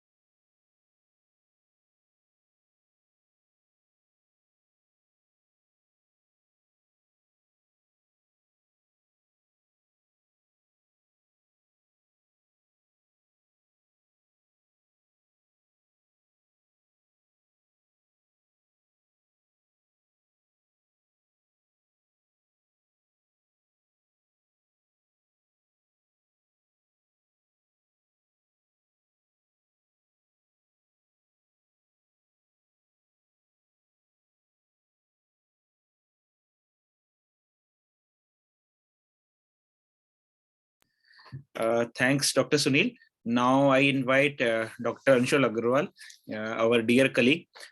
He is a consultant medical oncologist at Kiran Hospital, Surat. So let's move to the next presentation. Here we are switching gears to hematolymphoid malignancies. Dr. Anshul, please.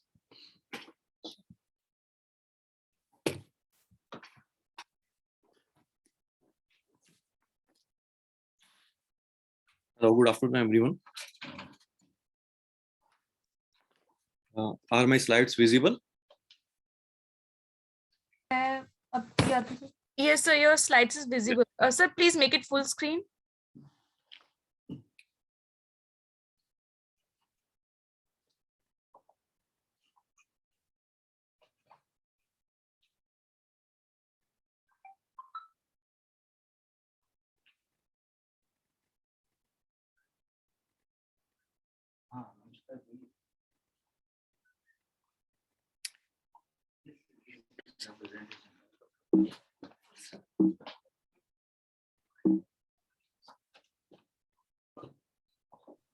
ठीक है sir.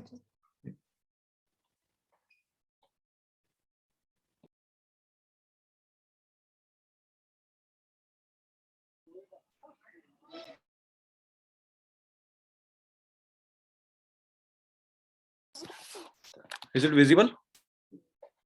Schedule Yes, का sir. Option paid account में तो होता है, free account में I am not very sure schedule का option है, बिकॉज लास्ट टाइम तक I am much aware.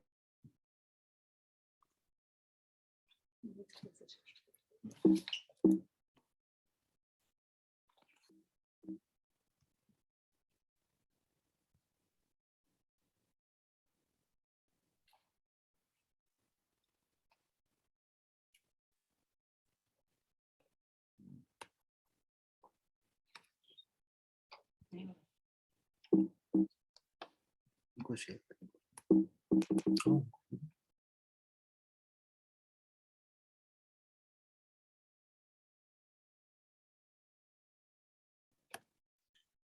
Please share the slides from organizer side, since there is technical issue from Dr. Anshul's side for presentation.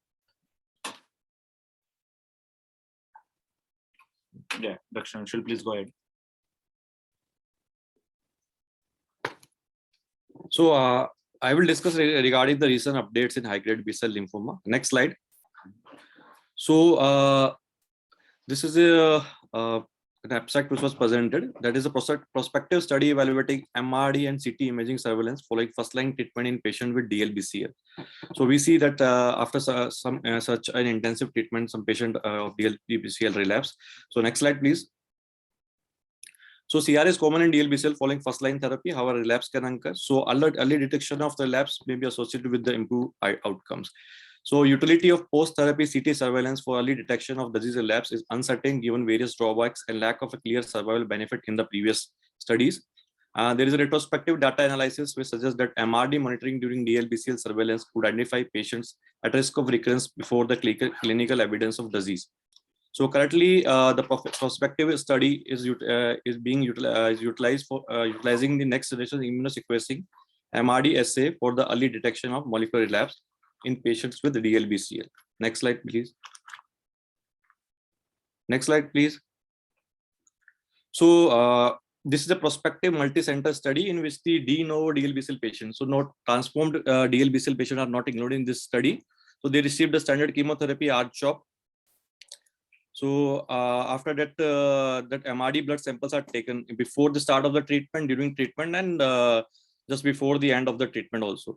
So response assessment was done through the PET-CT scan, and after that surveillance was done, MRD blood sample surveillance was done. So next slide, please. So median follow-up was 34 months. So at 2 years, 89% of patient is in CR and 43 patient relapse. So near about 11% patient got relapsed. So method of relapse cessation is by clinical symptoms alone in 9% of the patients, surveillance imaging by 44% of the patient, and surveillance imaging plus clinical symptoms is 47% of the patient. Next slide.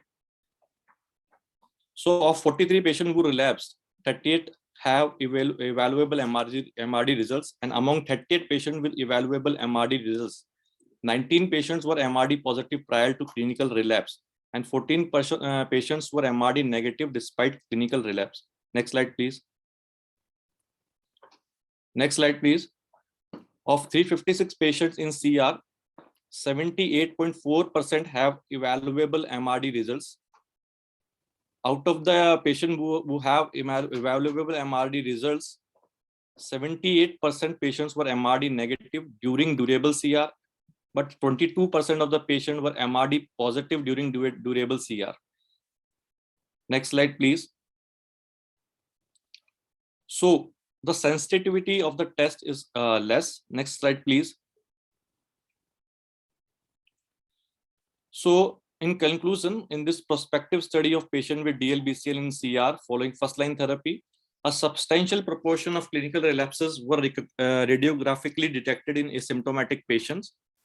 These findings support the value of CT surveillance in DLBCL for detecting early relapse and allowing early second-line treatment, particularly for patients with advanced stage or high-risk disease.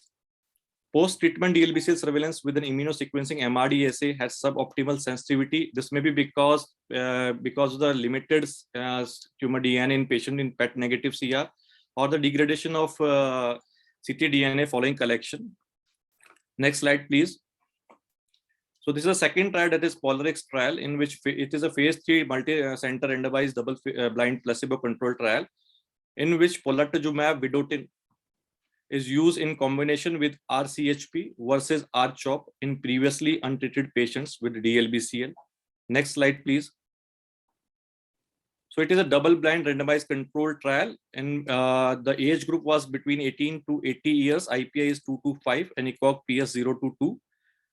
So in arm A, polatuzumab vedotin was given along with RCHP and wing testing placebo was used. In arm B, R-CHOP was given and a placebo was used.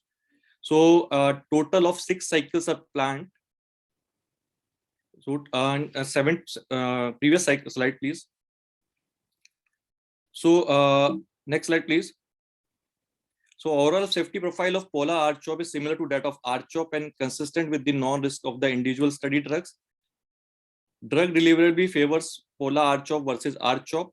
Rate of FN were higher with Pola R-CHOP versus R-CHOP, that is 14.3% versus 8%, but this did not translate into greater overall rate of infection. Next slide, please. So if we see the investigator assess PFS in intention to treat population, so at 24 months, there is a absolute benefit of 6.5%. So the hazard ratio is 0.73 and 24 months PFS rate is 76.7 in Pola R-CHOP and 70.2 in R-CHOP. Next slide, please. If you see the overall survival population, so 24 months OS rate in overall survival is 88.7 versus 88.6. Next slide, please. So in summary, POLARIX met its primary endpoint with a statistical significant and clinically meaningful improvement in PFS in patients with previously untreated DLBCL. Next slide, please. So the impact of POLARIX is the first trial in over 20 years which shows superiority over R-CHOP in an international phase 3 double-blind randomized controlled trial. POLARIX demonstrated a positive benefit risk profile with a 27% reduction in the risk of progressive disease or death and 6.5% improvement in PFS at 2 years. This global collaboration with life science sites all over the world has led to a significant advancement for patients and the field of DLBCL and support the use of Pola R-CHOP in the initial management of DLBCL. Next slide. This is the next Juma 7 trial in which oxycarbazepine siloleucel as second-line therapy for large B-cell lymphoma. Next slide, please. This international phase 3 trial randomly assigned 1:1 patient with a large B-cell lymphoma that was refractory to or had relapsed no more than 12 months after first-line immunotherapy. They received oxycarbazepine siloleucel or standard of care. A total of 180 patients were randomly assigned. Next slide, please. So at median follow-up of 24.9 months, the median event-free survival was 8.3 months in the XSL group and 2 months in the standard care group. And the 24 months event-free survival rate was 41% and 16% respectively. So a response occurred in 83% of the patient in XSL group and 50% of the patient those in the standard of care group. In an interim analysis, the estimated overall survival at 2 years was 61% in the XSL group and 52% in the standard of care group.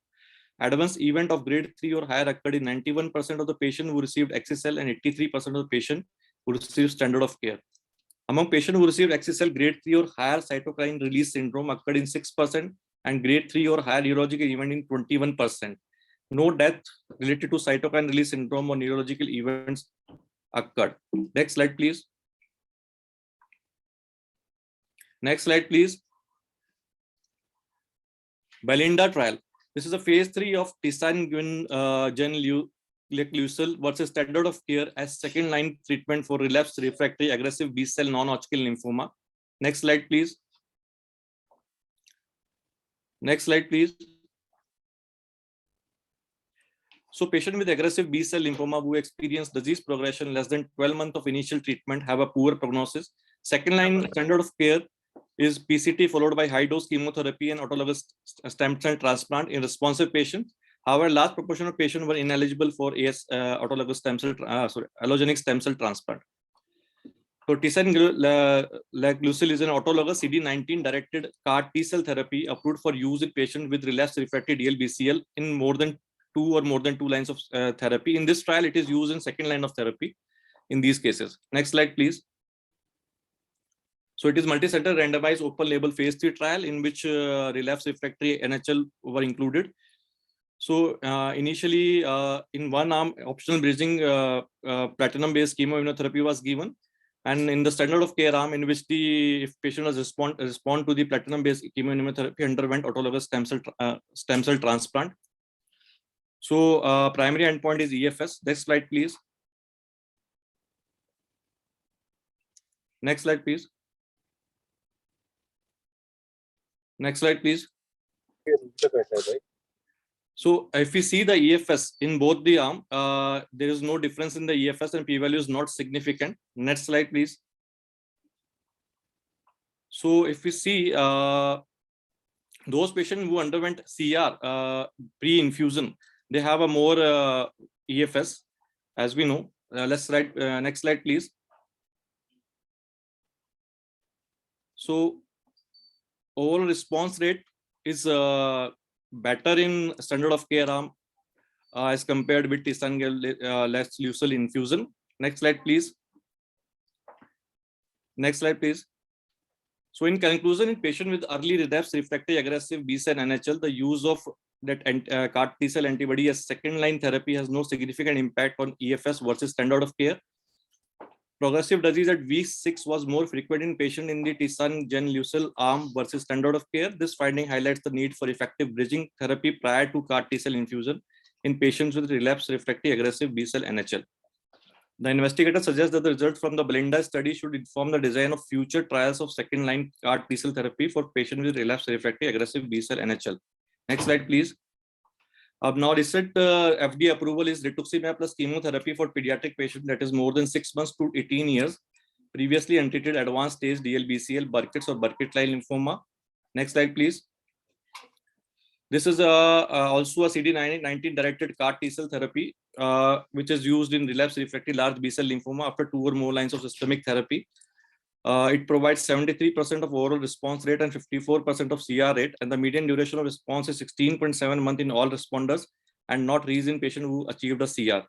CRS was there of more than equals to 3, grade 3 is 4%. Next slide, please. This is also a CD19 directed antibody with an alkylating agent conjugate. It is also used in relapsed refractory large B-cell lymphoma, more than equals to 2 lines of chemotherapy, systemic therapy. Overall response rate was 48.3%. CR rate is 24.41%, and median duration of response is 10.3 months. Next slide, please. This is a CD19 directed antibody used in combination with lenalidomide in relapsed refractory DLBCL or DLBCL arising from low-grade lymphoma and who are not eligible for autologous stem cell transplant. Overall response rate is 55%, CR is 37%, and PR is 18%. Median duration of response is 21.7 months. Next slide, please. Selinexor. So it was a SADAL trial in which single arm open label phase 2 trial. It is an oral selective inhibitor of nuclear export used in relapsed refractory DLBCL. Overall response rate is 28%, CR is 12%, PR is 17%. Median duration of response 23 months in patient who achieved CR and 4.4 months in patient who achieved PR. Next slide, please. Thank you.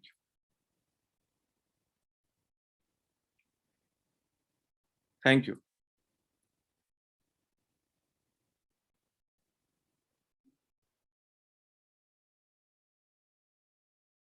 So, back to the organization. Thank you so much, sir.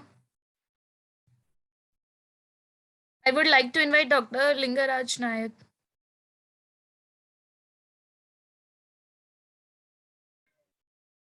Am I audible?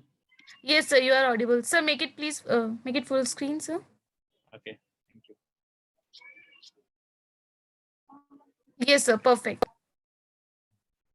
Okay, so thank you, Dr. Tarajan, for the invitation. And my job is to discuss about the updates that has happened in the field of multiple myeloma.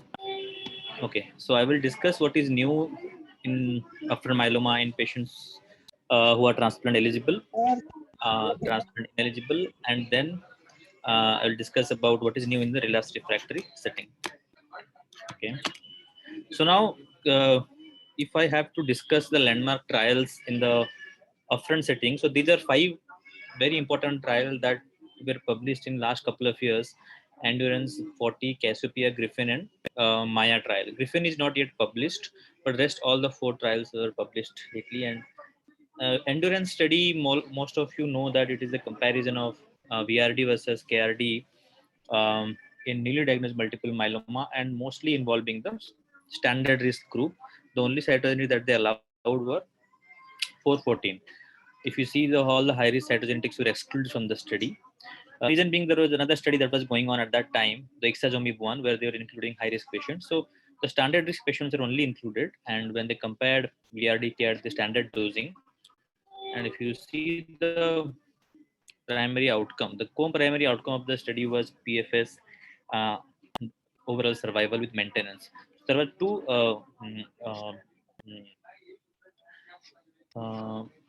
endpoint, as I discussed, PFS, and that outcome. Just a minute, why I can't see the other slide? So I think there is one slide which is missing. Okay, so the outcome of this study, the result of this study says that VRD and KRD are equal in terms of their response rates as well as the progression-free survival. Rather, KRD AM had more cardiovascular toxicities. So that we know that in standard risk myeloma, VRD and KRD are equal. So this is one post-hoc analysis that was presented this year ASH, and uh, the 1Q translocation or 1Q abnormalities is something that is very uh, very debatable topic in myeloma after an Australian data showing that 1Q amplification is a poor risk disease as compared to the 1Q gain. So this is that analysis, post-hoc analysis from the endurance study, and what they found was, if you see those who had 1Q translocation or 1Q abnormalities, their outcome was bad. The median PFS was 29 months as opposed to those who didn't have. So definitely it's prognostic, and and they have calculated uh, uh, based on the type of cytogenic abnormality and their respective PFS. And if you see those who have 1Q deletion, 1P and 414, their median PFS is only 19 months as opposed to those who didn't have any of these 3 cytogenic abnormalities, their median PFS was 47 months.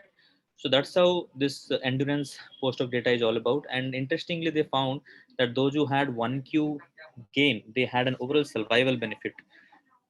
There's a good number of patients you see here, 200 patients, and out of that only 46 event, but there is a definite OS benefit. But remember, this is post hoc analysis. So what we conclude from this study is that VRD and KRD are indifferent in standard risk myeloma. 1Q abnormality is definitely bad, but will intensifying therapy help? We don't know the answer from this study at least, but forte maintenance is something which probably has gave some light to this question whether 1Q abnormality needs a better induction regimen. Upfront transplant is definitely better in this group of patients, and KRD may overcome this negative impact as we can see from the endurance data, but it is a post-hoc analysis. So this is Forte trial, which is again a phase 2 study, but it's a randomized study of comparison of 3 different kinds of induction regimen: KCD, KRD alone versus KRD with transplant.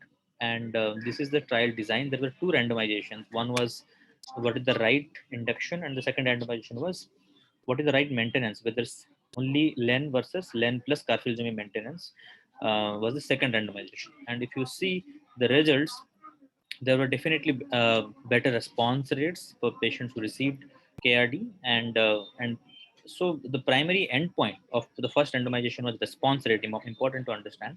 And the for the second question, that is the maintenance, the primary endpoint was PFS. Now, if you see the cytogenetics of this study, most of it is because of the 1Q. If you see the high risk group, it is 34%. When they added 1Q, it is almost 60%. So most of it cytogenetic abnormality, that is 60%, is inflated due to 1Q abnormalities. And if you see the MRD negativity rate is definitely better with KRD, so KCD is out. So that's what is, it's a kind of indirect comparison of using cyclophosphamide versus novel therapy, and mostly KRD will do better. And if you see the transplant arm versus non-transplant, there is no difference in MRD negativity rate, but 1 year sustained MRD negativity is definitely better with transplant, 47 versus 55%. With progression-free survival, it looks similar, but those who underwent transplant, their progression survival is 69% versus 56%.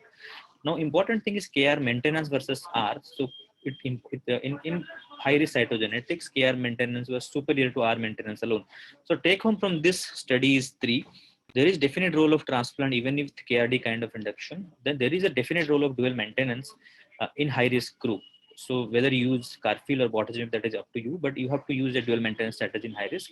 A single MRD is not useful. As you see that those who had 1 point MRD negativity, the PFS rates are not different, but those who have a sustained MRD negativity, there the PFS difference is there. So that is important to understand from this study, that single MRD point is never an useful strategy. Third study, important study is Cassiopeia, which is the use of DARA-based regimens. Now we are coming to quadruplet inductions, where the VTG is compared to DARA VTD, and VTD is the comparator arm. It is not a standard comparator arm, but the study was done in Europe, where VTD was standard of care at that time. So the study had 2 important questions to answer. One is, what is the right induction consolidation? What is the right maintenance? So 4 cycles of DARA VTD were transplant, and then 2 DARA VTD. So 6 cycles of DARA VTD, and transplant is a sandwich. Both the arms underwent transplant. And then second question was using DARA monotherapy versus observation. That's important here. The control arm was only observation, whereas the standard of care for post-transplant is lenalidomide maintenance. So now if you see the PFS, definitely there is a difference in progression-free survival at 18 months. If you see the events 45 versus 90, almost 50% reduction in the event rate in terms of progression survival. Now, overall survival will not be different because this study is yet to mature. The events are very few, 14 and 32 is the number of events that has happened. Now coming to part 2 of this study, where they have asked whether the maintenance is better than give no maintenance. And if you see this interesting analysis, any patient who received some form of DARA induction as well as maintenance, their outcome was better. The group of patients who didn't receive any kind of DARA, either induction or maintenance, their outcome was poor. So whether you need DARA only in induction consolidation, no, not during maintenance, or only during maintenance, not during induction, is a $1 million question that this study didn't answer. So probably DARA induction plus maintenance is the right way to go. But if you have a patient who can only afford DARA with VTD, so probably during induction makes sense. So now Griffin is something which is again interesting study, where the control arm or the backbone was VRD, which is standard of care. And here the patients are all patients were transplant eligible, fit patients, and same design, 1 to 4 cycle of DARA VRD, and again consolidation, 5th, 6th cycle, and then maintenance. So here if you see, this is again a phase 2 trial, open label randomized study. And the primary endpoint is response rate, important. It is not a progression-free survival that we're looking at. And if you see the response rates, definitely much better if you use DARA-based induction, consolidation, as well as maintenance, and also as opposed to VRD alone. And also we see the higher MRD negativity rate. Now this is the PFS data of this study with a median follow-up of 27 months, that is 2 years. If you see the PFS is bang on, they're just bang on each other, 94, 90, we hardly had an event. If you see maybe 27, 30 months, you have only 3 to 4 events.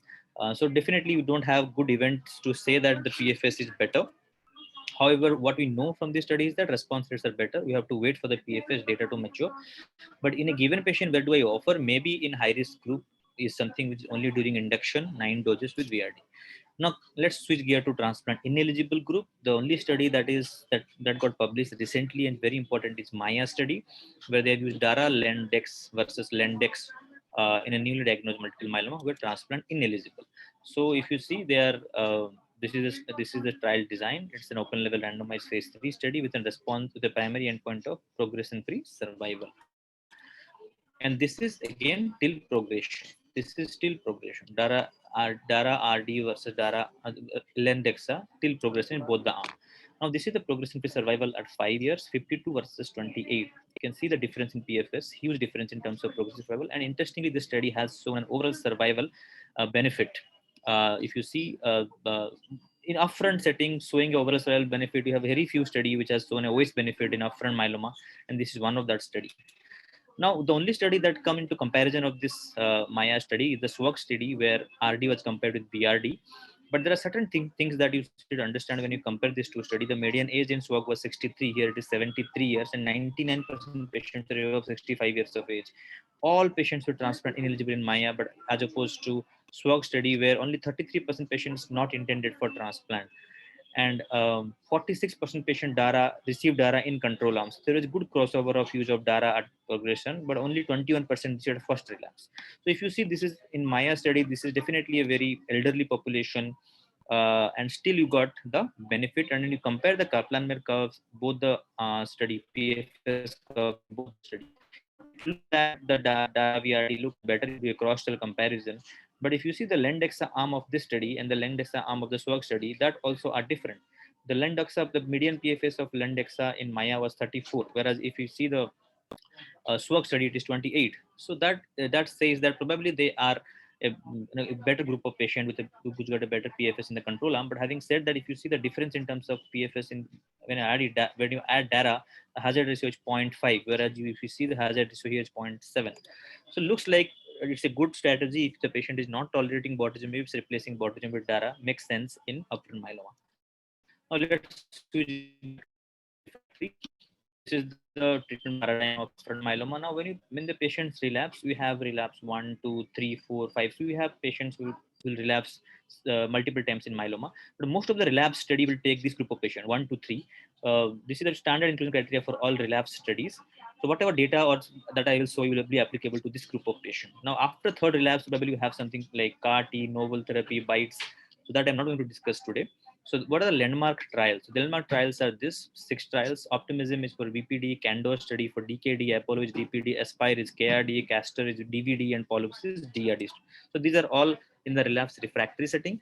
Now Candor is a study which looked into using carfilzomib with Dara-Dex, carfilzomib Dexa alone, with an carfilzomib dose of 56 milligram per meter square. And again, this is a phase 3 randomized study. The primary endpoint was progression-free survival. And if you see, the study met its primary endpoint and with an PFS of 15 months in the control arm and not reached in the KRD arm with a hazard ratio of 0.6, and encouraging data of using carfilzomib-based chemotherapy along with. Now, there are certain caveats, certain things we should understand about carfilzomib. There is a changing concept of dosing that is used, and hydration concept in with carfilzomib. If you remember the Arrow study, which has shown that 70 milligram per meter square weekly seems a better dosing, but subsequently it was found that it is toxic. It can lead to certain cardiac deaths. So that's how the dose came down to 56. But we really don't know whether 2026 versus 56, which is better. There is a study which is enrolling Arrow 2, which will answer this, whether 2026 versus 56 alone which is better out of them. But currently stick to 2026, that is twice weekly dosing in carfilzomib. Now coming to hydration, if you see in 2012, the hydration was mandatory for every patient with carfilzomib. In 2015, they came to as needed. Now it is so there are changes in the way we administer carfilzomib and also the dosing. Now, this is the real world experience of using carfilzomib, and you should remember there is definitely increased risk of developing edema, syncope, dyspnea, and this is the hazard ratio for these endpoints. And this is important to consider when you use carfilzomib in a patient who had a no cardiovascular risk. Now, this the second important study is Dara POMDEXA, that is POMDEXA with Dara, and this is again a phase 3 randomized study, POMDEXA adding Dara as a control arm. and primary endpoint was again progression-free survival. And this is a very interesting study with a very very refractory population, 100% exposed to PI emitters, 80% len refractory, 60% post-transplant, median lines were 2, and double refractory is 40%. It's a truly unmet need group of patient. And if you see the median PFS in the control arm and in the standard arm, there is huge difference in terms of progression-free survival when you add DARA. So when I compare all the studies in the relapsed refractory setting, one thing that drives the outcome in relapsed refractory setting is len refractoriness. So whenever you have a len refractory disease, the median PFS will be in the tune of 8 to 9 months, maximum 10 to 12 months. But if it is len sensitive setting, in relapse, the median PFS will range from 12 to 18 months. If you see the Aspire study, that was KRD versus RD, 17 versus 26. When you see the Optimism study, where the patients were mostly len refractory, if you see the median PFS is only 7 months. And if you see the Castor study, which was again in the setting of len refractoriness, those who received those who sensitive to bortezomib, the median PFS is only 7 months. Now the problem with this study is the use of PI. So suppose if you see the Optimism study, 75% received PI before. So hence, if you use again PI as that is bortezomib as a control arm, that makes no sense. Now, Castor study, if you see, only 35% patients were exposed to lenalidomide, and if you see, that is not the good control arm. If you see Castor study, each study in relapse refractory setting. Now coming to Pollux, where they have used RD versus DRD. That is one study where the median PFS has one phenomenal 44.5 months in a relapsed refractory setting.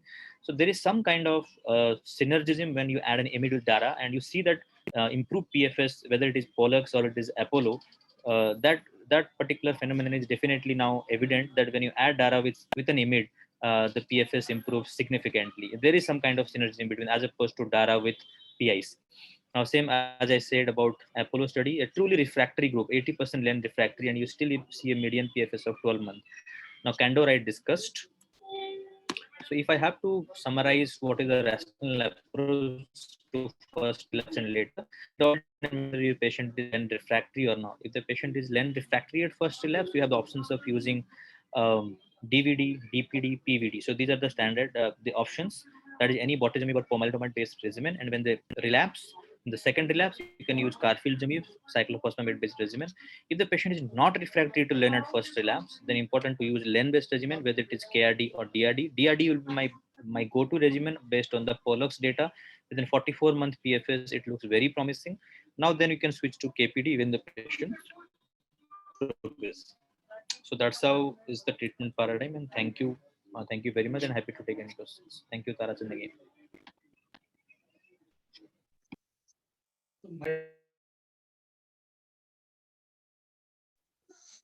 Thank you, Dr. Lingraj, for that wonderful presentation. Yeah. So I've been asked by Dr. Tara to give the closing remarks. So I'd like to first thank Dr. Tarachan first for organizing this meeting. Most of our TMH ex pass outs and others as well, and getting to all of us together on this platform to exchange ideas on the latest in our specialities. And also I'd like to thank Dr. Kumar Prabhash for always being there for us, for chairing the sessions and making everything as smooth as possible. Also, I'd like to thank the sponsors and also each and every one of you who've presented today. And definitely we'll be doing this again, hopefully next year, and hopefully once we are in the post-COVID era, we'll do it physically once more. Okay, and so thank you, and over to Dr. Tarachan. Thank you, Arun, and thank you all the speakers. Thank you, Kumar sir, for welcome note, and thank you sponsors, and thank you the Horizon for making this meeting smoothly execute. And good day. Thank you. Thank you so much, sir. Happy New Year.